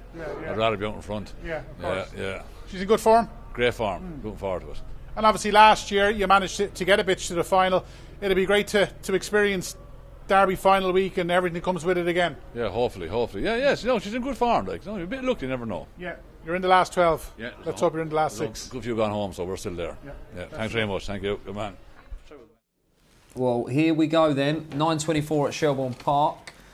Semi-final number 2 in this year's Boylesports Irish Greyhound Derby. Next week, €125 up for grabs while they're on parade. We can take in some semi-final footage.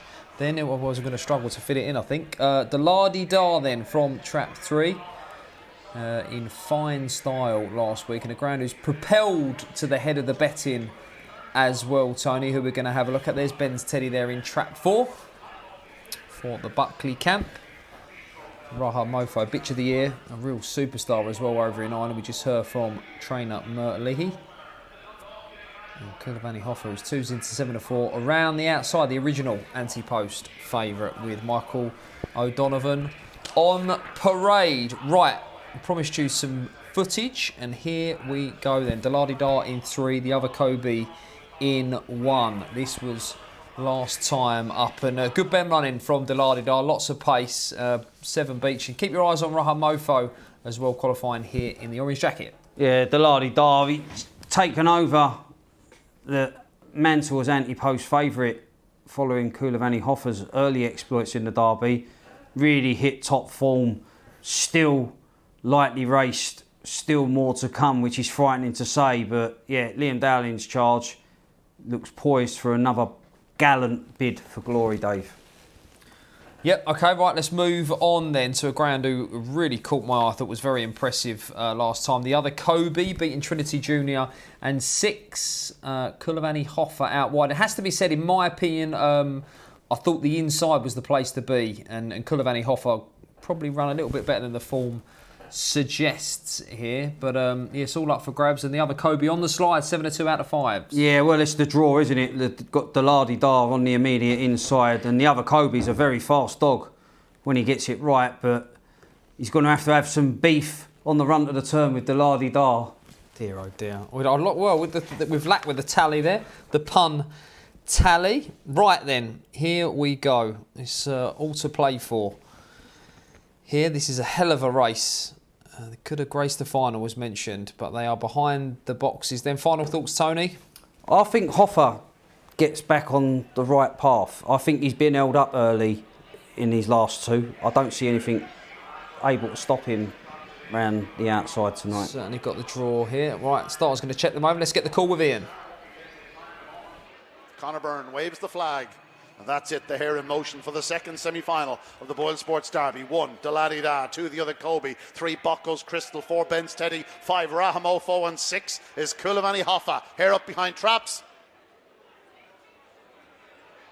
Racing, good start by 5, Rahamofo 2, the other Kobe took a flyer, Deladidar on the inside, Kulavani Hoffa charges up the outside, but it's 2, the other Kobe leads into the back from 3, Boccos Crystal, Deladidar and Kulavani Hoffa down the back straight, Ben's Teddy makes a forward move, but the other Kobe, a brother to the 2022 winner, Born Warrior leads from 3, Boccos Crystal, Kulavani Hoffa showing great pace to go 3rd, but he's under pressure and up to the line, the other Kobe will score, Ben's Teddy charging through into the Derby final in 2nd, and 3, Boccos Crystal runs a blinder to qualify in 3rd. Deladidar and Kulavani Hoffa are out, but the winner in fine style, the other Kobe, in 29.58.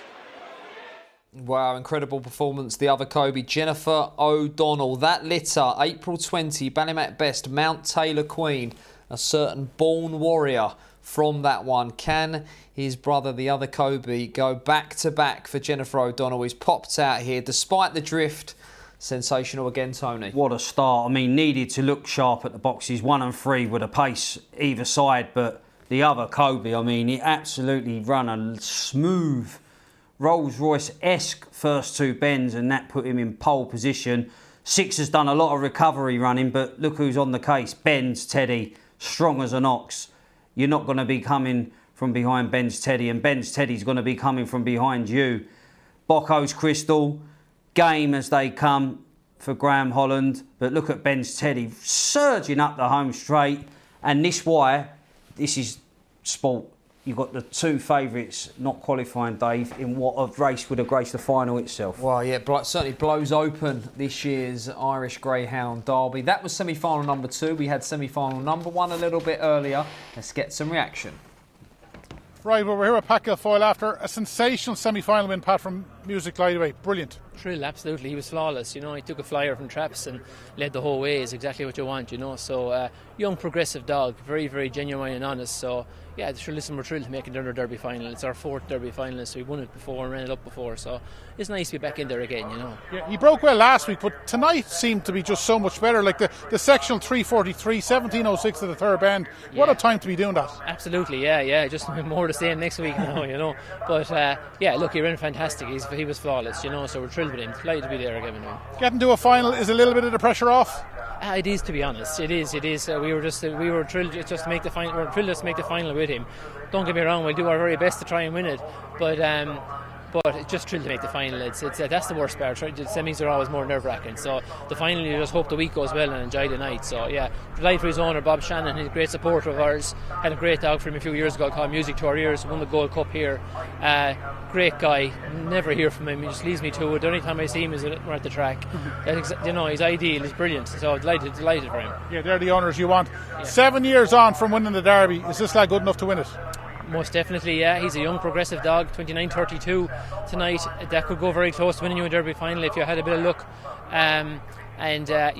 He most definitely is. And so fingers crossed he has a good week and all goes well with him. Well, you won it with good news. Let's hope you have good news next week. Please God, yeah. Thanks very much, lads. Thanks very much, Rob. Cheers. Thanks a million. Wonderful to hear from breeder and trainer there, Pat Guilford. I've not spoken to Pat, I think, since Skywalker Logan came over and contested the English Derby at Nottingham, but a lovely man, a teacher as well as a master of greyhounds, and he steers one into yet another Irish Derby final. So best of luck to him and everyone involved. We'll bring you the draw for this year's Irish Derby final very, very shortly here on Racing Post Greyhound TV, and we'll have the final next week for you live as well. Right, we move on then. This is the Ladbrokes.com 684 at Monmore, and a staying sensation here, Tony. We saw Ballymac Katie a little bit earlier on, motoring home over the 750 at Shelbourne Park. And we're now going to look at Ballymac Taylor, a litter sister who is a monster. The further she goes, the better she looks. This was over the 712 at Toaster. Yeah, really has hit the ground running and excelled over the 900 metres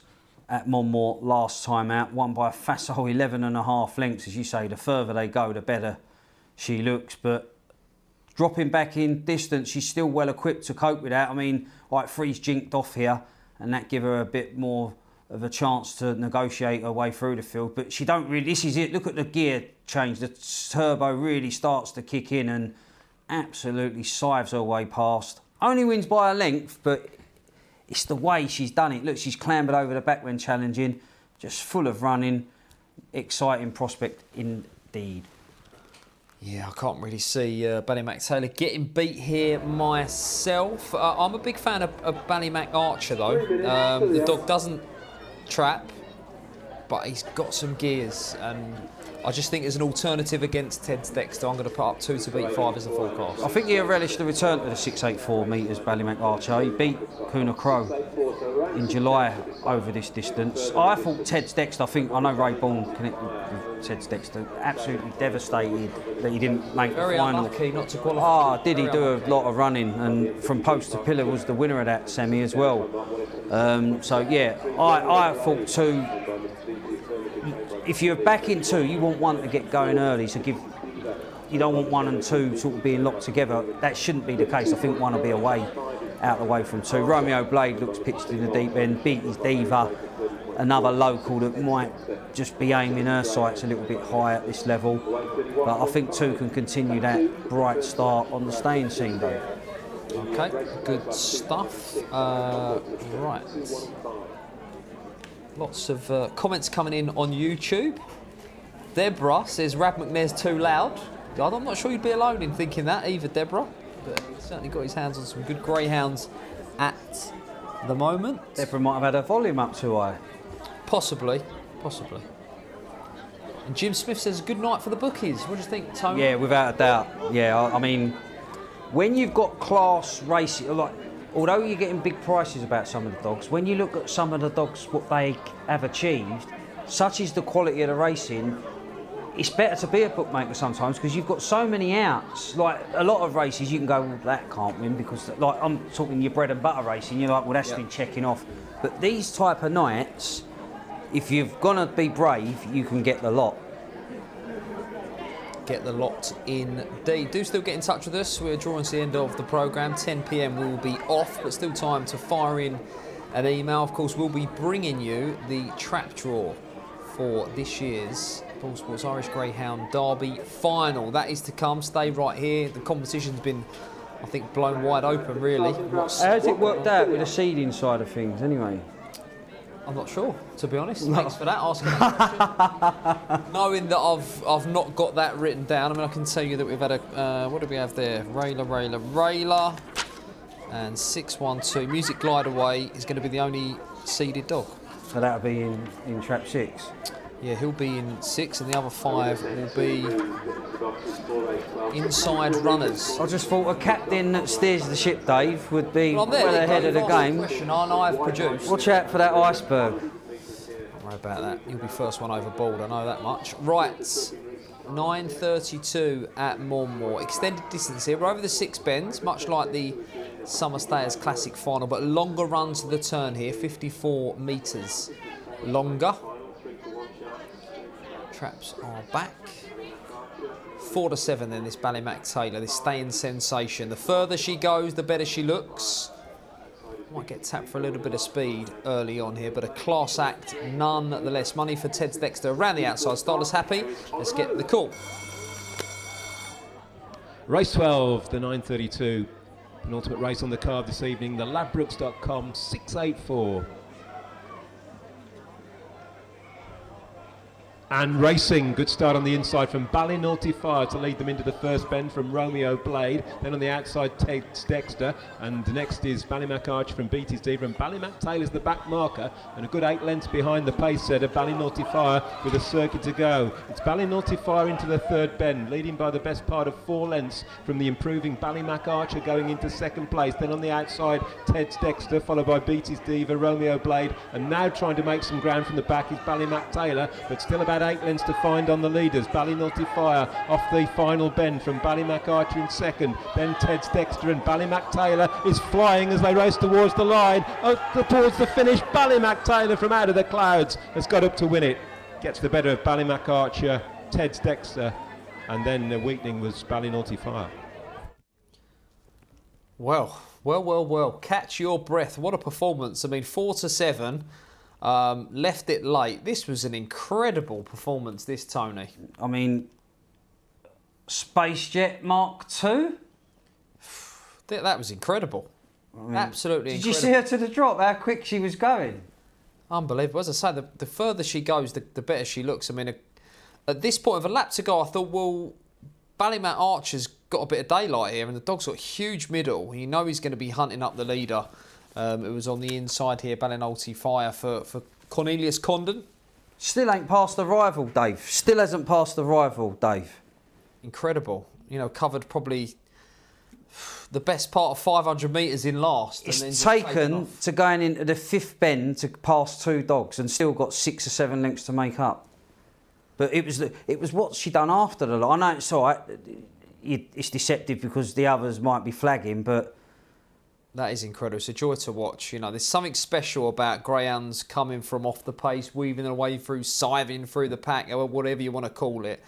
You know, we see dogs off the front, early pace wins the race, but to weave their way through and come and produce it when it mattered. 6 has run well there because 5 carted 6 a little bit wider than he might have wanted to be, but she's a very exciting prospect, Ballymac Taylor. Fantastic performance there from Ballymac Taylor. Right, we are back off to Shelbourne Park then for our penultimate race at the Dublin circuit. Remember, we're bringing you the first 10 from Shelbourne Park. We'll be off air at 10 p.m.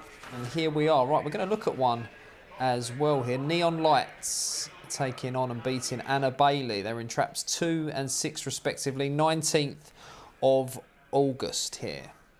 Yeah, Neon Lights again comes from off the pace. I mean, 1 absolutely catapulted out of the boxes, but 2 just sort of getting a nice toe into the race. Bit of trouble here. Neon Lights still moves into 3rd position and finishes off with a real flourish. 25-1 on this occasion as well. So looking to prove that this wasn't a flash in the pan, Dave. Yeah, that was Neon Lights. Right, we're going to have a look also at Anna Bailey, I think, here as well, doing the business. 29.71 for Rachel Wheeler's already to be on the board with a winner this evening.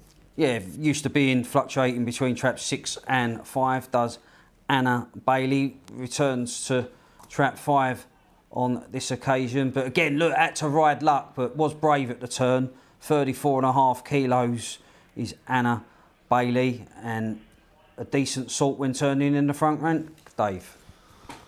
OK, right, we've had a look at them. What do you fancy? I'm with 1. Ballina, Bowler, Una.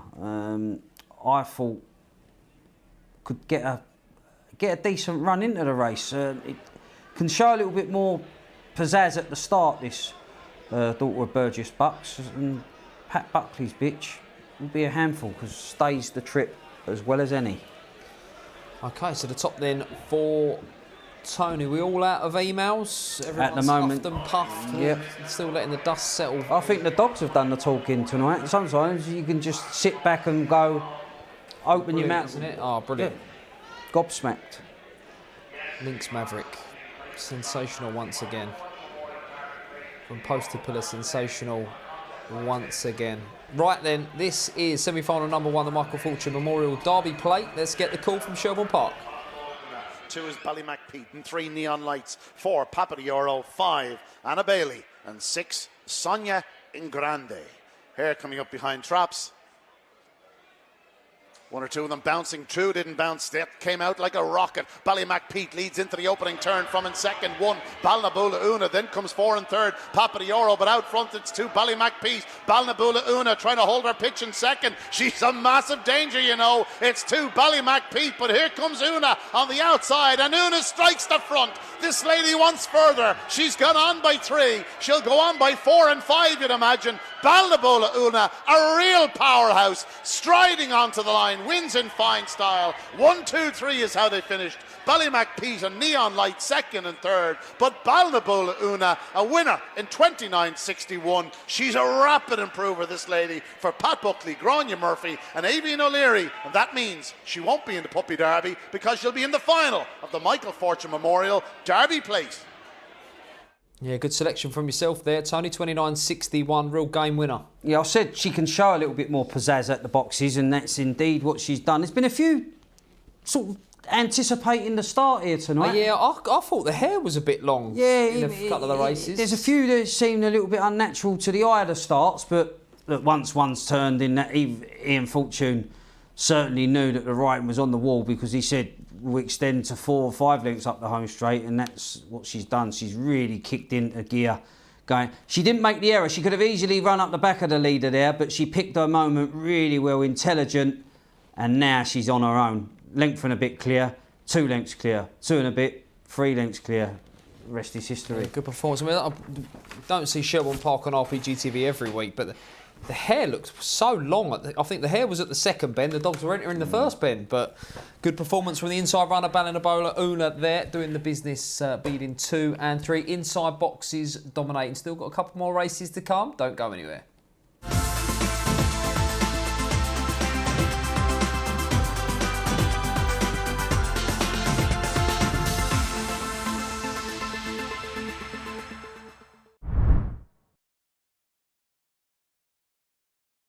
At William Hill, we get the value of football, the value of the players, the value of the win.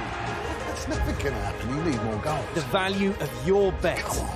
This season, we're giving you our best value ever with William Hill's Epic Value. So, whether it's Acca Freedom, 3 or 4, or Epic Odds, we've got you covered. Real value, week in, week out. It's epic! It's who you play with. William Hill. I can look at 12 horses and the form all at once. Come on. The app is my paddock.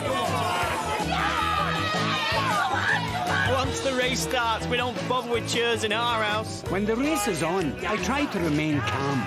If it's possible to love a four-legged beast and a wee tiny man sitting on top of you, then I love you! Boost your racing odds at ladbrokes.com. Betfred presents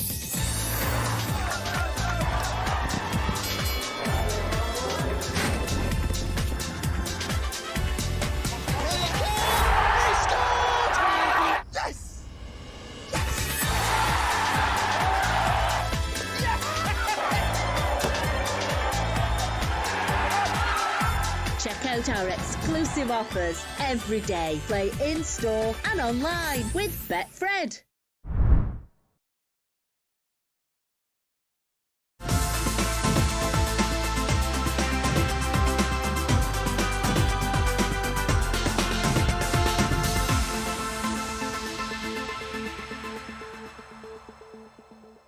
Welcome back to Racing Post Greyhound TV on this Saturday night, semi-final night in Shelbourne Park. We're going to bring you the trap final draw for next week's Irish Derby final very, very shortly from the Dublin circuit. We've got betting for the 9:47 in at Monmore. That'll be our last race there, race 13. It is the only graded race on the card. Tony Bullen joins us in the studio and you're clutching an email? Yeah, I am. Martin Flynn says, Irish Derby, going to ask you again, can Ben's Teddy win the Derby? I got 33-1 early. Well, anything can win the Derby. I know a few, if you'd watched Rob Catterson's visit to Pat Buckley's kennel, he'd done a piece with Ben's Teddy, and Pat said, you know, this dog will be sort of lagging behind to the third corner, but it'll come home as strong as anything. And powerful. A few people who would have played him each way for sure. Yep. Rosie Brooks says, evening all sat around watching the racing, loving it. Would love a shout out. Thank you to the team from the Brook family. Hope you are enjoying the racing.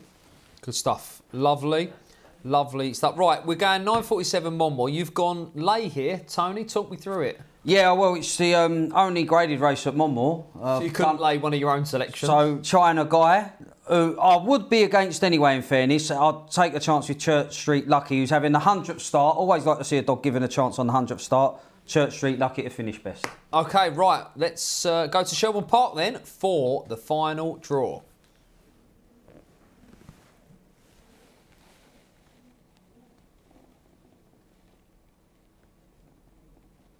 Oh, we're not quite there. You join us here at Shelbourne Park after two sensational semi-finals. The draw for the Boylesports Irish Greyhound Derby final is about to be made. We got 5 inside seeds, 1 wide seed and 2 bitches in the draw. Here it comes. The other Kobe and Ben's Teddy, what they would do for trap 1. So Music Glide Away. He's the only wide seed with Kulavani Hoffa out of the Derby. We knew he would get 6. Music Glide Away for the Derby winning trainer, Pat Kilfoyle. He won it in 2017 with good news. He's got Music Glide Away next week, the sole wide seed. Who's going to get the red jacket? That's the big question here tonight at Shelbourne. 5 inside seeds, remember. Well met, just like tonight. He ran a blinder tonight in the red jacket. He's in the red jacket next week. Connections, a big cheer from the crowd. Who's going to get the blue jacket? The other Kobe, just like tonight, the likely early pace setter. The other Kobe's got the blue jacket. A huge chance. Ben's Teddy has got 3. It's not a disaster. It's better than 4. It's better than 5. He flew home from halfway. Ben's Teddy, trap 3, bidding to give Pat Buckley his second Derby. 4 is 365. What a story this has been for Scott Phelan. His first ever Derby entrant. He's in a final, 365. The stayer in trap 4. One of 2 bitches in the race. And the last of the bitches in the final is Graham Holland's Bocco's Crystal. He's won it 3 times in the past. If he's to win it 4 times, Bocco's Crystal is going to have to do it from trap 5. So there we go. We'll recap the draw. It's well met in 1. The other Kobe, the certain leader, you'd have to think in trap 2. Ben's Teddy in 3, not a disaster for his fans. In 4 is 365. 5 is Bocco's Crystal. And 6 is Music Glide Away. What a night. What a trap draw. And what a Derby final we've got to look forward to. As always, it's live on Racing Post Greyhound TV next Saturday night. It's a night not to be missed.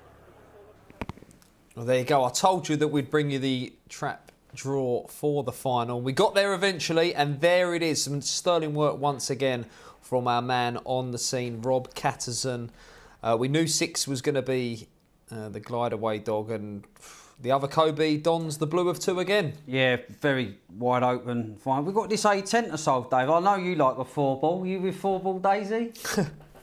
I thought that the stripes would be hard to beat here, China Guy, but playing odds on in low grade racing is a way to the poorhouse. You know, these are moderate dogs with what is usually a moderate strike rate, which is the reason why they're in these low grades. So it is a 4-runner affair, and China Guy is odds on, so it wouldn't be for me. Outside of the field is JCK at 6-1. You'll see JK tomorrow morning.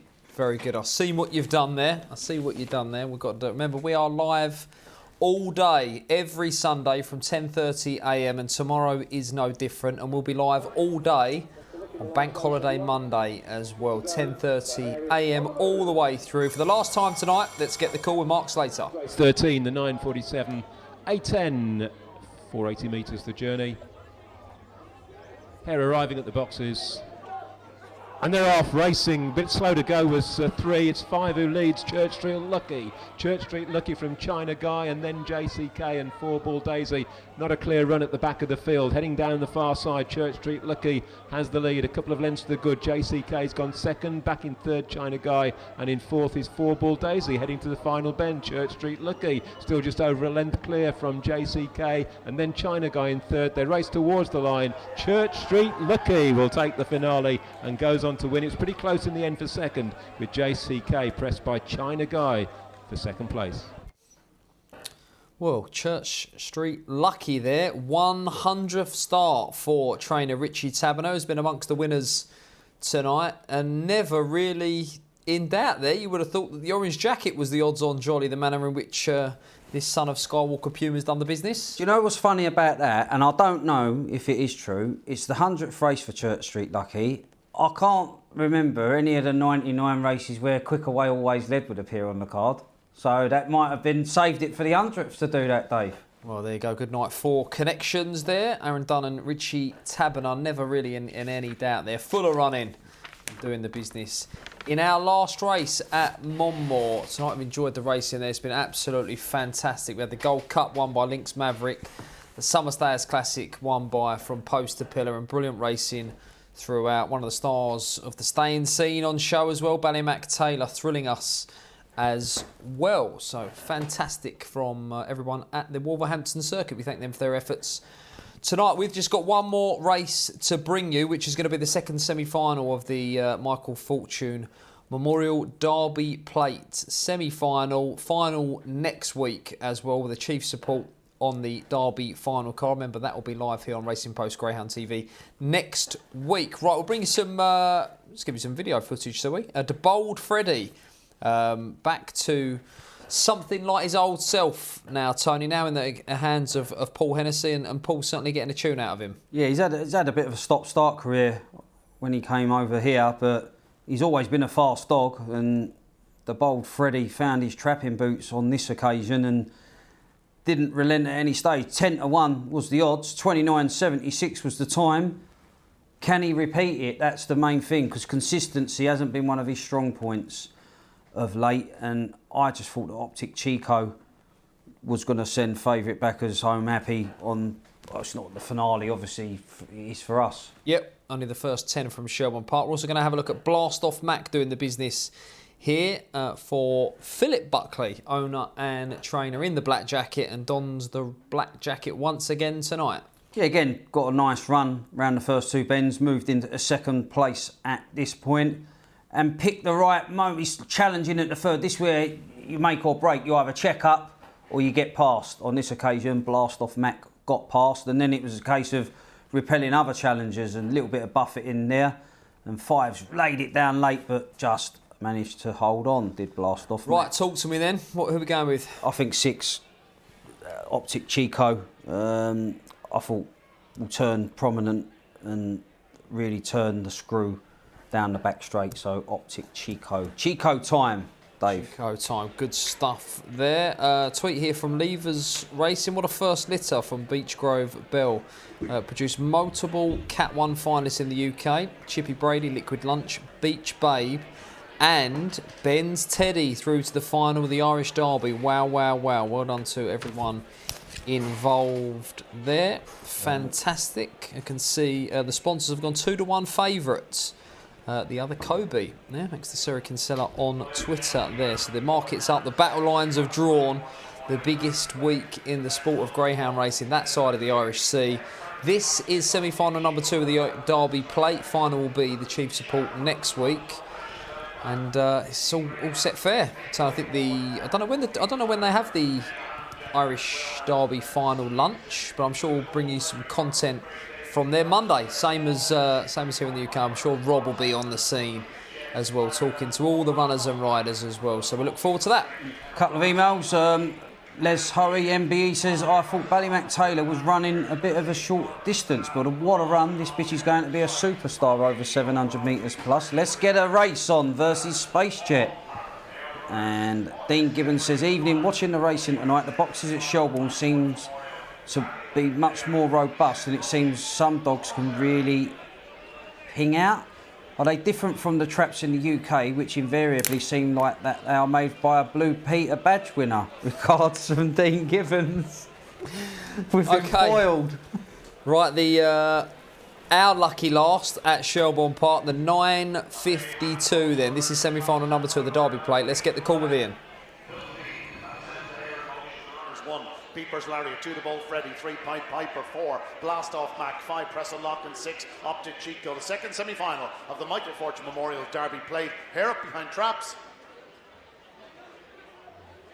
Off, good start by 2 up the inside to Bowl Freddy, and 4 Blast Off Mac on the inside. Peepers Lariat makes a forward move, and Peepers Lariat strikes the front from 4 Blast Off Mac and 2 to Bowl Freddy. Then comes 3 Pied Piper down the back straight, and it is 1 Peepers Lariat, but he's under pressure because Blast Off Mac is in second spot. He comes home strongly. It's Peepers Lariat from Blast Off Mac and 3 Pied Piper. The rest need luck. It's up front. Peepers Lariat back to winning ways, holds off Blast Off Mac, and 3 third Pied Piper, but Peepers Lariat flashed up the rail, got to the front, and went on to score in 29.50. Well done to Lenny O'Hanlon and Jack Kennelly. Oh, great stuff. That wraps up our coverage this evening. All 23 races there. Tony, it's been a pleasure. Yeah, great racing. I mean, you can just sit back and enjoy the racing. To talk about it, it's even better. Lovely, enjoyed it, brilliant racing. We're going to give the final words to the lady chasing back-to-back Irish Greyhound derbies. Rob's caught up with Jennifer O'Donnell. Right, well, we're back here at Shelbourne Park. We've had 2 sensational semi-finals, and we've had the trap draw for the Irish Greyhound Derby. And Jennifer O'Donnell, you've won from 2 tonight, and you're in 2 next week. Yeah, look, it's great. We would have taken Nathan out tonight to get into the final, but to get trap 2, he looked from the inside. It was very hard to see that he came out well from 2. He made the bend, and he's going to be very hard to pick up when he's out in front like that. Look, it's a great final. Trap 2, well met inside us in 1. So, look, he's every chance. Please God, we just have a good week with him now. Yeah, the key really tonight was just getting around out those first 2 bends. Definitely front first, if not second. Yeah, when you get to this stage of the Derby, you have to be kind of out in front, or otherwise it's very, very hard if you're trying to pick up the pieces in behind. And look, he did it last week and did it tonight. If he can just ping again now next week, please God, he'll be there with a shout. Yeah, it looks as though you're the most likely leader given sectionals. Last year, a certain dog made all. Yeah, look, his brother, Born Warrior, made all last year. If we could do it again, it would really be a fairy tale come true. But look, it's just great to be there, and after that, what will be, will be. Yeah, because you said earlier on, to have 2 back-to-back Derby finalists, you really can't dream it up. It's now real. Yeah, look, it really is a dream to get 2 of them through. Like, especially their 2 brothers. We've had them at home since they're babies. It means the world to us to get them through. Kobe's the apple of my eye. He is. He's always been so fast. But we just haven't always had luck with him. So please God, we can have a lucky week, and if things might align next week for us. Can lightning strike twice? I don't know. We'll see next week.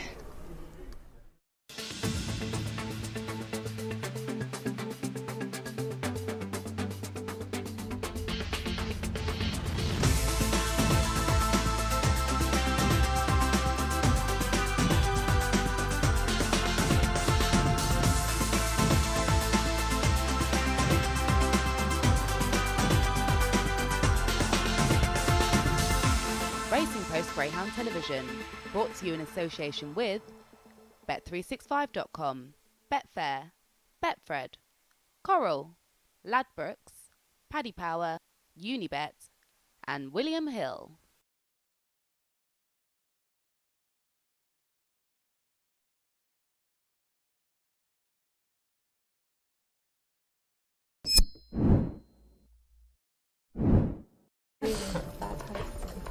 Yeah,